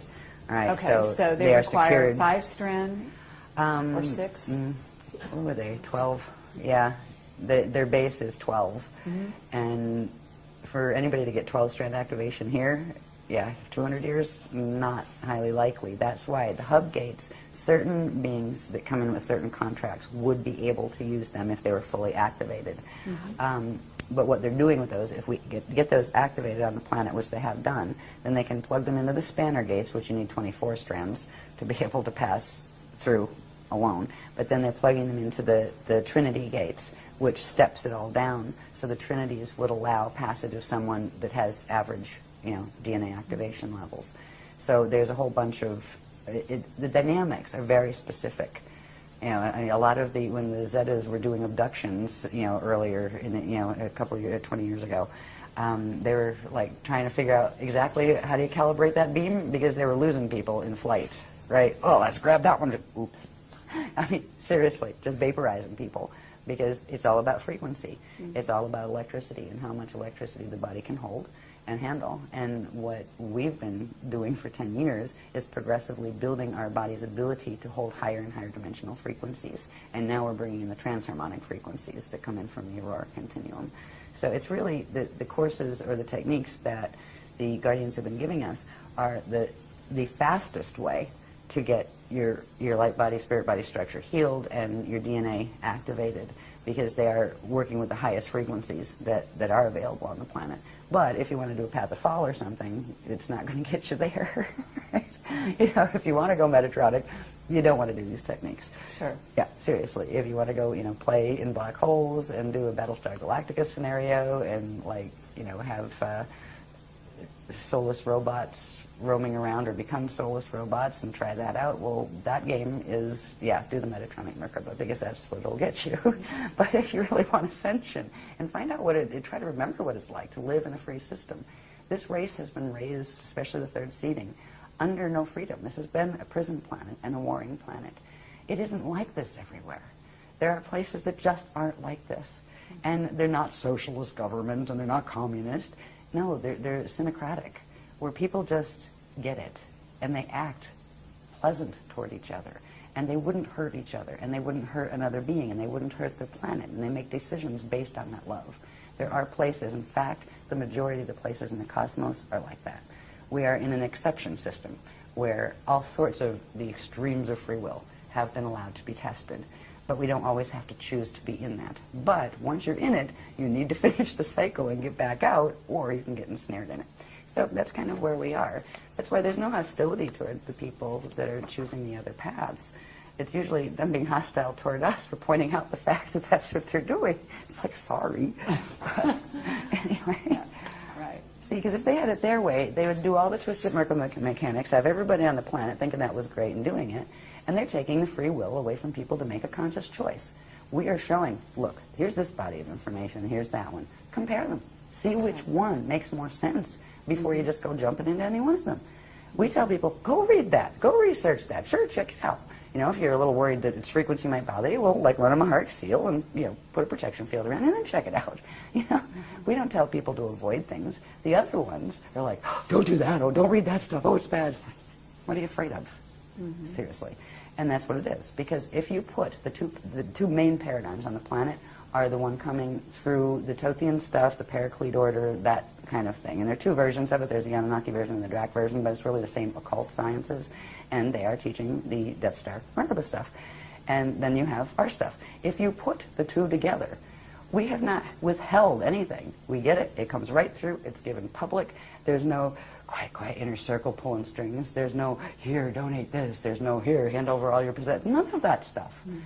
You know, and they like to say, oh, you're a cult.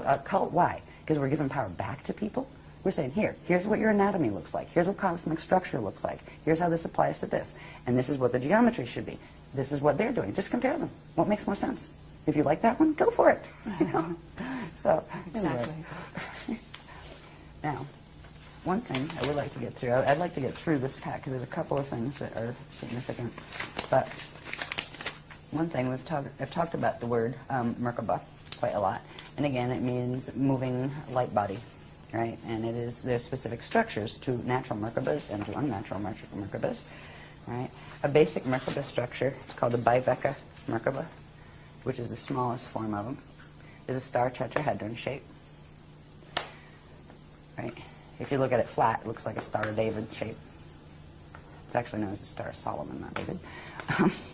But, yeah, that goes back into the history of Solomon and David and Jesus and stuff. Yeah, and We are of the House of unfortunately, we're not Solomon, going to have not the time for House of that. David. That was Anunnaki. Right? Okay. Yeah, and that's all right. Anunnaki's fine, but, yeah, let's just keep the history clear on that one. Yeah, and I mean, I have some random questions that we can talk about at the very end, so Okay. just signal when that might be. Okay, I'm trying to get there, actually. No, it's okay. You're getting we tired. got I some don't blame room. you. I'm getting It's tired, okay. too. No, it's all good. Okay. Now, any of these structures, by the way, if people want to learn more about Merkaba, there's quite a decent section in the Cathara 2-3 manual, the Cathara healing system, but the 2-3, second and third level, we talk about these a lot. But anyway, this is the basic structure of them. And the classic Krishnik Merkaba will have an electrical top spiral, or at least in this universe, has electrical top spiral. Some of them actually have a magnetic top spiral, not in this universe, though.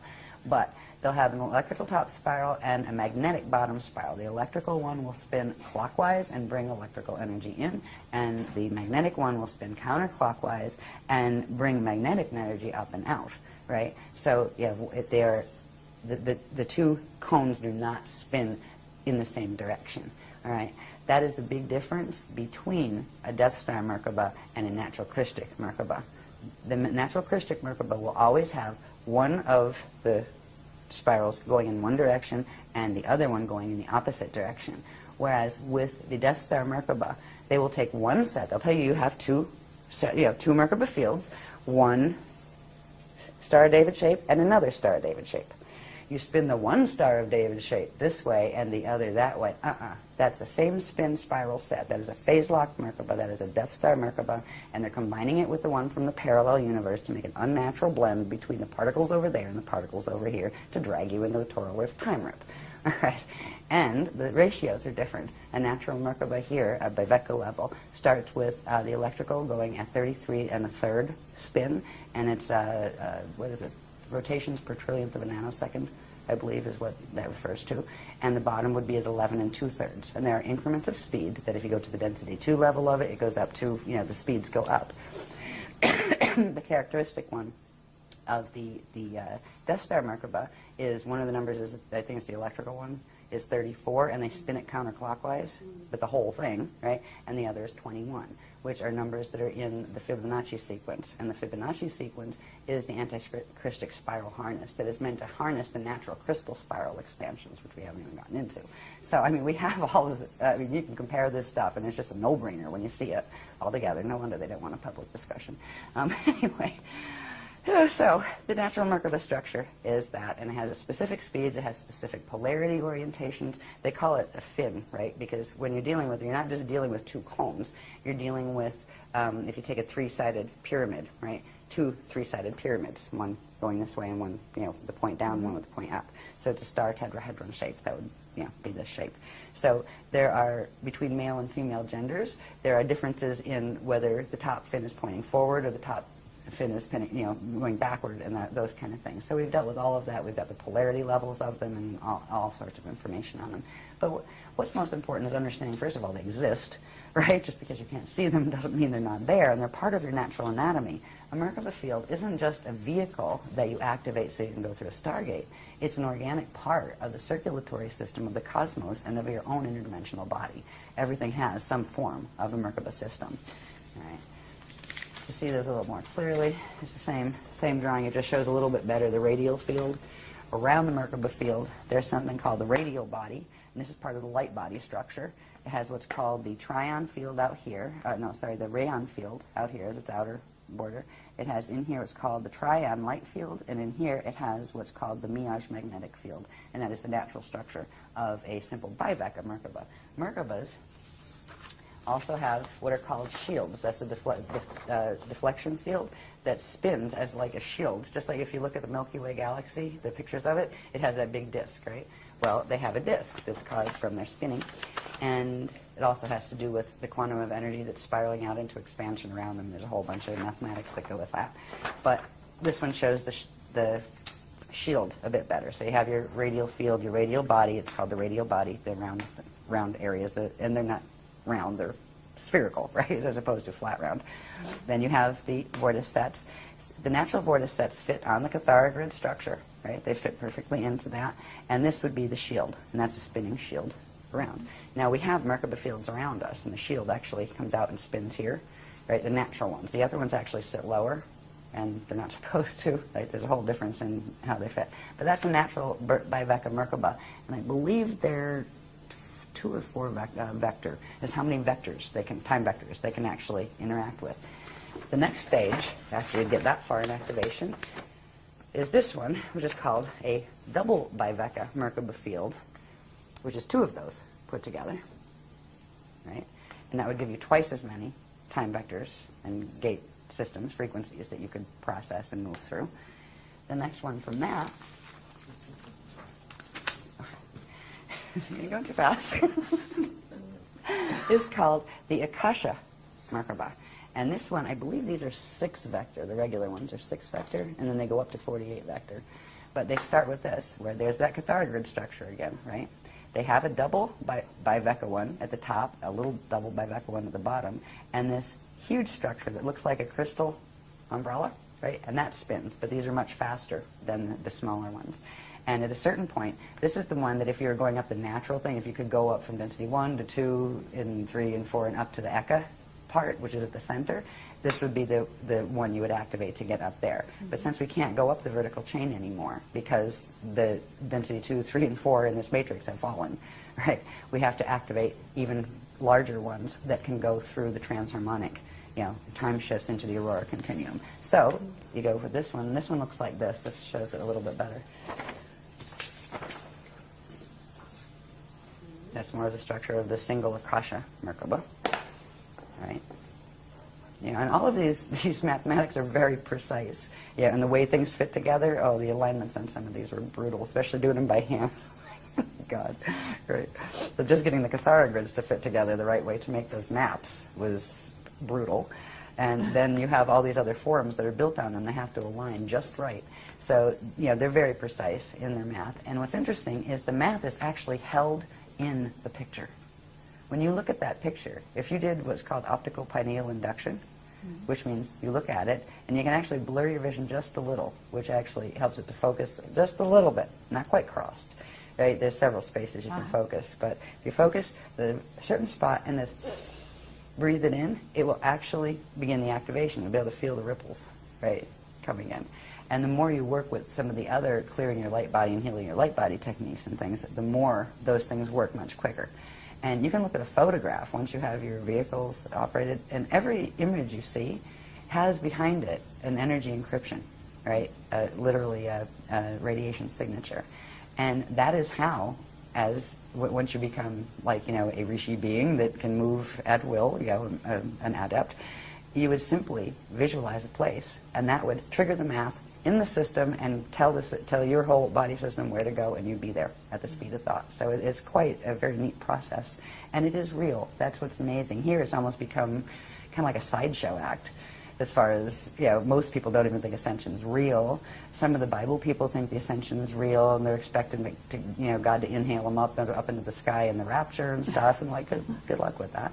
Right? Bless you. I mean, at least they still have some of the words. Right. The rapture is actually called the Rasha Pata'ur, and it's actually what you do with yourself once you hit the transfiguration stage and you turn your standard mortal atoms into Pata'ur, which are the eternal atoms. They're composed of eternal radiation that is no longer finite. So some of the words that have come through in not just Christianity but in other places do go back to the original CDD plates in the Mahabharata text translations. So anyway, that's the next level of Merkaba. That gets bigger. And then next thing, and we've been working on this for a couple of years now, I think. You have the one we just looked at, right? The Akasha Merkaba. And then you have another one pointed upside down. Put them together. Forms this structure. It's called the Christ Star Crystal Capsule, right? And they are spinning fields. And in here, I don't have it on this drawing, but there are energy systems that come out. They actually look like wings, but they're energy as opposed to not solid bird wings, right? So this is where the concept of angels and things has come up, through our history. There were winged human type beings though. But anyway, the next stage is the Christ Star Crystal Ascension Capsule. This one will allow you to go in certain places. You can enter certain levels of that aurora transharmonic field with it, but you can't enter completely. Now, to completely move through and be free from it's almost like a mathematical ladder that you can go vertical, you can go horizontal, you can go diagonal, but you can't do this, right?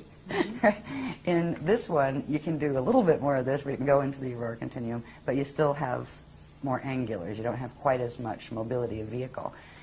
The next stage, and this is what is needed actually to ride the spanner gates. If you were going to take a body out in a spanner, you would need one of these. They go from 24 to 48 vector. And these were just starting to activate. We activated the first one. We're beginning activations of the first one. And again, let's take two of these, right? Put them together and it forms a capsule. The one capsule goes along with what they call the Stardust Blue activation set, and we did that in the last workshop. And then the next one we're going to do in this workshop goes with what's called the Starlight Gold activations, and forms another one of those. So you end up with two of these in the same place. And then there's one more activation, and these are all part of what's called the Silver Seed activation, the Silver Seed Awakening. We'll activate this huge one around you. That is the one that this can tumble in any direction, while this tumbles in any direction, so you can actually go in any direction in the Aurora Continuum. And it also does other things. There's also the structure of the crystal temples that we are assisting the Guardians in activating on the planet at key sites, where they literally form. And if you have your DNA coded to it, eventually you'll be able to see them. And you'll be able to walk into them, and somebody standing there that didn't have it would see you walk and disappear. Where'd that person go? Did I see I thought I saw a person there, right? Where you would see the structure, and you would know it was there. You'd see it like as an oscillating thing in the air. You'd walk in, breathe, and go, yes, hi everybody, I'm on the other side now. Well, meanwhile, anybody behind you would be going, where'd that person go? I didn't see them, I mustn't have, right? So we are beginning to activate these, not just in our personal bodies, but the sites that were key to, the natural gate sites that were key to activating these. Like when we do the grid work here on the beach, we started activation of one of them last time. We're going to do the next one this time, so we'll have the double one here, and I think we're doing the initiation of the bigger one here. And then there are ways to spread that through the network, which we're going to work on here. We had these new activations coming through in this workshop that I didn't know about until like 2 or 3 days ago when they gave me the itinerary. They're called mirror ball activations. They're very, very interesting. They use the Aurora Continuum frequencies. And we are beginning those activations that will actually trigger these remote when you activate what are called the ancient arrow sites. And we're going to learn about that in this workshop. But it's like a blanket frequency that gets transmitted where all of the sites that are keyed to activate this type of transharmonic doorway will simultaneously activate. So that will be done during this period, that much. That just came in. I didn't know that. Sometimes I go, I'll be talking with like, and then the line comes in, right, and they go, thank you, I didn't know that. So this is what we're working on. This is the kind of Merkaba you do not want to activate. That's that twisted one with the same spin spiral set. It snaps its connection off to its natural center point. It can't build into those forms at all. It is very limited in frequency. It is, I believe they end up as 5-dimensional or sets of 5-dimensional. They're based on like 5s, 10s, 15s as opposed to 12s and the natural codings. This is the Death Star Merkaba. And what did I say here? It creates an inorganic torsion field, which is that tube torus net field around you, and it also creates this yin-yang flow. You know the yin-yang symbol? I used to like those too. Thought they were cute. Oh well. They are the classic sign of the tube torus. If you look at them, it's the constant recirculation of energy. It's a closed energy system, which is what these are. They're closed from bringing in this circulation from source. They're closed from allowing something to circulate back out. There's no inflow and there's no outflow. They've got a set quantum that's at their core, and they will burn out if that quantum isn't fed. And that's why these are used, that the torsion fields that they generate are used to suck energy off living things, to draw them into their core to keep them going. They are vampire machines. And the beings that run on these are vampires. They just don't have big teeth and suck blood. They suck energy instead. So that's another difference between them, between the styles. I'm not going to go into all this heavily. I might as well. All right, I'll finish it. All right. I was going to say, I'm sick of looking at these. But I just got a nudge. Just finish it. Just finish it. Okay. This goes along with the Death Star Merkaba. Again, you have that Bloom of Doom configuration that pulls the Cathara grid into an unnatural, skinny, elongated configuration that does not have 12 gates on it. And it creates the bulging in the field. Look at how humanity, we're supposed to be long and lean, right? It's a struggle to stay long and lean on this planet because there's this weird thing that happens in here where it's like, I've felt some of these when they start when some of the Metatronic activations happen in the grids. It almost feels like somebody grabs you in the middle of your spine this way and goes and pulls them and compacts them together, because that is what this thing does. It compacts the energy inside of it and squashes it down. That's why the Earth actually has the bulge around the equator, because it's being squashed, right, pulled in. It creates that poison apple field around you, and our fields would look just like the planetary fields with this, and this is what they will stay as unless we do something to change it, and that's why they're showing us this, so we say, maybe we should do that. Yeah, let's change that. And here, like, you can forget the sun part, but again, you would have the torsion field net around you, and that would be controlling your horizontal, controlling your vertical, like that Twilight Zone or whatever. It wasn't Twilight Zone, it was Outer Limits, I think, that used to say that. And you would have the closed circulation system. This is a system that actually is cut off from the flows of the spirit body.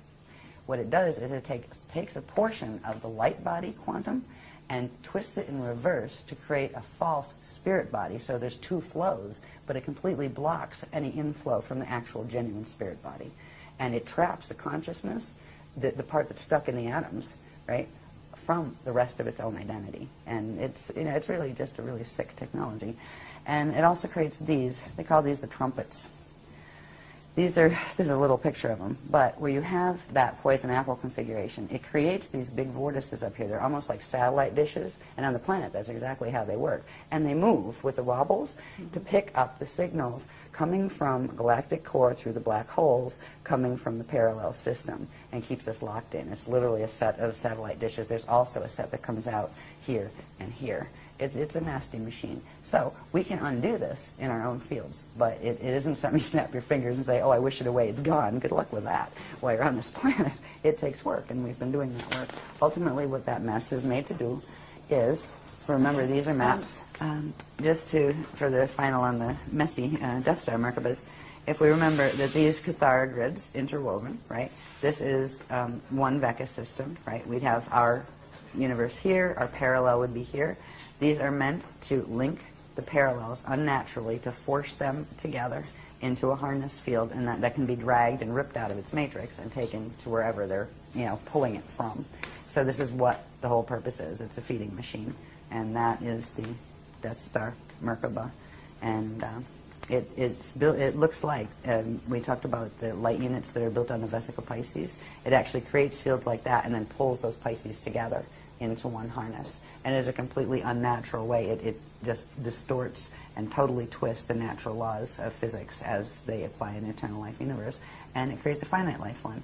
And what it can do is temporarily sustain whatever is in it, as long as whatever's in it can feed off something alive, because it can't generate its own quantum.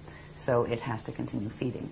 And there are systems that are built on that. Their bodies die, so they clone another one and try to stick their consciousness in that until that wears out, and they keep doing that. And if they get to a point with cloning where it just doesn't work anymore, and they can't even sustain a biological, unit, and that's when they start going to raid other things for gene code, where they can start getting things that they have any compatibility with that they can start building again, because they end up as consciousness that gets stuck in a ghost-like form because it doesn't have a biological form anymore, and that limits the arenas it can play in. So some of them, do those games to save their race and give them back a biological, presence. To each his own, but that is not Ascension. So these are what we are teaching about to show how they're supposed to look. The other structures of those progressively building Merkabah structures, that is Ascension. That is what your fields are supposed to do. That is what the living cosmos is built on. Now, this stuff, let me see, what is most important? Evolution, Ascension, right. Yep. Oh, this is just a little chart. This had to do with, this is a summary of how many years of work went into all of these. It's a summary of, from the creation point, the stages of creation before you get to, this is the re-evolution.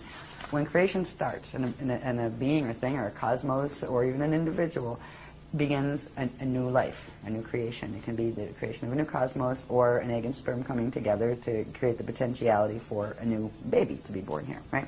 There's a whole set of cycles that happen. There's the creation and evolution of the eternal consciousness, and it works from the microcosm to the macrocosm. All right, we have the pre-Partakai creation cycle, which is something we learned after this chart was made. They actually taught us these things, then took us back to what happened before that, right? Then there is something called the Navena and Nuvena Partakai birth cycles, were just these Partakai units of consciousness, primary units of consciousness, the primal substance of creation, where they are born. Then there's what is called the Siddha Akushate cycle, and this is where the spirit body is born first. And then the light-born cycle, which is where the light body is born. Then there's something called the star-born cycle, which progressively, these are different aspects of the light body, spirit body, physical body that are birthing, and there are specific cycles and time periods. Like if you're going to take the point of conception, for example, there's a specific point. They start with 12 seconds, then 12 minutes, and then 12 days after conception. What parts are occurring, and it ends up in the gestation of the baby, and then the baby coming out, and that kind of thing. And the life-born cycle, then we have the God-born cycle, and there's a series of, these had huge graph series with them, and huge explanations of, what the processes were. And finally you get to the Christ-born cycle, K-R-Y-S-T. And this is that point, that still point of turnaround, where a being fulfills and activates all of its frequencies in its template, its natural frequencies, and is able to go into the Christ star vehicle and disappear from the outer domains and go back into the Adashi return domains in their Mashayahana body, which is that is the one that has gone through the Rashapata which is not that rapture. It's not somebody yanks you up from the, it's literally you've transfigured your mundane atoms or your mortal atoms into eternal life substance atoms. And you will hold the form of that body. That will be what you look like the lifetime that you do that in will be the form that you have. But it will be a form that you can choose to change at will. You can choose to have no form. You can choose to have your main form as being an orb, which is like, it saves on housing. Seriously. Think about it. If you just manifested a body when you needed one, right? Yeah, I'll go interact there. I'll be a cat today or whatever. But anyway, at the end, it starts somewhere, and the expansion cycles end somewhere, and they end naturally when they turn back around and start going back in towards source. And then there's the whole thing. If a being goes through that, goes through the Adashi return cycles, returns as whole with their full memory matrix.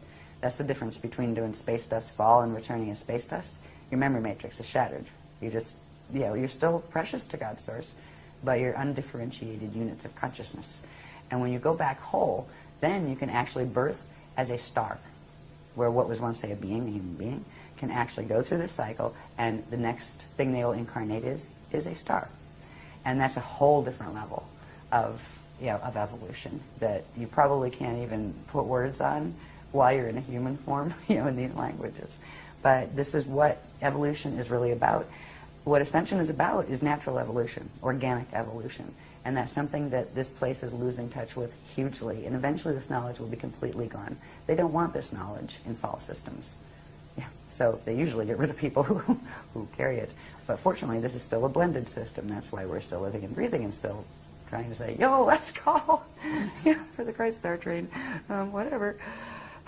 Anyway, all of those cycles each had, this was a summary of the massive diagram sets just from that one cycle, just to give you an idea. This is just showing the starborn cycle. And each one of these was a full page with all explanations of all the pieces and parts and all of that. So it's just an amazing structure. The structure they have showed us, the processes involved with those structures, it's just, I look at it and just go, wow.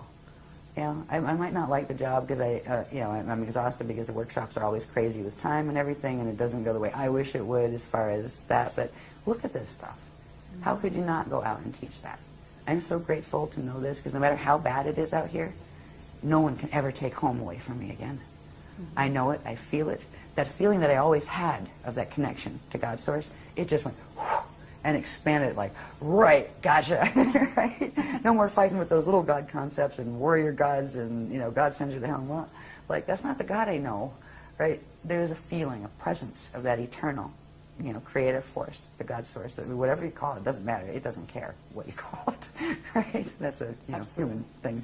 Yeah. I have a question here because this star-born cycle, are we talking that, for example, the Pleiadians and Andromedans, have they gone through this? Are they still going through it? At what stage are they? The Andromedans that we were talking about, from Eartha and those guys? Mm-hmm. Well, everybody goes through this, actually. A fertilized egg in the womb goes through this. And it's right at this point, where's the dyad? Right here. At this point, the light body has grown this big. You got the physical body growing in the womb, right? You already have the spirit body that's already huge, right? That Lumiridana one with all the probability dominions, right? And like we're talking about a fetus here, grows to be a baby. And when the birth point happens is when this cell of the light body grows. Then through the process, they call it the birthday chart, through a very specific process of accretion of frequency, taking it from the spirit body into the physical form, bonding the spirit energy with the atomic form and therefore expanding the atomic form, the light body simultaneously grows. When it finishes that cycle, it will go into what is called the Unisci seed atom. It will become the full core of the light body structure from which the rest of it grows.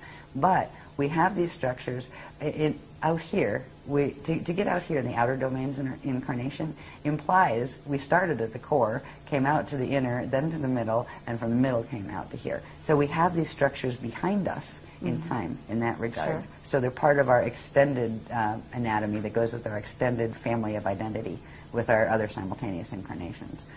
Does that answer whatever the question was? I lost track of the question. Actually, because what I'm trying to do is, in other words, if we have certain, you call them guardian alliance, guardian beings, they're coming to help sort of rescue the planet at this time and bring in the ascension mechanics and so on.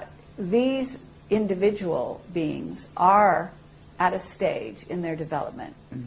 And where are they in this chart, or are they on another chart in their development? Because it's a complex. Some of them, now the Guardian Alliance has millions and millions, probably billions at this point because of the levels we're dealing with, of members. Some of them are in various stages ahead of ours that are still in a 15-dimensional time matrix, that haven't gone through Christ Star evolution yet, but they're still working toward it. But the ones we are dealing with now that give the information and that are actually orchestrating this loadout evac, they are the Adashi Ascension adepts. They have completed this process. Okay. And they are in those cycles, those Adashi cycles, that after the expansion you make the turnaround and you go back. And they are in those three Adashi cycles that are going back towards Source. And a few of them are actually, well, they wouldn't look like beings as we call beings here. They would look like stars or suns because they have completed that. So it was funny. We kept having mission upgrades, right? Where, okay, we're talking to this group. We had the general ones from the Guardian Alliance. Then we had the E-yon E. And then when the drama escalated more, the Adene came in, and then the Adandrea, and then there was like 6, 7 upgrades.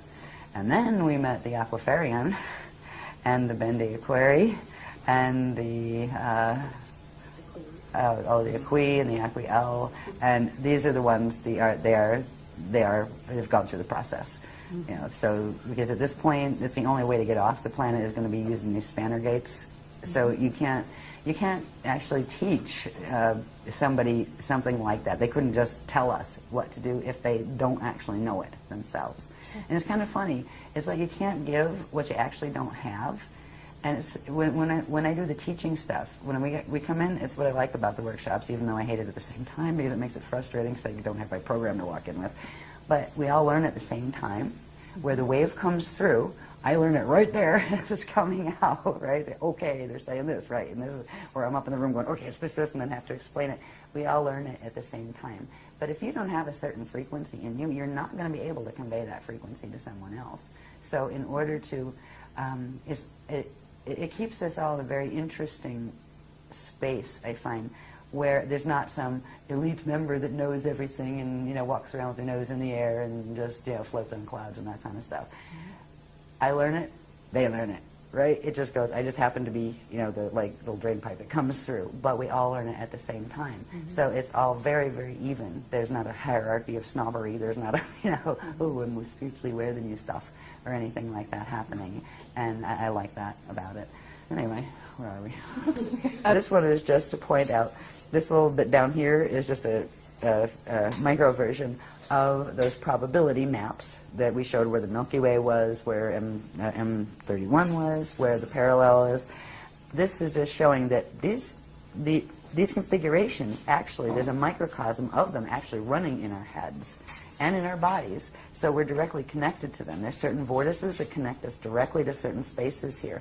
One of the spaces that we first opened, it has, what do they call it? The is that the Ashayana vortice? I think they called it that. Yeah, it was actually the first part of the host where we could bring the frequencies through the mess that is in the galactic core and actually have a tunnel of information that would be able to reach us here, so they could continue bringing in the frequencies and the information. That manifested here through our own mechanics and in our brain. It's actually a vortice that comes out to the right and goes up, and you can feel it. And they're also teaching us how to project up and meet them halfway. So we orb up and meet them, and we go, oh, and they'll come down. And sometimes we'll use projection versions of ourselves, or sometimes we'll just hang out and orb and do direct cognition. But we're teaching people how to do this. They would like people to learn how to do this, because people do need to be walked through this process. This isn't a simple ascension cycle. This is a mess down here, and there's very little time left to fix that as far as DNA and things. That's why they really are extending, as much as they can to assist us with that. The only thing they won't do is walk into our bodies and take them out for us. That's not allowed. Just like they don't allow the channeling, where they won't come into your body and use your face and talk to people. No, because that can actually violate your DNA, right? Not to mention theirs. So it's just to show, there's lots more that showed at the time in that workshop, but it's just to illustrate that those maps and everything and the frequencies that are running there are directly connected right into our biology. They're wired right into our brains, right into our electric system, as well as our subtle body fields. What the whole thing comes down to, really, is the battle of the spirals. Well, we left off on the dueling spirals, the Eternal Life Crystal Spiral and the Metatronic or Fibonacci Spiral, which is part of the Death Star Merkaba technologies. These spirals, again, are actually the core currents of energy that spiral out for the expansion of any form, be it the light body or the spirit body. These spirals come out from the core quantum, and the core quantum in the Eternal Life system is the infinite God Source consciousness field. So with the crystal spiral, it always maintains an open connection with its source, with its center point, where the Metatronic spiral does not. It doesn't even have its own center point when you look at how it's constructed on the golden mean rectangle. Well, the spiral will come out, the crystal spiral will come out. Now here is an interesting configuration. it looks like an upside-down leaf with a little flame in the middle, right? What this is you have one spiral, crystal spiral, that comes out in expansion clockwise, and that's in what's called the Itori side of the cosmos, because every one of these spheres has one that also spins in the opposite direction, which is called the Adore side. So we are in the Itori systems, and the expansion of the spiral, or of the energies there, is clockwise. At the same time, there is another quantum and a spiral that counter-spirals out on a counterclockwise rotation, which is the expansion spiral for the system that goes in the opposite direction. Just because it's going in the opposite direction doesn't mean it's negative. This is the structure where you have the Itori side and the Adore side. If you have something spinning clockwise, there is another one that is a companion that spins counterclockwise. The systems are separated, even though they're in the same place. They're on opposite angle rotational particle spin, so they're visible to each other. They pass right through each other. But these spirals are synchronized with each other. So the crystal spiral spirals out on they refer to it as the electrical spiral, spirals out on the clockwise, and then the more magnetic one spirals out on the Adore side, and at a certain point they cross over and meet at this axis, right? And this is only shown a little bit of the expansion, like where it comes out from the center and does one round, same with here. There's a whole set of things that happen when eventually they meet up here. And in the first cycle, before they meet here, they actually meet here, and there's something called a flame cycle, a flame shift cycle, where when the two currents meet, they merge and do a replication and create a flame, the eternal flame, the living flame, and then that shifts to this position. So you have the eternal flame from the first time they encountered each other in the small set, like with the small set here. This is showing it did this one round small set, then it's coming out again. When they come out again, they cross over down here. And this creates certain passages. There are certain things that it's not just this spiral, but there are these little spirals that come out on each of them, that form those little petals, that come out on each of these what are called octants, these breakdowns that are actually part of the time clocks of how these work, as far as the time cycles, how they work.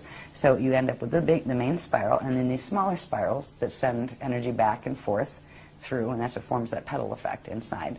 So at certain points, now this is actually a time cycle that has dates plugged in that started with last April of 2009.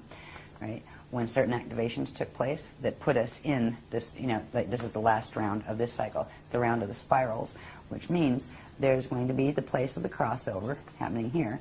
But before that, there are these axes right here, this one running here, which is the 0 line, because this is where actually the spirals start. That's the 0 line. And I believe that's the 4. And like when you're counting them, that's the 0, 1, 2, 3, 4 axes, right? And 5, 6, 7, back to 0, 0, 8, right? Right here, there are certain currents that come out here that are referred to as the monadic passage. That's where the spiral goes from being in one density to expanding into 2 densities. So going from a 3-dimensional spiral to a 6-dimensional spiral. That opens something called the monadic passages. And they allow for what is called the formation of the Jade body, which is a 6-dimensional, it is a 6-dimensional body that is transharmonic, that activates those they call them the Amareya Merkabas, those really large ones, the last ones we talked about. So we just went through this period, March 15th of 2010, is when the Itori side of the monadic passages opened. Over here, we're going to have another period where the monadic passage on the Adore side, which is that counterspin side, opens. And there's going to be a point before that, which happens when, this is around September 2nd of 2010, this year, where they cross through, and it begins opening this area, which is referred to as the Amareya passage. So there's a set of things involving these spirals, and these spirals are actually coming down through the probability maps that we looked at, the Milky Way and M31 and all of that. They're actually spiraling down through those, through into our solar system, through into our planet. They're both coming down. There's a certain point where the Metatronic spiral is also doing the same thing, coming right through the galactic core, interacting through our solar core, coming down into our planet core. So it's not shown on this one, but there's a point, if we just looked at the one spiral that is the clockwise one coming in that we saw in the other diagram, when that comes around, it's right over in this axis right here when that Metatronic spiral starts its takeover, right, where it goes past, interfaces it, and then tries to bend and harness the quantum. So it's right over in through here, and that right there is really the point where it grabs it. We're going to start feeling resistance and pull. Even though we've got the monadic passage open, there's going to be more influx of positive energy coming in, or strength feeling energy that you can feel from the Christic spiral coming in here. There's going to be even more over here when the monadic passage on the Adore side opens. But it's like from that point until this point, which is August 6th of 2011, that's when the things that are going to end up dragged into the Metatronic harness, that will be the strongest point of pull. That's when the yank will happen, when they start frequency-wise being pulled over. The DNA starts being pulled over into the harness. At what point does that pull, that sort of negative pull, really start? A little before that? Yeah, it starts. You didn't actually give me a date for that. Now, this one starts, let's see, around February 16th of 2011. Okay. So February 16th to August 11th, did you say? Yeah, August 6th. August 2011. 6th of 2011. Yeah, that is a point where the dueling spiral effect, will be felt. Yet we have three of the Christic activations. The one that just happened, that we're starting to feel the perk on now, right? The one that's coming when a part of this MRA passage opens, that's the vertical passage, and then there will be another perk when the Adore side of the monadic passage opens. So we'll be getting strengthened before, the crystal spiral will be getting strengthened before it gets hit with the Metatronic harness. So that's why in this time period, if people start just even working with trying to link with the crystal spiral, that's the first step. And that's not that hard. That has to do with that code that's floating around over there called the Alleria that we'll talk about before this is over. It's the beginning. You're not going to fix your whole light body structure, maybe in 5 million years by just staring at that code. But that is the linking code to link into what's called the reservoir that is being built of crystal spiral frequency in the core of the planet. So this will be the period of most resistance. What it's going to look like in the mass drama, I have no idea. Because as this stuff goes on, the real fight isn't so much between the Christics. The Christics are opening these passages where they will have enough strength if they're working with their, with Christic intent, and they have the DNA to anchor it. They will, pretty much ride through that. But in this period, you have actually a Metatronic spiral coming in, a takeover spiral, with two competing groups controlling it. It's like you have a spiral, and one line is red and one line is green, and they are fighting, not just to take everything, but to take everything away from each other. So that's where there may be wacky stuff in the mass drama that occurs. Flare-ups over here and over there, and somebody throwing bombs at each other, or whatever. So that is a bit of a it ought to be interesting to watch the news that period, right? Just to see. As we move past this, this is where the harness will start, and one time wave is going to follow the Metatronic spiral and go into the harness effect, and the other is going to go past it. So we're already got the two time waves going, but the Christic time wave is just starting to come into activation. It will grow stronger as these monadic passages open.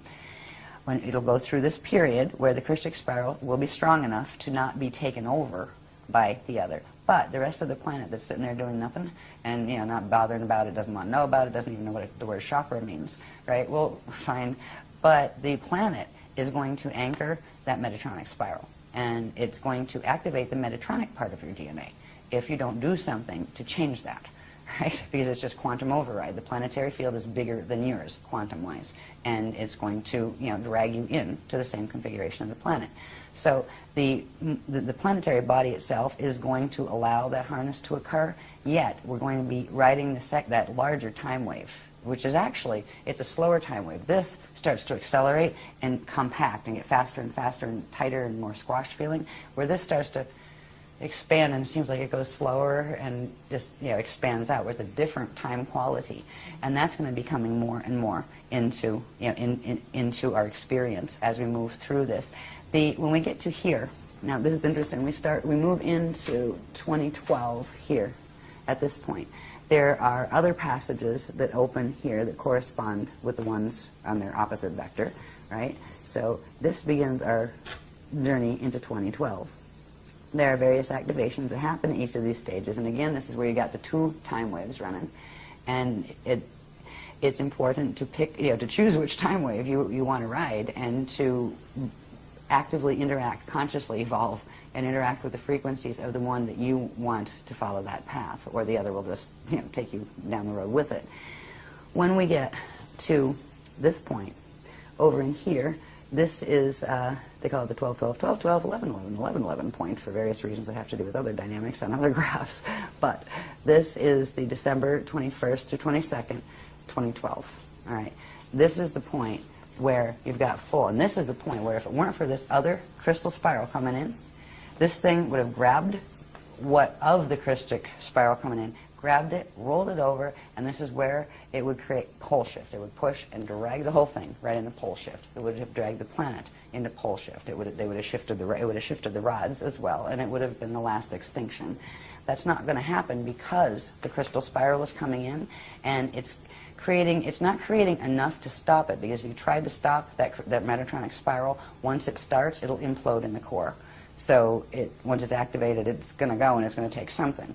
So what could be done is what the Christians are doing is the counterpole of having that larger, slower spiral is actually going to just slow a little bit the speed of that. So it'll hit 55, but not a full 55 activation. It will not be able to do the blend with the parallel side to form the 55 that then goes up to, what is it, 33, 55, 80 something, whatever, in the Metatronic sequence. They won't be able to make that leap. And we're going to hold them there for 200 years while the gates are open. I'm sure they're not really thrilled about that. We're not fighting with them. We're just holding, standing in the crest. So there's interesting things that are going to take place during this period that we'll look at before we go that have to do with the precession of the equinoxes and what is actually aligning. Because there is a blast from the past that's coming in from the center of the Milky Way, where it's actually coming in from the parallel side through the center of the Milky Way. And it's going to interface directly through our sun with our Earth. And it's meant to hit the rods. And it's meant to knock the rods to actually make them spin. And it would spin one way, one the other, and literally crack the plates of the equator. And, I mean, something like that, there's no life left on the planet after something like that. And this is what the whole 2012 thing was about with the Mayan calendar and all of that. They saw an end time. They were warned about it. They were told they were going to be taken off planet. You know, in the ancient days, the Mayans were, because they're connected with the Anu races. And, you know, so they were told that you are children and we'll come and save you. That kind of thing, you know, when the end times come. This end time was known since, this drama would unfold at this time, since 22,326 BC, because that was the last stellar activation cycle when the gates opened. They cannot do this when the gates are closed, or it would just blow up the planet. So they had to wait till the next natural increment when the gates would open, and then they were going to go for the final, you know, the final conflict drama, and that's what we're watching. So it's not a new drama. This is the end of a very old one. But it isn't the greatest outcome that could have happened. It wasn't, when the Voyagers books were written, what was hoped would occur. But the choices that were made on this planet by the consciousness field here, they could have done more with that information. They didn't. No, I mean, I was the one with the little workshops, and the ones teaching the other paradigm had much bigger ones, and that was fine. It just meant who was running which Merkaba, right? There was a lot of people running the anti-Christic Merkaba mechanics. Every person is a unit of energy on this planet. If half of those had spun their Merkabas this way, we might have held the Bridge Zone project. But it didn't. It was a choice that was made by the consciousness on the planet. And that's okay. You know, we're still standing. We'll still stand on the crest, even if only 3 people show up. You know, it was never about how many. But it is as far as the grids go. The grids were oversaturated with the amount. And it was not just from here. It's also from other things that are being done, like HARP and various other machines that look like museums in France, and things like that, that are actually machines that are set up to create very specific, repeated patterns of cycling pulses, right? Even sometimes there are like speed limits set on very busy highways to keep a certain pulse in the grids. That 55 is real popular. Oh, yes. I mean, it is. There are people that consciously design these things in this planetary culture. This isn't an accident. Nothing here happens by accident. And rarely is it anything to do with what it appears to be. You know, that's just the way how the Illuminati game works here.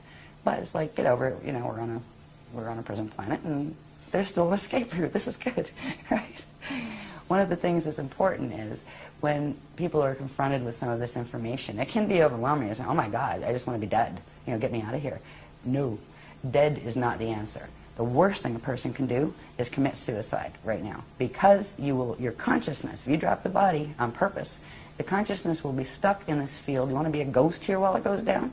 Your body is your greatest gift right now, because in your body, if you run it the right way, if you bring in the proper frequencies, it will be your salvation. It will actually anchor the crystal spiral because you have human codes, and that will bring you out of it, and you won't want, at that point you won't feel like it was so horrible. You can deal with this, honestly. You get over the shock and you kind of go, ooh, well, I'm going to have a good day tomorrow anyway, right?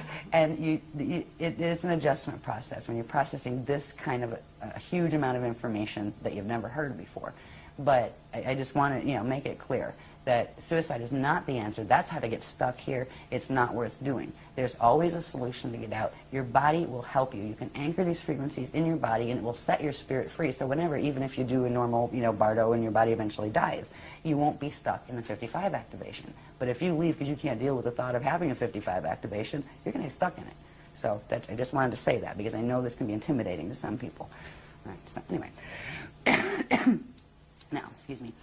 So what I want to do is get to the point where we talk a little bit about some of the things that do occur. So that big mystery about what's aligning with what. Oh, the galactic core does something. Oh, that was in 1983. I mean, they're all like the internet. They're saying this group's saying this group's saying that. Everybody's trying to figure out what this big galactic core alignment is. Because honestly, in certain ways, if you lined it up, it actually happened somewhere in the 80s. That's not the alignment. It's not about that. It is about the rods and the chambers and what they're doing. So we'll look at those in a minute. But this little time cycle here, it's about the spirals and how they're expanding out. And the simple thing that people really need to do is they need to decide which path. Do they take this information seriously enough to say, well, better be better safe than sorry.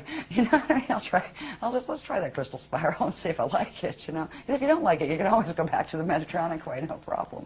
There's nobody holds you here, you know what I mean? It's a free will thing.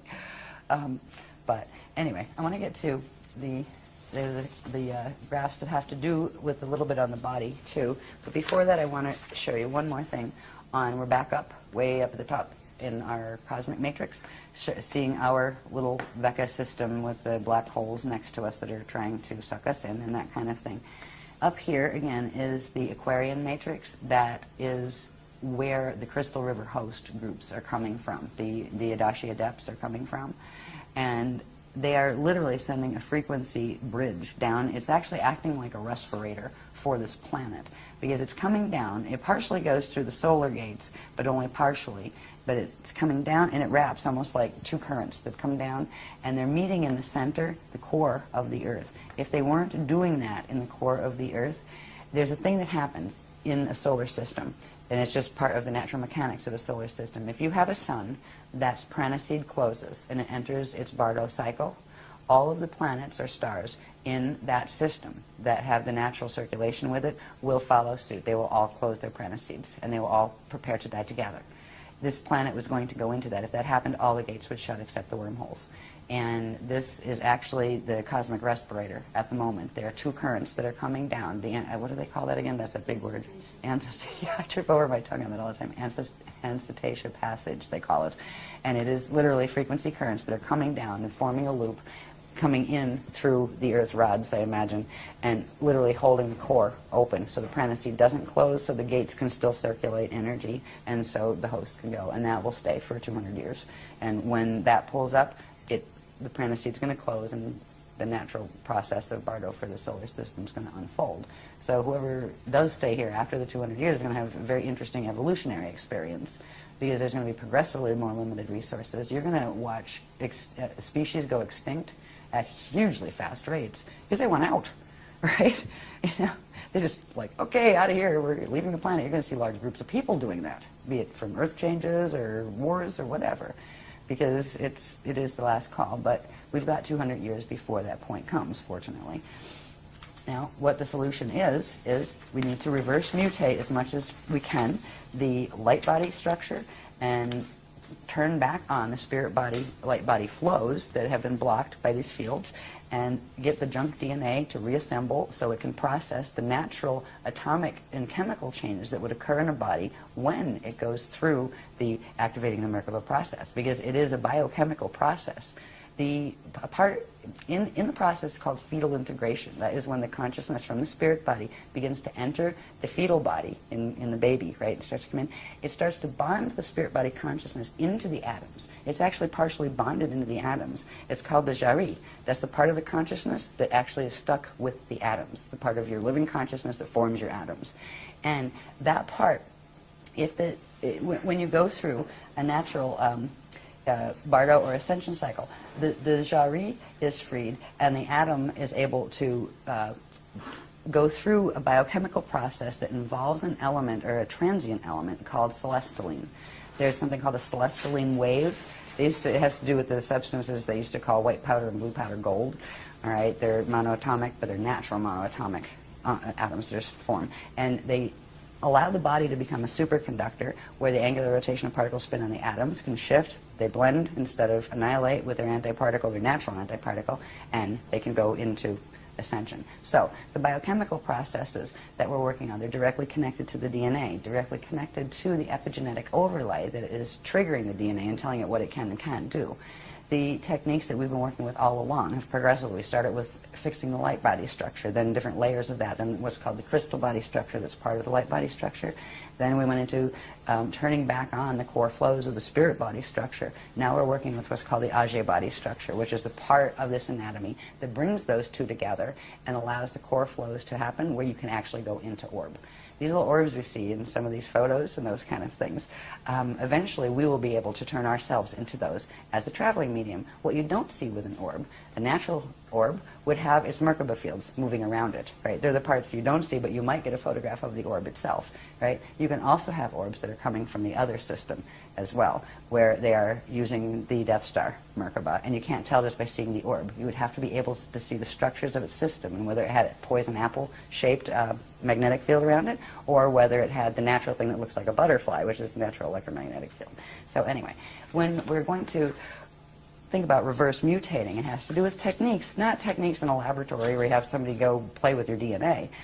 You play with your own DNA by literally, first of all, knowing what pieces of the anatomy you're trying to turn on and trying to heal, and working with them directly through certain breathing techniques, through certain visualization exercises, through certain projection exercises. There are even certain movements and some yoga moves that the Guardians refer to as logas, because you also use energy work with the chakras with them and things. There are things to do that help the body to get into the space where these things can be repaired, so you do become able to do these. We have structures in the body that have to do with, these were in some of the earlier teachings. It shows the density 1 body, and this would be your density 2 body. If things were normal right now, say you could say this was your Earth body and this was your Terran body, Terran density 2, right? But we actually have these fields on each density level. This would be your soul level body, and this would be your incarnate level. If you had the density 3 one here, you'd have your oversoul, then you would have your avatar, then you would have your rishi level. Now, this is 3 dimensions here, this is 3 here. They each have their radial body structure. They are connected, but these have to be opened. So these become a 6-dimensional structure, because the gates that we're going through require the 6-dimensional structure that actually has a 24 to 48 strand capacity, which is where the host comes in and those fancy Merkabas come in. But part of what this is, and we have the light body training courses that are in like the K23 manual and that stuff, they teach you how to open these things, like this part of how do you fix stuff, right? And see, there's certain activations that will then, now this one's starting to get different shaped, right? You do certain other activations, you still have your spherical one up there, but this is starting to look like a flame, right? And then, when you finish those sets of activations, you've got your flame body activated. That's the 6-dimensional aspect, right? Now, before we do this, there's one thing that can be done to link with that spiral when it's coming in, or the crystal spiral when it's coming in, and at least then you're linked with that. But if you want to actually try to clear the other mutations out so you have a stronger field and so you don't get that Metatronic pull as badly from your own DNA as the Metatronic one's coming in, there it's worth working with these technologies if you haven't done the activations before. And there's tons. There's a newcomer set of techniques and activations where to start this process. But it is a process, and you don't have to, like, bury yourself in it. But, a couple times a week do that, or, do a little bit of that, and try to work with the technologies. And also, ask the guardians to say, would you help me with this? Another thing I want to say about asking the guardians, I get a little tired of people saying, oh, the guardians attacked me, they came and they had astral sex with me. I said, hello, that is not the guardian. The Guardian Alliance does not do that. That's not allowed. No sexual contact whatsoever, no abusive. They don't yell at you, they don't tell you to do things, they don't say you have to, they don't say you must. If there's something they'd really like you to do because you think it's in your best interest, they'll request that you do it, but you can always say no. So if open rapport and communication does come. There's all sorts of things out there calling themselves Guardian Alliance that are not. And you have to be careful with that. Our DNA right now, if you've done nothing with your DNA to get your line clearer, it runs 2 lines. It'll actually run 3. You can run a Christic one, a green one, or a red one, which means an Anunnaki one, a Drac one, or a Christic one. So we've all got combinations of those codes. So anyway, I just wanted to add that in there, because we get a little tired of hearing people say, I'm going to go to the newspapers. I was like, well, good luck with that. But that's not us. You know what I mean? That's not our guys. They don't do that. In fact, we've taught against that, and we've taught to watch out for that for ages. If they were going to do that, they wouldn't be teaching not, to look out for that, because people are doing it. Also make it clear that other people who offer to activate your DNA for you or your clone body for you is at the same time. Exactly. Yeah, there's been another thing that some well-meaning or not people have done where they'll say, oh, I'll give you a session and I'll activate your 12-strand pattern for you. Oh, I'll activate. There's nobody that can do it for you but you. It has to be you that does it. You have to choose. There are simple techniques. They're not hard. They're simple meditation techniques. It's really funny. When people first start them, they usually fall asleep halfway through the tape, or maybe a quarter of the way through the tape, because the DNA can't hold all the frequencies it brings in yet. But the more you use the tape, the more you'll find that you can stay awake during it, right? Even if you don't stay awake, you're still picking up some of the activation. The point where you can actually stay awake through the whole thing means you expanded the DNA activation level enough to hold the level of frequency that tape was bringing in. All right, so as far as having other people fix you when it comes to DNA activation, you are much, much safer to just look at various techniques, feel which one feels better for you, and use that one, and not have somebody else. Because you know what? Nobody else can activate your DNA for you, but they can transfer things into your DNA that weren't there otherwise. They can implant you that way, and some people are being used that way. Sometimes they don't even know it, that they're well-meaning. But where did they think? Like, what kind of egos does it take to say, I'm going to activate your DNA for you? Hello? Get your ego in check. You know what I mean? Absolutely. So anyway. Let's talk a tiny bit about monatomic gold, because there's a lot of misinformation about that. Yeah, we put out an article about that quite a while ago. It's don't take it. Just let's start there. There is a natural version of that, an organic version of that, in an organic ascension process, or even just Stargate passage process, that the body secretes itself. That there used to be a horrible period in Egyptian history and Atlantean history where angelic humans were captured as soon as they did a gate cross and killed so they could scrape the powder off their skin before it evaporated, because if the ones that didn't have gate codes took a little bit of it, it would give them a temporary burst where they could force themselves through a gate. It becomes addictive, and it actually destroys the body if it's not made within the body itself. And it's a product of a natural transient element called celestaline. We've talked about, this gets into some of the heavier atomic things that we've talked about in some of the workshops, that has to do with a substance called hydrolase, which is living water, sort of. Yeah, it's water with nitrogen, isn't it? It bonds to it, yeah. It's a natural state of water, where the water here is actually mutated because of the way the planetary grids are. So as far as taking the outside substances, if you have to take something because your doctor tells you you have to, we say, don't throw away medical advice right now. We're all walking a double line down here. Like, if I had to, I would go to a doctor. If the doctor said take an antibiotic, I would. We don't tell people to stop medical treatment or even psychiatric treatment. You have to be careful there and find somebody qualified enough and awake enough themselves to respect your choice of spirituality. right? Because a lot of for psychiatry, a lot of places you go say, yeah, I've been astral projecting and it's getting on my nerves, I'll put you on a drug, right? Oh, you're having, no, actually I'm having astral projection, hello. You know, if they can't deal with that conversation, find another doctor. If it's a physical symptom, there are certain things we can work to help fix in ourselves. But there are certain conditions that if you want to keep the body alive longer, you may have to have that, you know, what may be intrusive at the moment, and that's always a personal choice. You know, I would probably be much less likely to rely on a doctor for myself than I would be for my child, for example. Right? I might take chances with me, but I'm not going to take it with, you know, with my children or someone I love, or, you know, my husband or something. So that's personal, but we're not one of those groups that say, oh, everything has to be holistic, and, you know, eventually, yes. Eventually we'll all go back to being breatharians, and we won't have to eat, because we'll be able to do solar symbiosis and actually create hydrolyze in our body just by breathing air and sunlight. And that's what our bodies are supposed to do. They don't do that really well right now, so if you try to be a breatharian, you tend to starve to death and get very sick. So there are places, we're right now in a space of evolution where there are changes we need to make in our biology just to hold the essential potential and to start activating it. And then there are changes that will come naturally, but if you try to force them, you're going to actually make yourself sicker. Some people went on the big vegetarian kick. Now, I like the concept of vegetarian, but if you just eat vegetarian, your fields get very, very high and buzzy. And they fit right in with the metatronic acceleration that has been going on with the sextant clock. That's why we've said, you know, a bit of protein. If you really can't stand meat protein, fine, if you want to be vegetarian. But be aware that high buzzy feeling that you get, this is not good. All right, that's too much electricity. It means you're processing too much frequency coming in, and that means you're going into that time wave that's very choppy time wave that's connected with the metatronic activations. So there's so much trickery where it appears to be a good thing, but it isn't always what it appears to be. You know, those kind of things. So as far as monatomics, I wouldn't touch them. You know, feel the same about colloidal silver, honestly. Right now, that's just a personal preference if somebody wants to do that. But just the feel I get, and the guardian's kind of go, not saying a word, because we're not going to get into it, but it's like, yeah, just trust your feeling. Okay, not for me, right? So I just kind of use my own radar with that.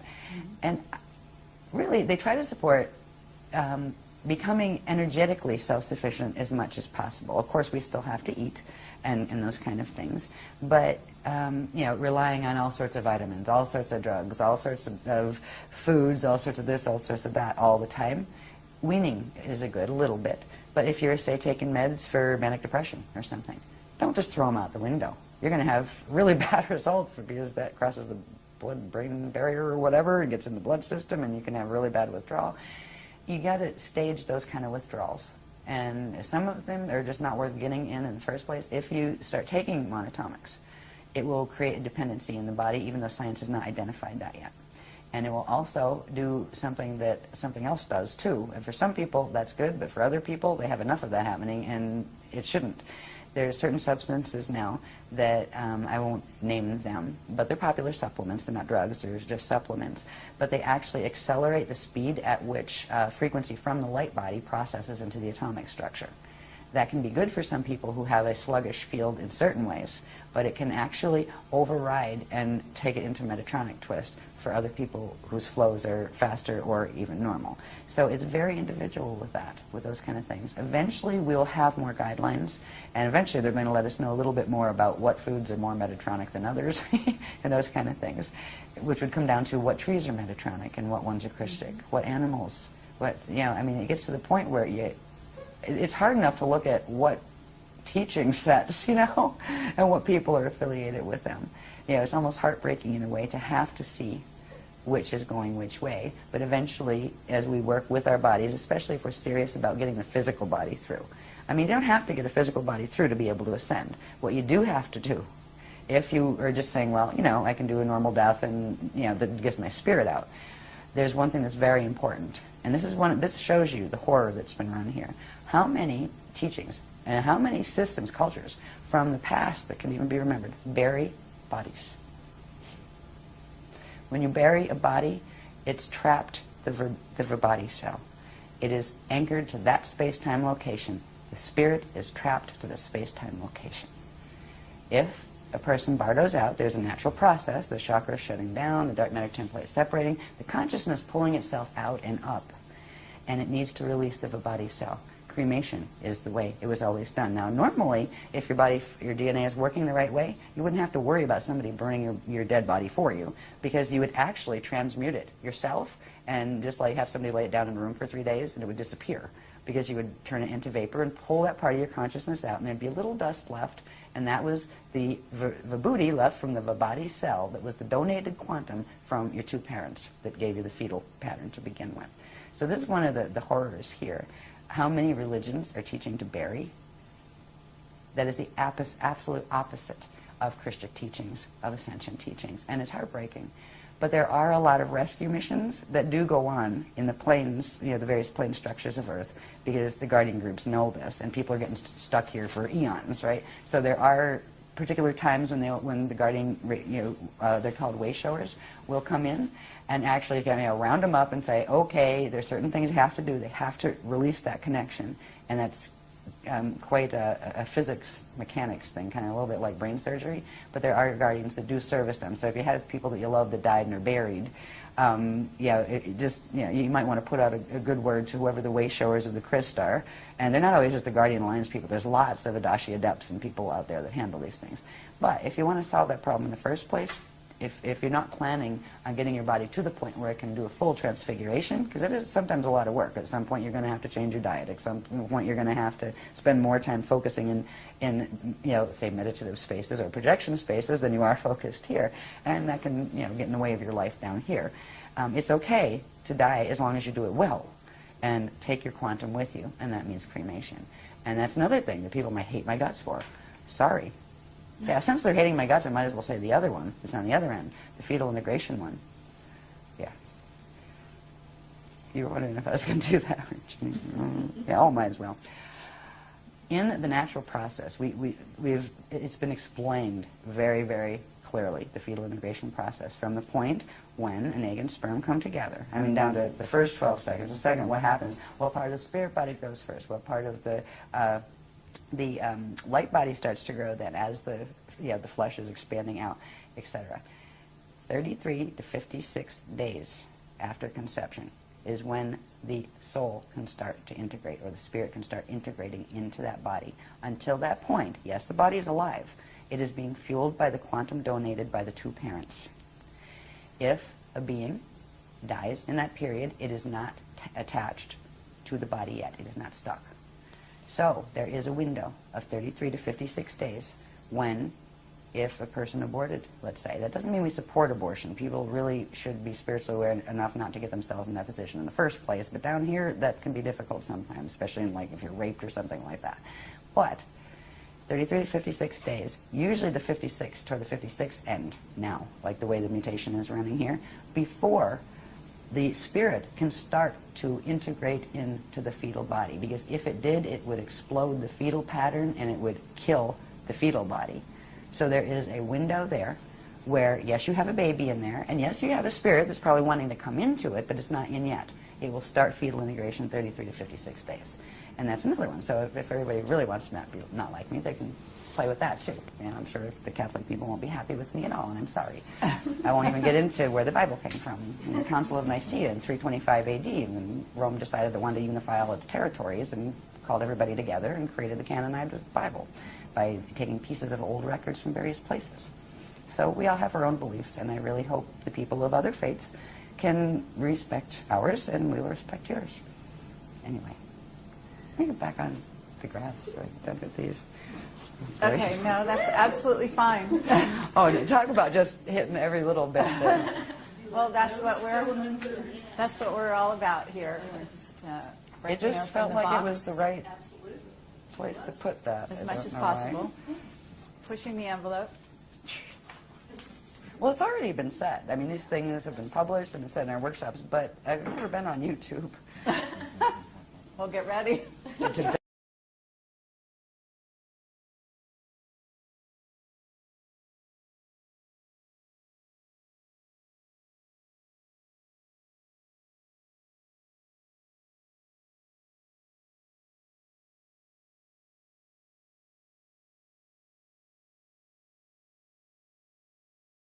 At some point we want to talk about the 2012, from there on, what happens, and the fact that that's not the end of the world, and that they're not going to ascend on that day, and so on and so forth.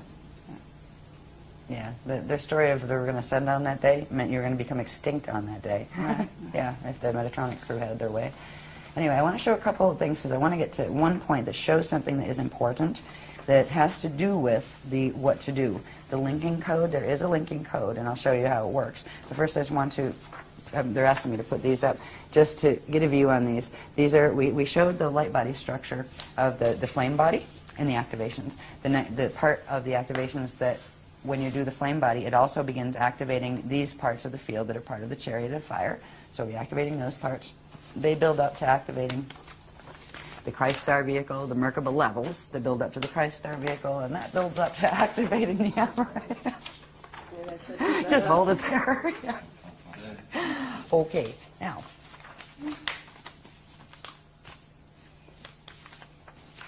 Back to the Alleria. No, that's not the Alleria, that's the Lumiridana. That's the spirit body structure, right? I wanted to point out, in the spirit body structure, again, those 12 lines, right? It's actually 6 vectors that form 12 event horizons, right? And that's where the flows are. This is something very important because between the Rasha body, which is the dark matter template, and the spirit body, there's something very interesting that happens. These things are called chambers. Now, on the light body structure, these 12 chambers would be called fire chambers. On the spirit body, they're called Allurian chambers. They are actually the chambers within which they interact with the dark matter body that form atomic structure when the body is working properly. This is how stars actually birth atoms. And they don't just birth a few, like 3 primary ones, and they all bump in together and then form the next couple. It doesn't work that way. When it's actually functioning normally, a planet, a star, or a person generates their own 144 elements, prime elements, that then go to form the natural chemicals that would be in the body and all of that kind of thing. So there we have the template, the human aspect of this mixed race we call humanity. The angelic human aspect does have the core pieces of fragment DNA that correspond to each of those 144 elements. Right now on the planet body is not manufacturing 144 elements because of the mutations. But we can begin turning them back on in our own body because we are connecting now not just to the Metatronic spiral that is working here, but we are progressively connecting our bodies into the Christic spirals that are being hosted by healthy living systems, which means there's an alternative of energy flows that we can use. We can begin the process of activating our Allurian chambers. And the Allurian chambers are interesting if you take away all the other things like the spanner gates and all that, and just look at the basic structure. On one density level, just like when we looked at the things that became the spherical maps, where there were 4 of those sets, right, embedded. Well, this is 4. You have one for D1, D2, D3, and then what's called the density level one, and that's the one that corresponds to, let's say, the space between D3 and D4. All right, so you again have a 4-level structure. Each one of these, like say on D1, manufactures a set of 12, These each manufacture one of the elements, one of the 144 elements. When you take it all the way up to the 12-dimensional structure, you will get the 144 elements. So each line corresponds with a certain specific set. On D1 it'll be this. On D2 it steps down to that. On D3, it steps up to that. We went through a whole series of things that explained this process in depth, right, as far as how the elements are manufactured, how they're supposed to be manufactured in the natural structure of the spirit body. And it had our own atomic chart, like the kind that resembles the atomic chart that you see in physics class or whatever. But there is another way to, instead of like analyzing and memorizing each one of those by their proton number and all that kind of stuff, because that's what it is. It's proton numbers. That's how how science here keeps track of it. And it's the same thing. It's the same atomic chart. You have your hydrogen all the way up to things that don't have names yet because they haven't found 144 here because they're not here yet.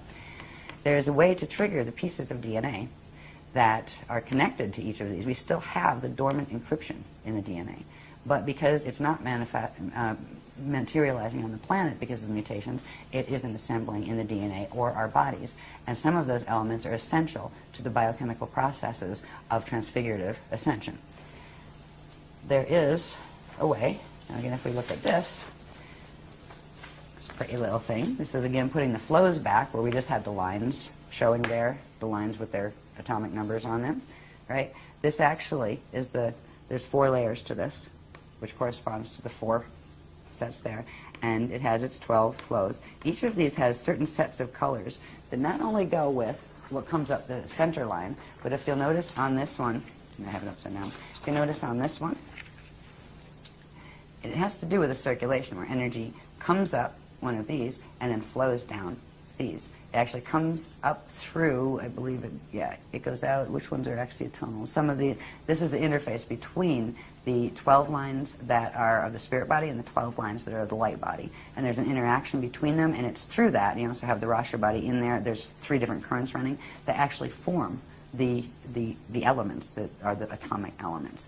And these flows that actually come up here, and I just have them going over here and then come back down here. So there's this interaction where these base elements here will come up and they manufacture other ones as they interact with the currents that are coming up here, and these currents split and come down here, and that's going out all the way around, right? So there's this whole set of mathematical interactions that take place in the structures that unite the Rasha dark matter body, the spirit body, and the light body, through which the atomic body is formed.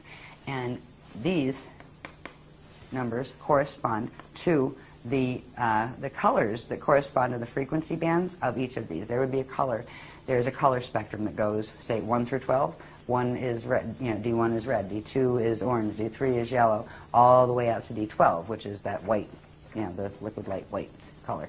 So the colors correspond to the frequencies, and the frequencies, the colors correspond to, these colors would change on each line because the numbers change. It's called the mix master, and this has to do with quite a complicated process of what angles, which dimensional level is at. So they're not all on the same. You might have axiotonal line 1, say, here, and then it becomes line 4 on this level, and then it might be line 6 on this level, because of the shifts in these spheres, where they're not all with their 12s pointed up, in other words. So it is literally the atomic creation factory that our bodies are supposed to be, that a planet body is supposed to be, a star body is supposed to be, to begin triggering the activation of those 144 presently dormant, most of them, elements in the body. This code can be used through optical pineal induction. Now, it works a bit in its black and white form, where it shows its number correspondences.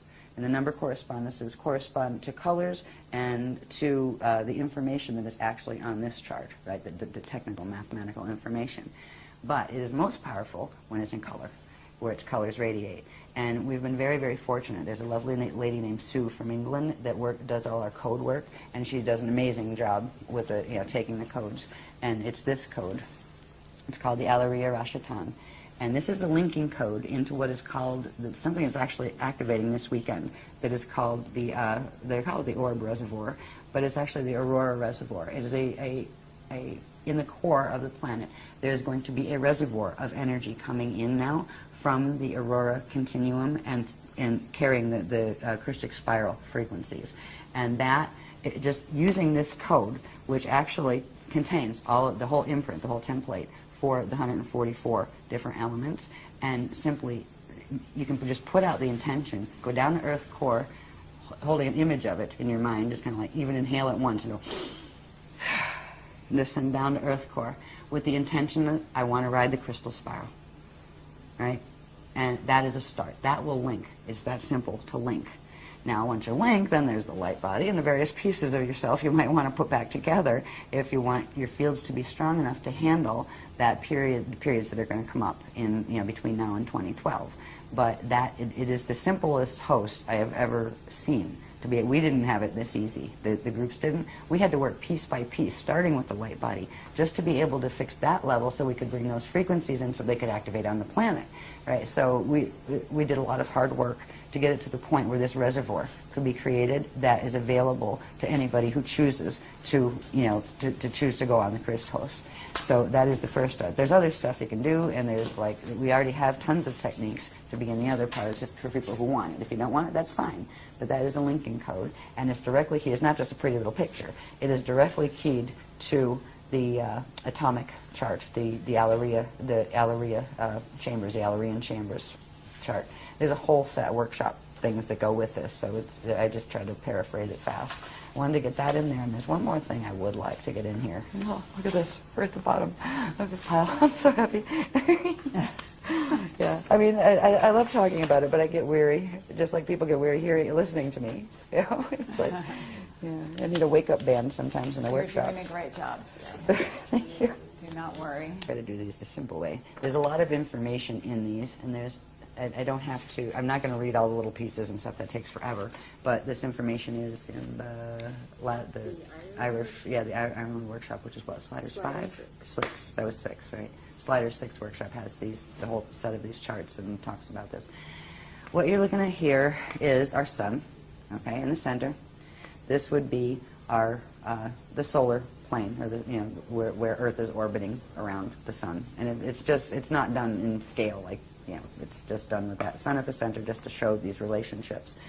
Over here, you would have Earth with its staff and its rods and shield at its tilt, right? So actually, this is one of the rods, and this is one of the rods, or chambers. And the tilt here, you can see it on the shields. So that's Earth sitting at this angle in the solar plane, and this is like the solar north up here. The sun also has the 2 rods and the 2 chambers, right here. Over here is what you don't see, that because of the way the wormholes are set up, there is a direct counter movement and relationship between parallel Earth that is in that parallel galaxy. It's taken them millions of years actually to build this system, to twist things in this system enough where they could create this. But this is already in sync, and it has been. They had a big victory about 13,000 years ago. I think it was 10,958 BC. It's somewhere down here. Yeah, no, 10,948 BC. Right. So this is what you don't see orbiting right on the opposite orbit of Earth is parallel Earth, and that's on the other side of the wormhole structure. It also has its chambers and rods, and it's also counter-tilted. Where our tilt is this way, they're tilted that way.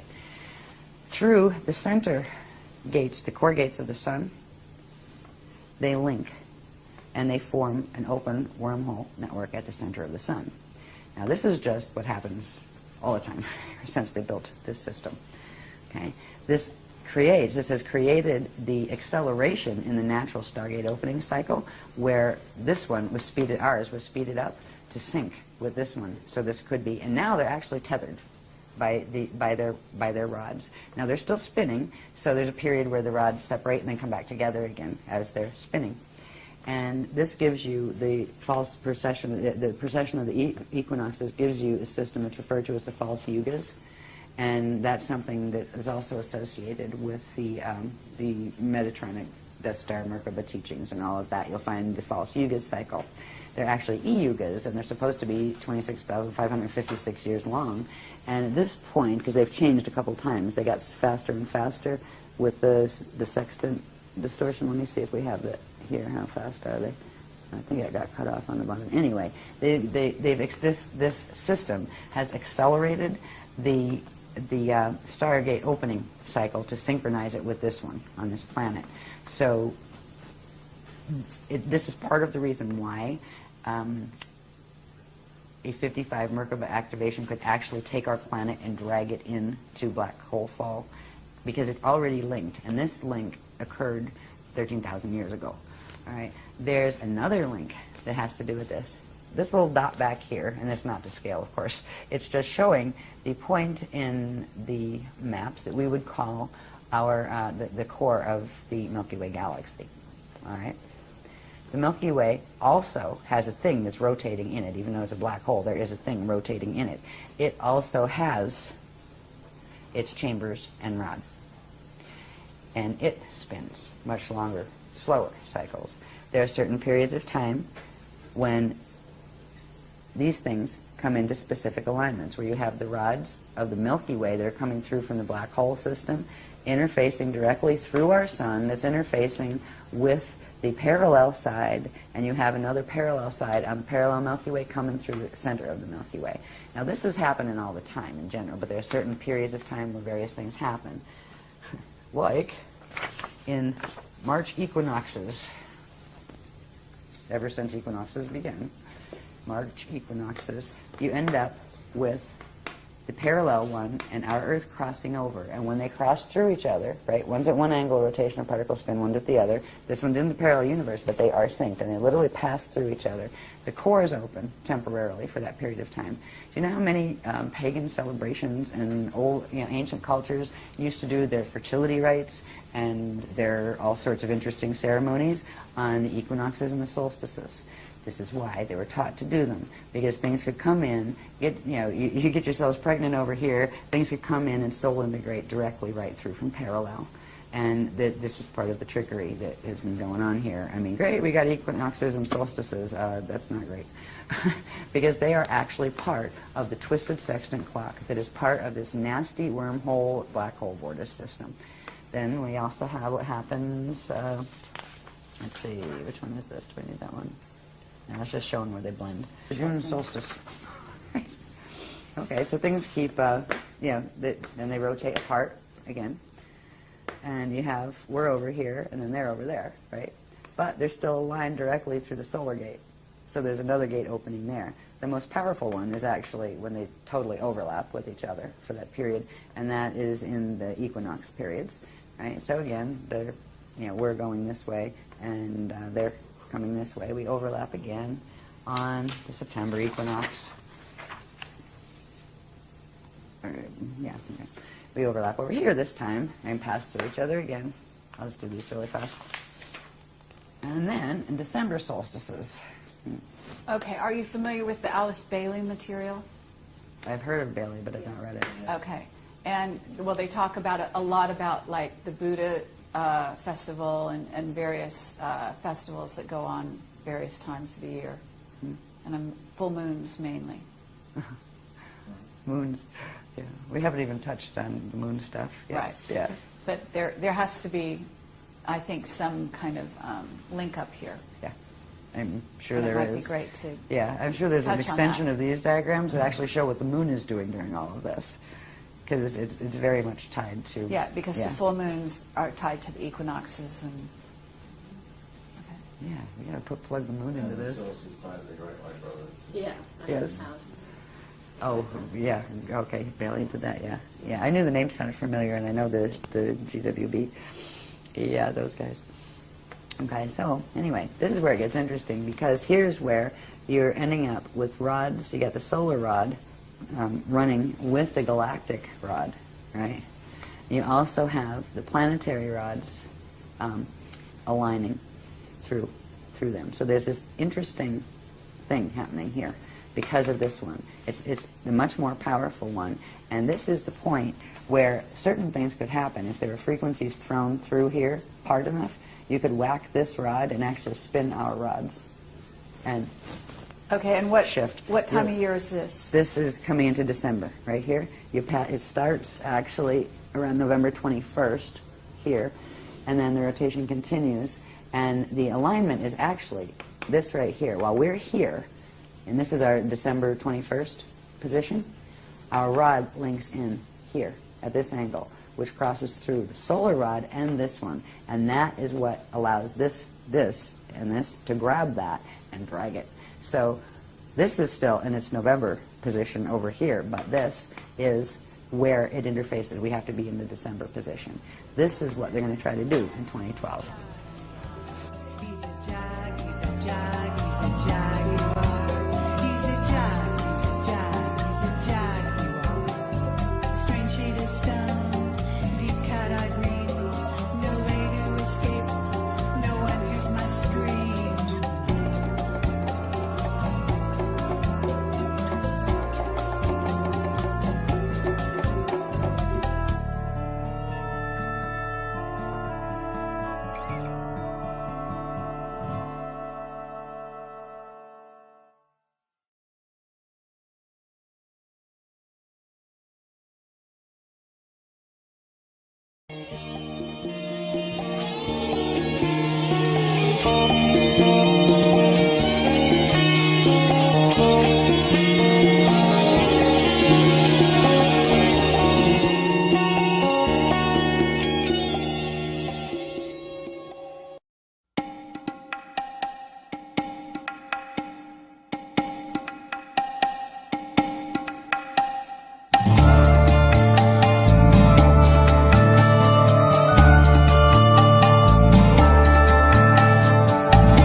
You know, science and religion have never been separate.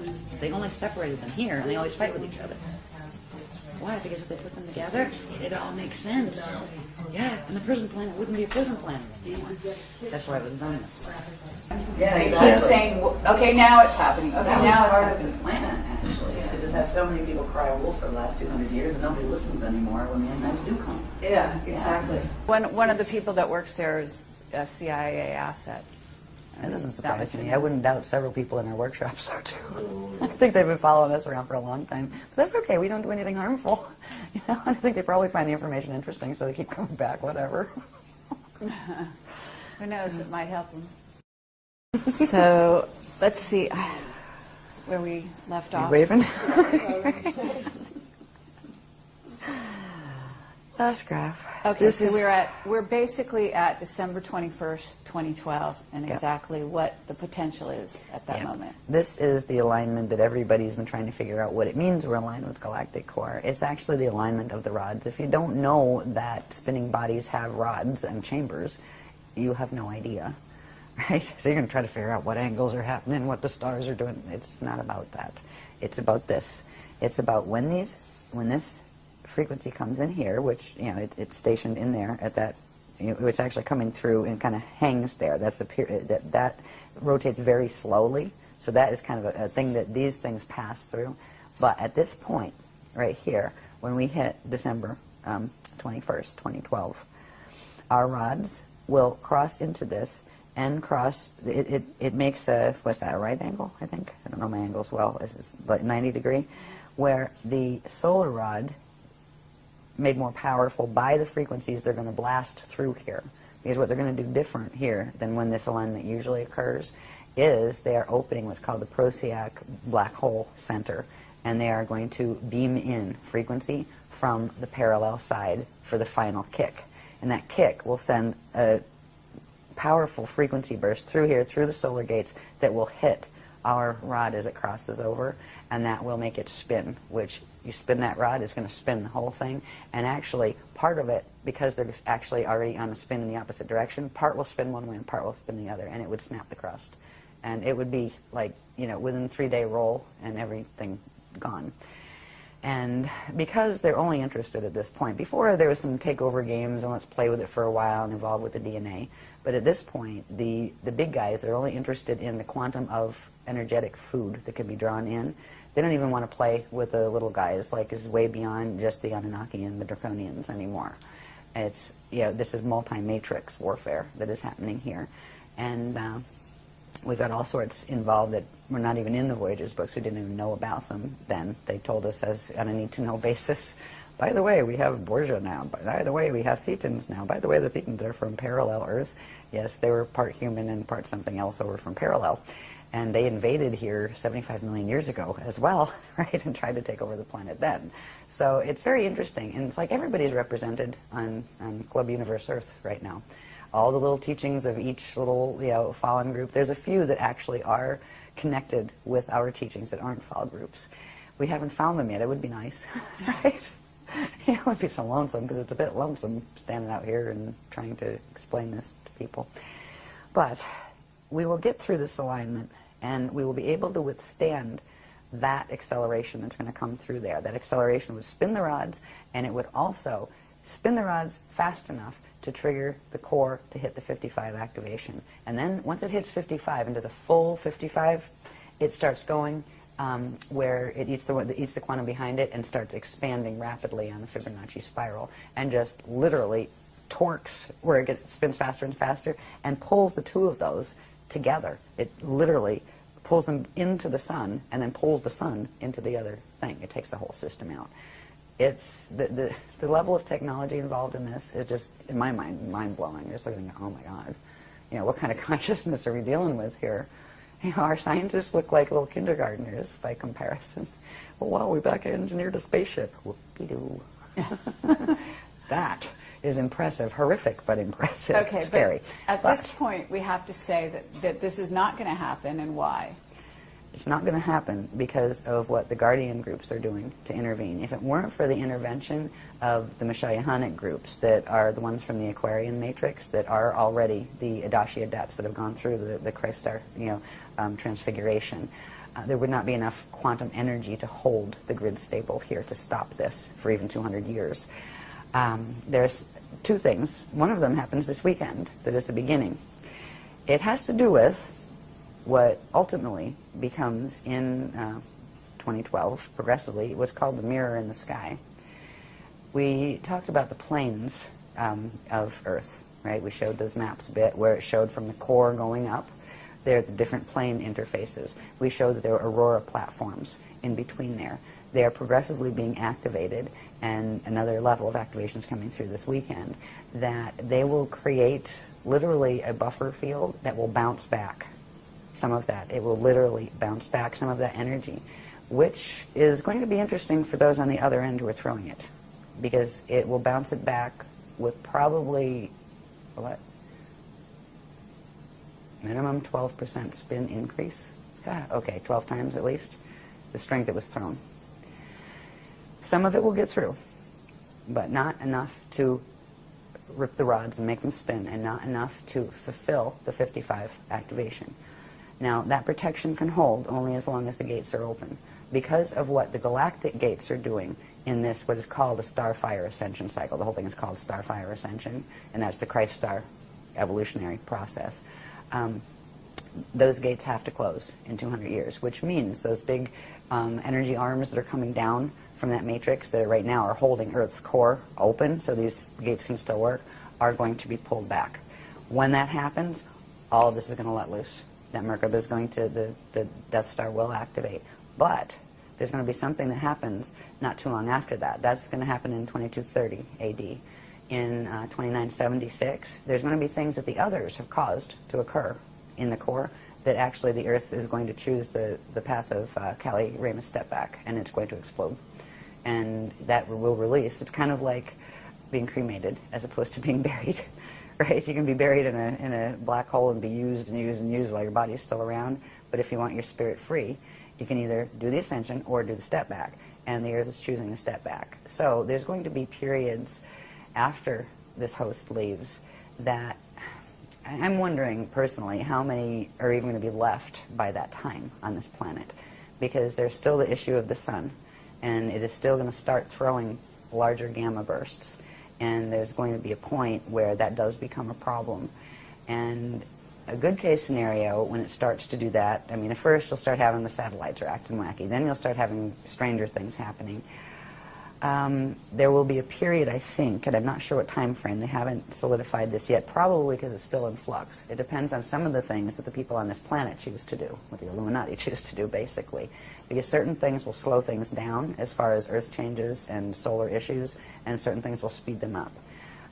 So that's why, yeah, okay, I'm asking them if that's why they're not giving exact time frames. But there will come a time, I do believe, where there's going to be some very strange electromagnetic storms that become the norm here. Life as we know it now is going to change. The civilization as we know it now is going to change. It's just a matter of when within that 200-year period. One of the things that will accelerate it has to do with something that we're going to be learning about in this workshop that I just know a little bit about, and I'll know more by Monday, like everybody else, that has to do with what the those who make wings and things are up to, the Quartium. There's a certain thing they're trying to achieve. They would like to take over this program and make that theirs and make it fall in their direction. They're not going to achieve that, so they do have a plan B that involves providing a weapon technology to the humans, the Illuminati that they're working with here. They're tricking them, actually. That has to do with some kind of electromagnetic scalar pulse, infrasound type pulse, that they're supposedly giving it to one group. They didn't say which groups they're going to give it to. They give it to one group so they can throw it at their enemies and wipe out a big portion of their enemy's population. Except it ricochets back, and it's going to do both. And the Quartium are going to go, get rid of the bunch of you, right? That kind of thing. There's going to probably be an escalation toward war progressively. If you look at the soul groups on this planet, the people who live on this planet, the people who are controlling countries on this planet, everybody hates each other. You know, The Palestinians and the Jewish people, the Muslims and the Christians, I mean, get over it, people. They're not going to get over it. That's the problem. These are soul groups. It's not just about the little people on the ground. Those people are connected to things they don't even remember exist. Those soul groups are having wars with each other. They are trying to wipe each other off the planet, because whoever gets left with it might be able to have the resources enough to get off it in spaceships when the time comes, if they're planning on being the ones left. And the Christ's purpose in this is to just hold ground and keep the gates open for the 200-year period and help as many people who want to learn how to get as far as they can with their biological evolution. If they can't fully go into a transfiguration, that's fine. You can learn how to bardo properly so you don't get stuck in your body once it does die, and you can get out into the proper gate sets and not get caught in the wormholes. That's our job, is to keep that potential alive on the planet. What the others do around us make it really, really ugly at a certain point. That ugly could happen as early as 2019 to 2022, because that's around the time that there's a strong possibility. It's not phase locked in yet. It depends on who chooses what, and now it's the Illuminati choosing. Good luck with that. What they choose to do with the Cortium's offer on a certain weapon, but there's also something the Guardians are doing to make it more appealing to not bother, and that has to do with the activations of the ancient arrow sites. Because if they're activated on the crystal spiral, the weapon that the Cortium are using won't work. Okay. Welcome to our weekend. That's actually along the lines of the positive side of the Wingmaker's material. Yes. Okay. Yes, because those sites belonged to the Guardians originally. Okay. Yeah, and so because there is a distinction, the Cordium is not the Wingmakers. Okay. The Wingmakers are actually the positive beings that would be similar to what you're calling the Guardians, in essence, as they're described in the Wingmaker material. Yeah. Okay. Right. I'm just telling you what it I'm sure they talks think they're about. very nice. Okay, but they're not the Cordium. This is a different group. Okay. Okay. They're actually part of the same group. No, not according to the Wingmakers. According to The the Cordium Guardians, are the bad guys in the Wingmakers. Uh-huh. Okay. I mean, you have to, I understand that you They're haven't still gotten saying into that the the Wingmakers. Cordium are the Wingmakers. They made up the story. Okay.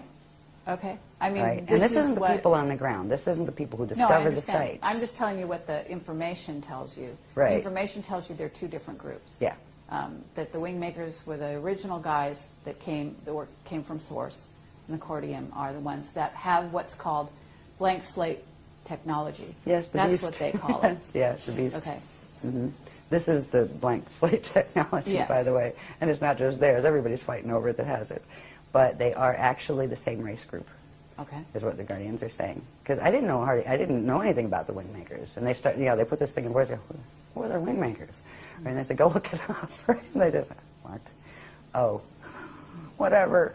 And it never came up again. But now it is, because we're getting to 2011 when they're going to try their thing. But their thing isn't going to work. Right. Because we're going to activate. See, the Cordium and their Wingmaker friends, relatives, actually know that there are more than 7 sites. There are 7 they managed to conquer. So they're the 7 they're trying to look for and they're planning to activate. The Guardians know, because they were the Guardian sites to begin with, and they are somehow connected to those spanner gates, but I'm not sure how yet. We'll find out more over the weekend. They know that there are 12 primary and 24 secondary. Now, if there's only 7 compromised, if you activate those others, they'll quantum override the compromise and fix the broken arrows. And that's exactly what they're planning to do. And by the time this gets aired, it'll be done. Okay. By Monday, it'll be done.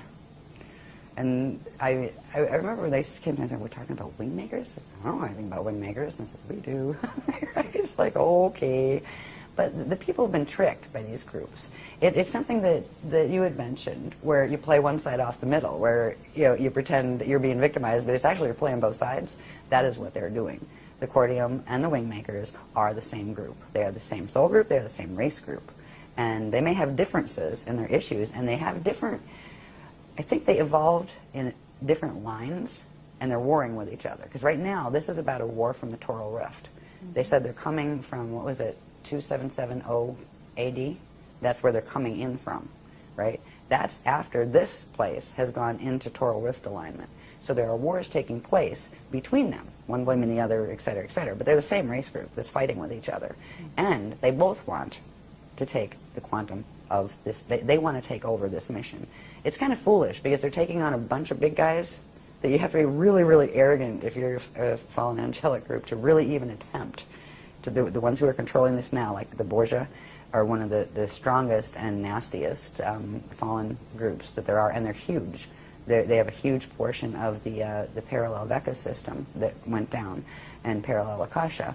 So, like in the parallel Akasha, good luck to them with that. But they're not going to achieve it, because if it were allowed to go through, first of all, they would activate those sites. They wouldn't need to play games with giving weapons technology. They would just use it, and they would be the ones that were pushing the buttons for this extinction to occur.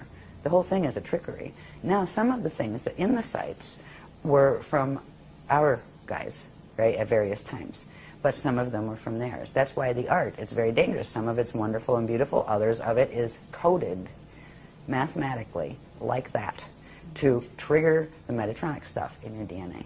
So you have to be really careful. There's ways to watch stuff with a screen, right, where you just put the screen. Yeah, and there's ways, like if we're the same way you do photography, if somebody takes your picture, you put the screen up. So it's really funny if you ever try to mess with somebody through a photograph, or even just find out who they are and do a psychic read. If they're good at screening, they'll come right up in your face and go, "Excuse me, you didn't ask," right? So there's these games that we play. Like whenever I do anything on video, there's the screen is there. You can do that when you're looking at the art, or the music is more dangerous, because if you get the other stuff, the sound tones work even more quickly than the optical pineal induction does as far as triggering the DNA. Yeah, so I just avoid it, the whole Wingmakers thing, even though some of the art's very pretty. It's like, whatever.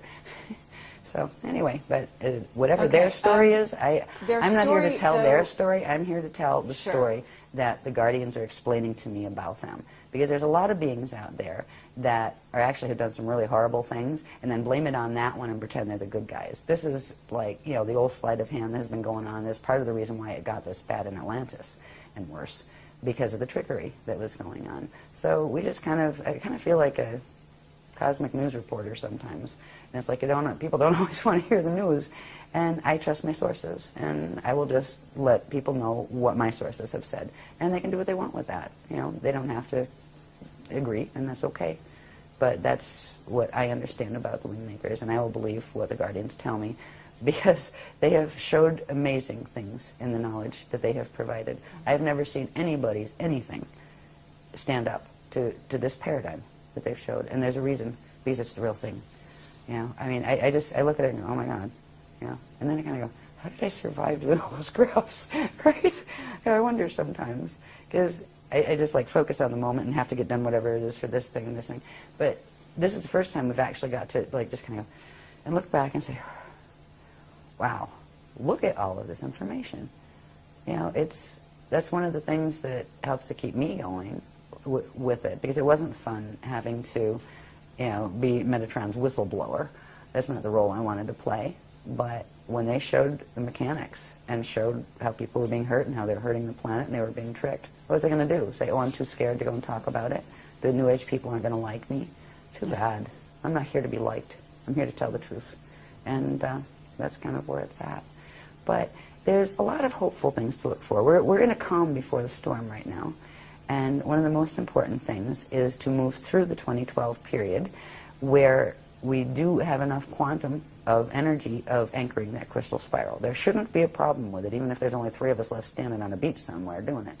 But the more people involved with that, the better that would be for them as well as for us. Now, these activations of the crystal spiral will happen even if there is only 1 guardian left on the planet to anchor it. The more people there are, the stronger it'll be. But the people who actually do anchor it before that 55 hits will have a protection field that people who do these technologies after, they'll still get some protection field from it. But if you can get the DNA protection before that 55 hits, it will be much easier, and you will have much less problem with the 55 activations than if you discovered this in 2013. You can still use it in 2013, but you will still be working with a DNA code that has been dragged into a 55 and holding. And that means right there, biological ascension is out of the question, completely. All right, that's where you work on Bardo. Okay, the next thing you can do to evolve, to your next highest level would be to work on a proper Bardo when the time comes, which means keep your body alive as long as possible, bring as much as Christian frequency in as you can, and when it reaches its natural death point, which usually comes when the seed atom is about to burn out, right? Because it doesn't have enough quantum coming in from the amount of inflow, and it gets tired, and that's what actually causes natural death. Well, death isn't natural, but on a Metatronic code, that's what causes it. So, people are welcome to join us with this. We're going to be doing something that night of the solstice. I'm not sure what it is yet. I think we're booked here, though, aren't we? No? We're booked somewhere. Yeah. But we don't know what we're doing yet, but we just know we have to be there. Mm-hmm. Yeah. And, for a long time, the guardians have told me, like when I'm walking into a lecture, don't know what I'm speaking about yet. And they're like, in the elevator going up and the room is right there as soon as the door opens, and I have a napkin and a pen. And they're going, here you go. They're going, just show up and take it from there. We'll be there with you. And that is how I've survived the last 10 years of this wacky way of bringing amazing information to the planet. It's not been easy on this side, but I am in love with this material. There's nothing. There's no church out there. There's no science out there that can touch the unified church and science put together, religion and science, spirit and science put together, that is in here. And that's why we do what we do, and we love this planet too. And so it's kind of where we're at. Any other question areas you want to go into?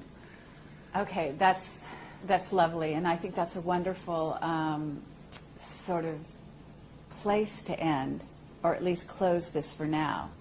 But I do have a few questions just in general, and we could probably skip over them pretty quickly. Okay. So I think that some people are going to be wondering whether or not some of the most recent occurrences, like what happened in Haiti, and, it's on the workshop itinerary to talk about that. So if you could talk about that a little bit in terms of, because there's also a grid line in which goes through these points and joins them up. So I'm wondering if that was targeted by heart and what your knowledge is and what you've been given on that regard. Because that is already listed on the workshop itinerary, that's something we're going to be talking about. Yes. I would be glad to answer that later, but we will have more information. I have information on it, Okay. but out of respect for the people coming to the workshop, we'll release it there first on I that. see. But Okay. yes, it is connected. Yes, there's a specific thing that triggered the Haiti earthquake that was done on purpose. It wasn't done to cause an earthquake, but they knew that that would be the result of it, and they didn't care, as usual. Right? Yeah, it's connected to something. Let's just put it this way. It's connected to something called the gravitron that's in the Gulf of Mexico, and it's connected to something called the Alpha Omega temples and the Spear of Destiny grids, which happen to be draconian grids, all right, the Omicron draconian. So it has to do with certain activations taking place there, and that is why that was caused. And the Chile one is also connected, but that was actually a counteraction. That has to do with the wingmakers, not the Cordium. Wingmakers helped that one along. Yeah. The earthquakes aren't being done on purpose, but they are. The result of that probably happening is known when the certain grid mechanics are being done, and they're doing them anyway. Yeah, and there will be more instances like that. Okay. Also, in terms of, there are a lot of people, including the governments, secret governments of countries, building huge underground bases at this time. And what is your take on what's going to happen in regard to those bases and so on? I think they're expecting the solar flares to come sooner rather than later. Okay. And there is a very distinct possibility that we will all see an end similar to the Knowing movie. Okay. Hopefully later rather than sooner. Meaning, because certainly you're not talking about you're talking after 2019, I'm assuming. Probably. See, these are some of the things that it depends on who does what here, and also who does what in relation to this mess running through the solar grids and all of that, how fast or slow things will be. Okay. Because eventually there will be Earth changes. First thing is to wake up in 2013 and have one of those kind of, what was it, Y2K mornings? Oh, that was boring. Nothing happened, still here, right? That would be good. And that we'll probably succeed with. Then what? Then we still have a bunch of countries that are being motivated to try to rip each other apart eventually. Then we're having a bunch of people still doing grid wars, and that's not going to change anytime soon. And we still have a sun that is progressively separating from its Rasha body in Bardo ring waves, one a year. The 15th level one comes in 2022. There's also something that the Guardians have been doing, and we started this a while back when we found out, about the solar issue. Is there's something called the aquiline sun buffer field that again has to do with the planes that run through the Earth's atmosphere and also through the solar atmosphere, because the sun has a similar structure. All stellar bodies would have that similar structure of the 4 sets of 15 layers, right? And that means it would still have those places where the aurora continuum could come through. Right now, the reason we haven't seen any solar issues of a major sort happening is because of that buffer field. The Guardians put it up as soon as that prana seed closed, because usually it sends each one of those waves that come off when the dark matter body separates from the physical matter body, releases a gamma burst, and that will usually send an EMP out, electromagnetic pulse. What do they call those really big ones? Those big pulses? There's a name for them. No, the CMEs. Yes, Yeah. CME. Yeah, would usually do that. In those, there would be something called a red pulse, which is an underpulse that comes with it that actually shatters matter from the inside out. That would have started on a small level already if it weren't for the buffer field that was activated. They call it the aquiline sun because if you see it in the astral, it looks like a glowing aqua-colored sun. It's very pretty. But it's also been keeping the gamma burst down and actually transmuting them before they come out. How long that will hold, it may hold the whole time. If not, there may be some moments where it comes out. If it's going to go into a knowing scenario, like the knowing movie, they will let us know, and there will be certain things that can be done and certain things that can't be done. If it goes that, there's always the option of what they call pulling the shield, which means the Aquafarian shield, the people who are attached to the crystal spiral, they can get them up and out, while it's still possible. And if their bodies can't, they would simply bring them through the gates. And, that's a really good way if you want to Bardo really fast, is to just go through a Stargate when your DNA can't handle it yet. Just inhale and hold. So when you go, all of your little pieces of consciousness stay together and you don't go all over the universe. It shouldn't come to that. We will be warned if it will. But that is a possibility out there, but it's most likely a later one rather than a sooner one.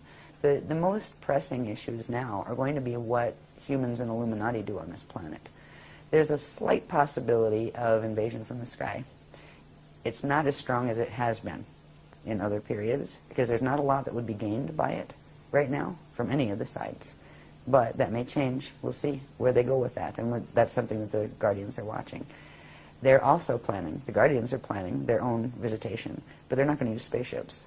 What they're going to do are activate these particular zones that can be opened between those planes, where there will be spaces where the higher Earth planes and these Earth planes actually commingle.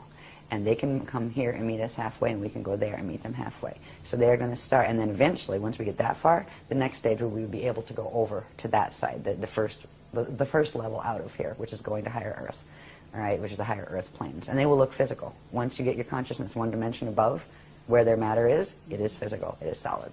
So that's what we're working on now, the next phase. And so that's what it kind of looks like right now. And it's just, I find myself, like, how I deal with this, how I deal with the information that they've given me, and okay, what are we looking at here? And it's like, well, it could go this way or it could go that way. We definitely know this part's happening. That's phase lock. But these things are still variables.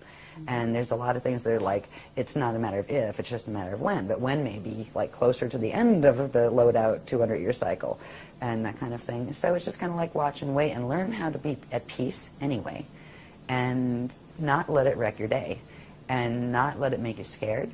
And there's a space especially with working with some of the techniques that really do get you into a state of expansion where you feel that connection, that living connection to God's source.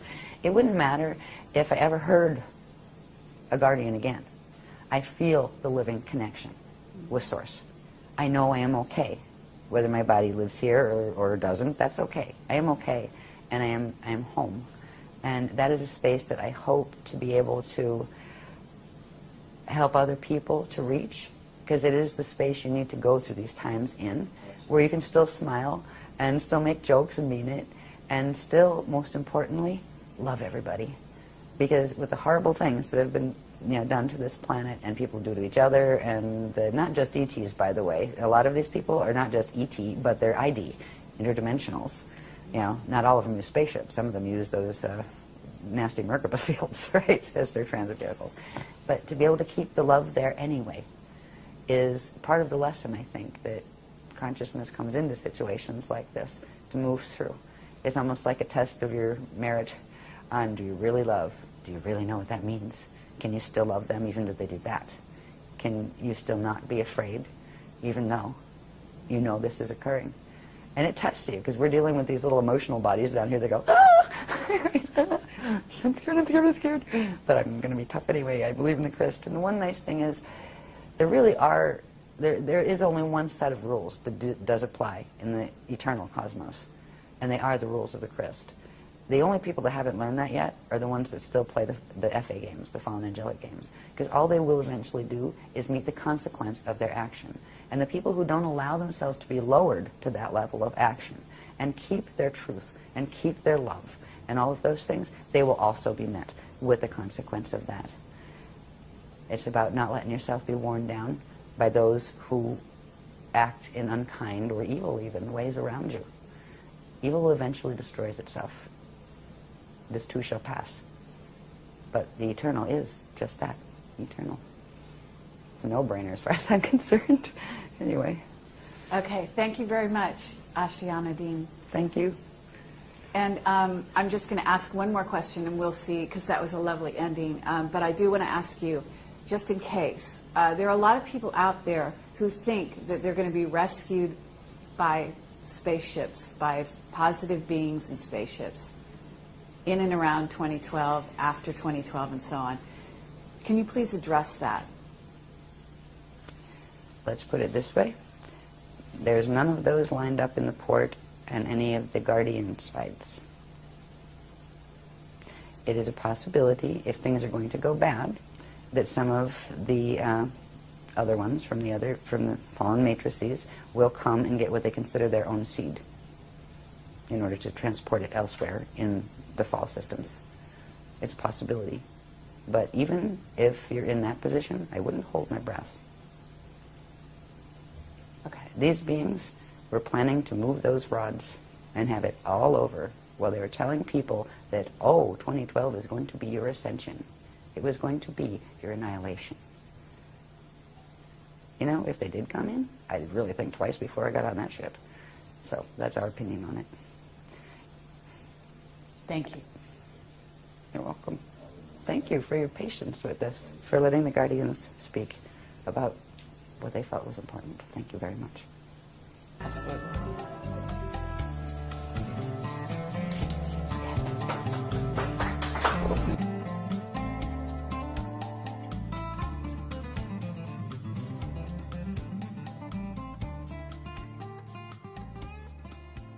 They were given an agenda that they thought without any doubt was rolling out, and it simply isn't. And those people weren't lying to us. I mean, they were convinced and they believed it, and they were leading their lives accordingly. And they still are. A lot of them are still with that agenda. They're building their underground bases. They're going through all the motions. They fully expect, And we have one witness who he keeps being told every, year or 6 months or something, this is it, And I mean, so it's sad for them in a way, because even if they were well-meaning initially, they're telling us what was supposed to happen with conviction. It doesn't happen, and then it's like the kind of calling, wolf too many times. Yeah, they exactly. keep saying, okay, now it's happening. Okay, now it's part happening. of the plan, actually, because just have so many people cry wolf for the last 200 years, and nobody listens anymore when the end times do come. Yeah, exactly. Yeah. So that's where that's where this interview comes in and is fascinating, because one of the things that I've noticed is, you have a churning, very difficult to get new material into that mix. And I'm sure that that's part of the program, which has to do with, the Earth being surrounded by those levels. But in my view, you were bringing new material. This is new material. This is fresh. And it just doesn't seem to be seeded out there in other places, and so I find that stunning, actually. You don't expect to find one place and one piece of group of information that would only exist one place on the Earth. Usually there's a duplication somewhere, but I'm not seeing it. So At this point, we'd be thrilled to find another. Yeah. Exactly. So it's like, and it's the same with science. It's just like earthly science is so caught in this web of it's just a total repetition loop. and and even the free energy group is having a problem. Getting new information and new material into this planet seems to be a real problem. It's not easy. And so that's part of what it actually causes physical pain to do it, to bring that fresh line in. Yeah. Because the body is still holding, the dimensional body structures are still holding the mutation of the planetary grids. So that information has to force itself through.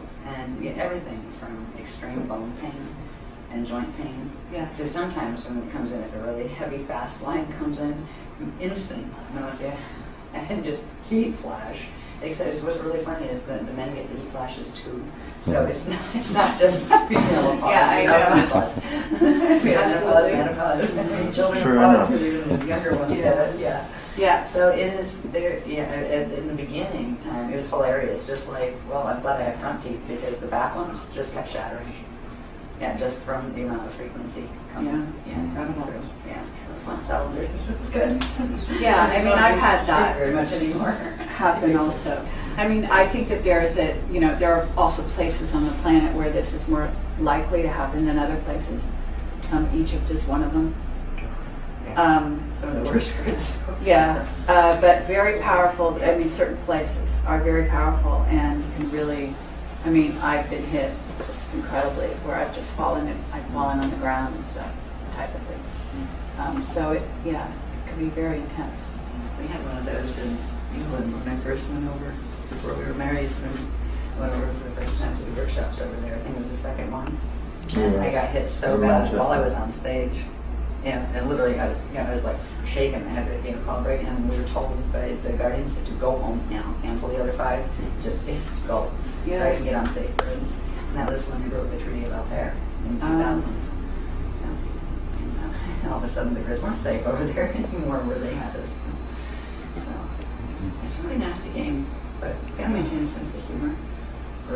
Yeah, I actually think that's really important too. I think some people don't appreciate that, but we really get grouchy about it. no, and I noticed that right away when I was watching your videos. I was like, oh my God, thank God this woman has a sense of humor, because your sense of humor was obvious, on stage. It was, that you had sort of a lighthearted ability to laugh at yourself and what was going on.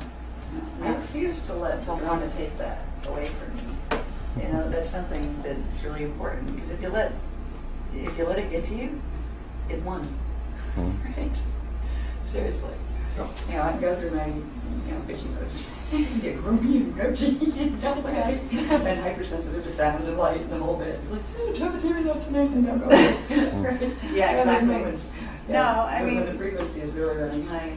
But to let it move me into depression or anger, it's like, okay, I can let a little wave of anger, darn it, they wish they just stop doing that stuff, but they're not gonna stop doing it. So get over it, right? It's a good day anyway. Yeah. And That's true. if I can hold that in myself, I can transmit it. And just in my delivery and just in meeting people at all. And maybe that would give them enough frequency boost so they can do that too. That's right. Yeah. Because if not, it just gets So you kind of rise above that. And experience that space. It's easier said than done, but it's important to remember that we should be capable of influencing perspective, if not context. And we can always choose to adjust our perspective. Exactly. If we're worn That's out, key. it's not easy. But there are moments when you can do that. And you can still come up and see it really the way it is. And be wry, at the very least, wry in your humour. Yeah. You know, we each have our own way of being that way. I don't think there's a common way of being, but there is a common desire or a common need to recognise the importance of that. Yeah. I mean, hence the arts and drama and all of it, you know. This just can be great release valves for what's going on and keeping people in a balanced state of being in the face of some pretty heavy-duty odds. Absolutely.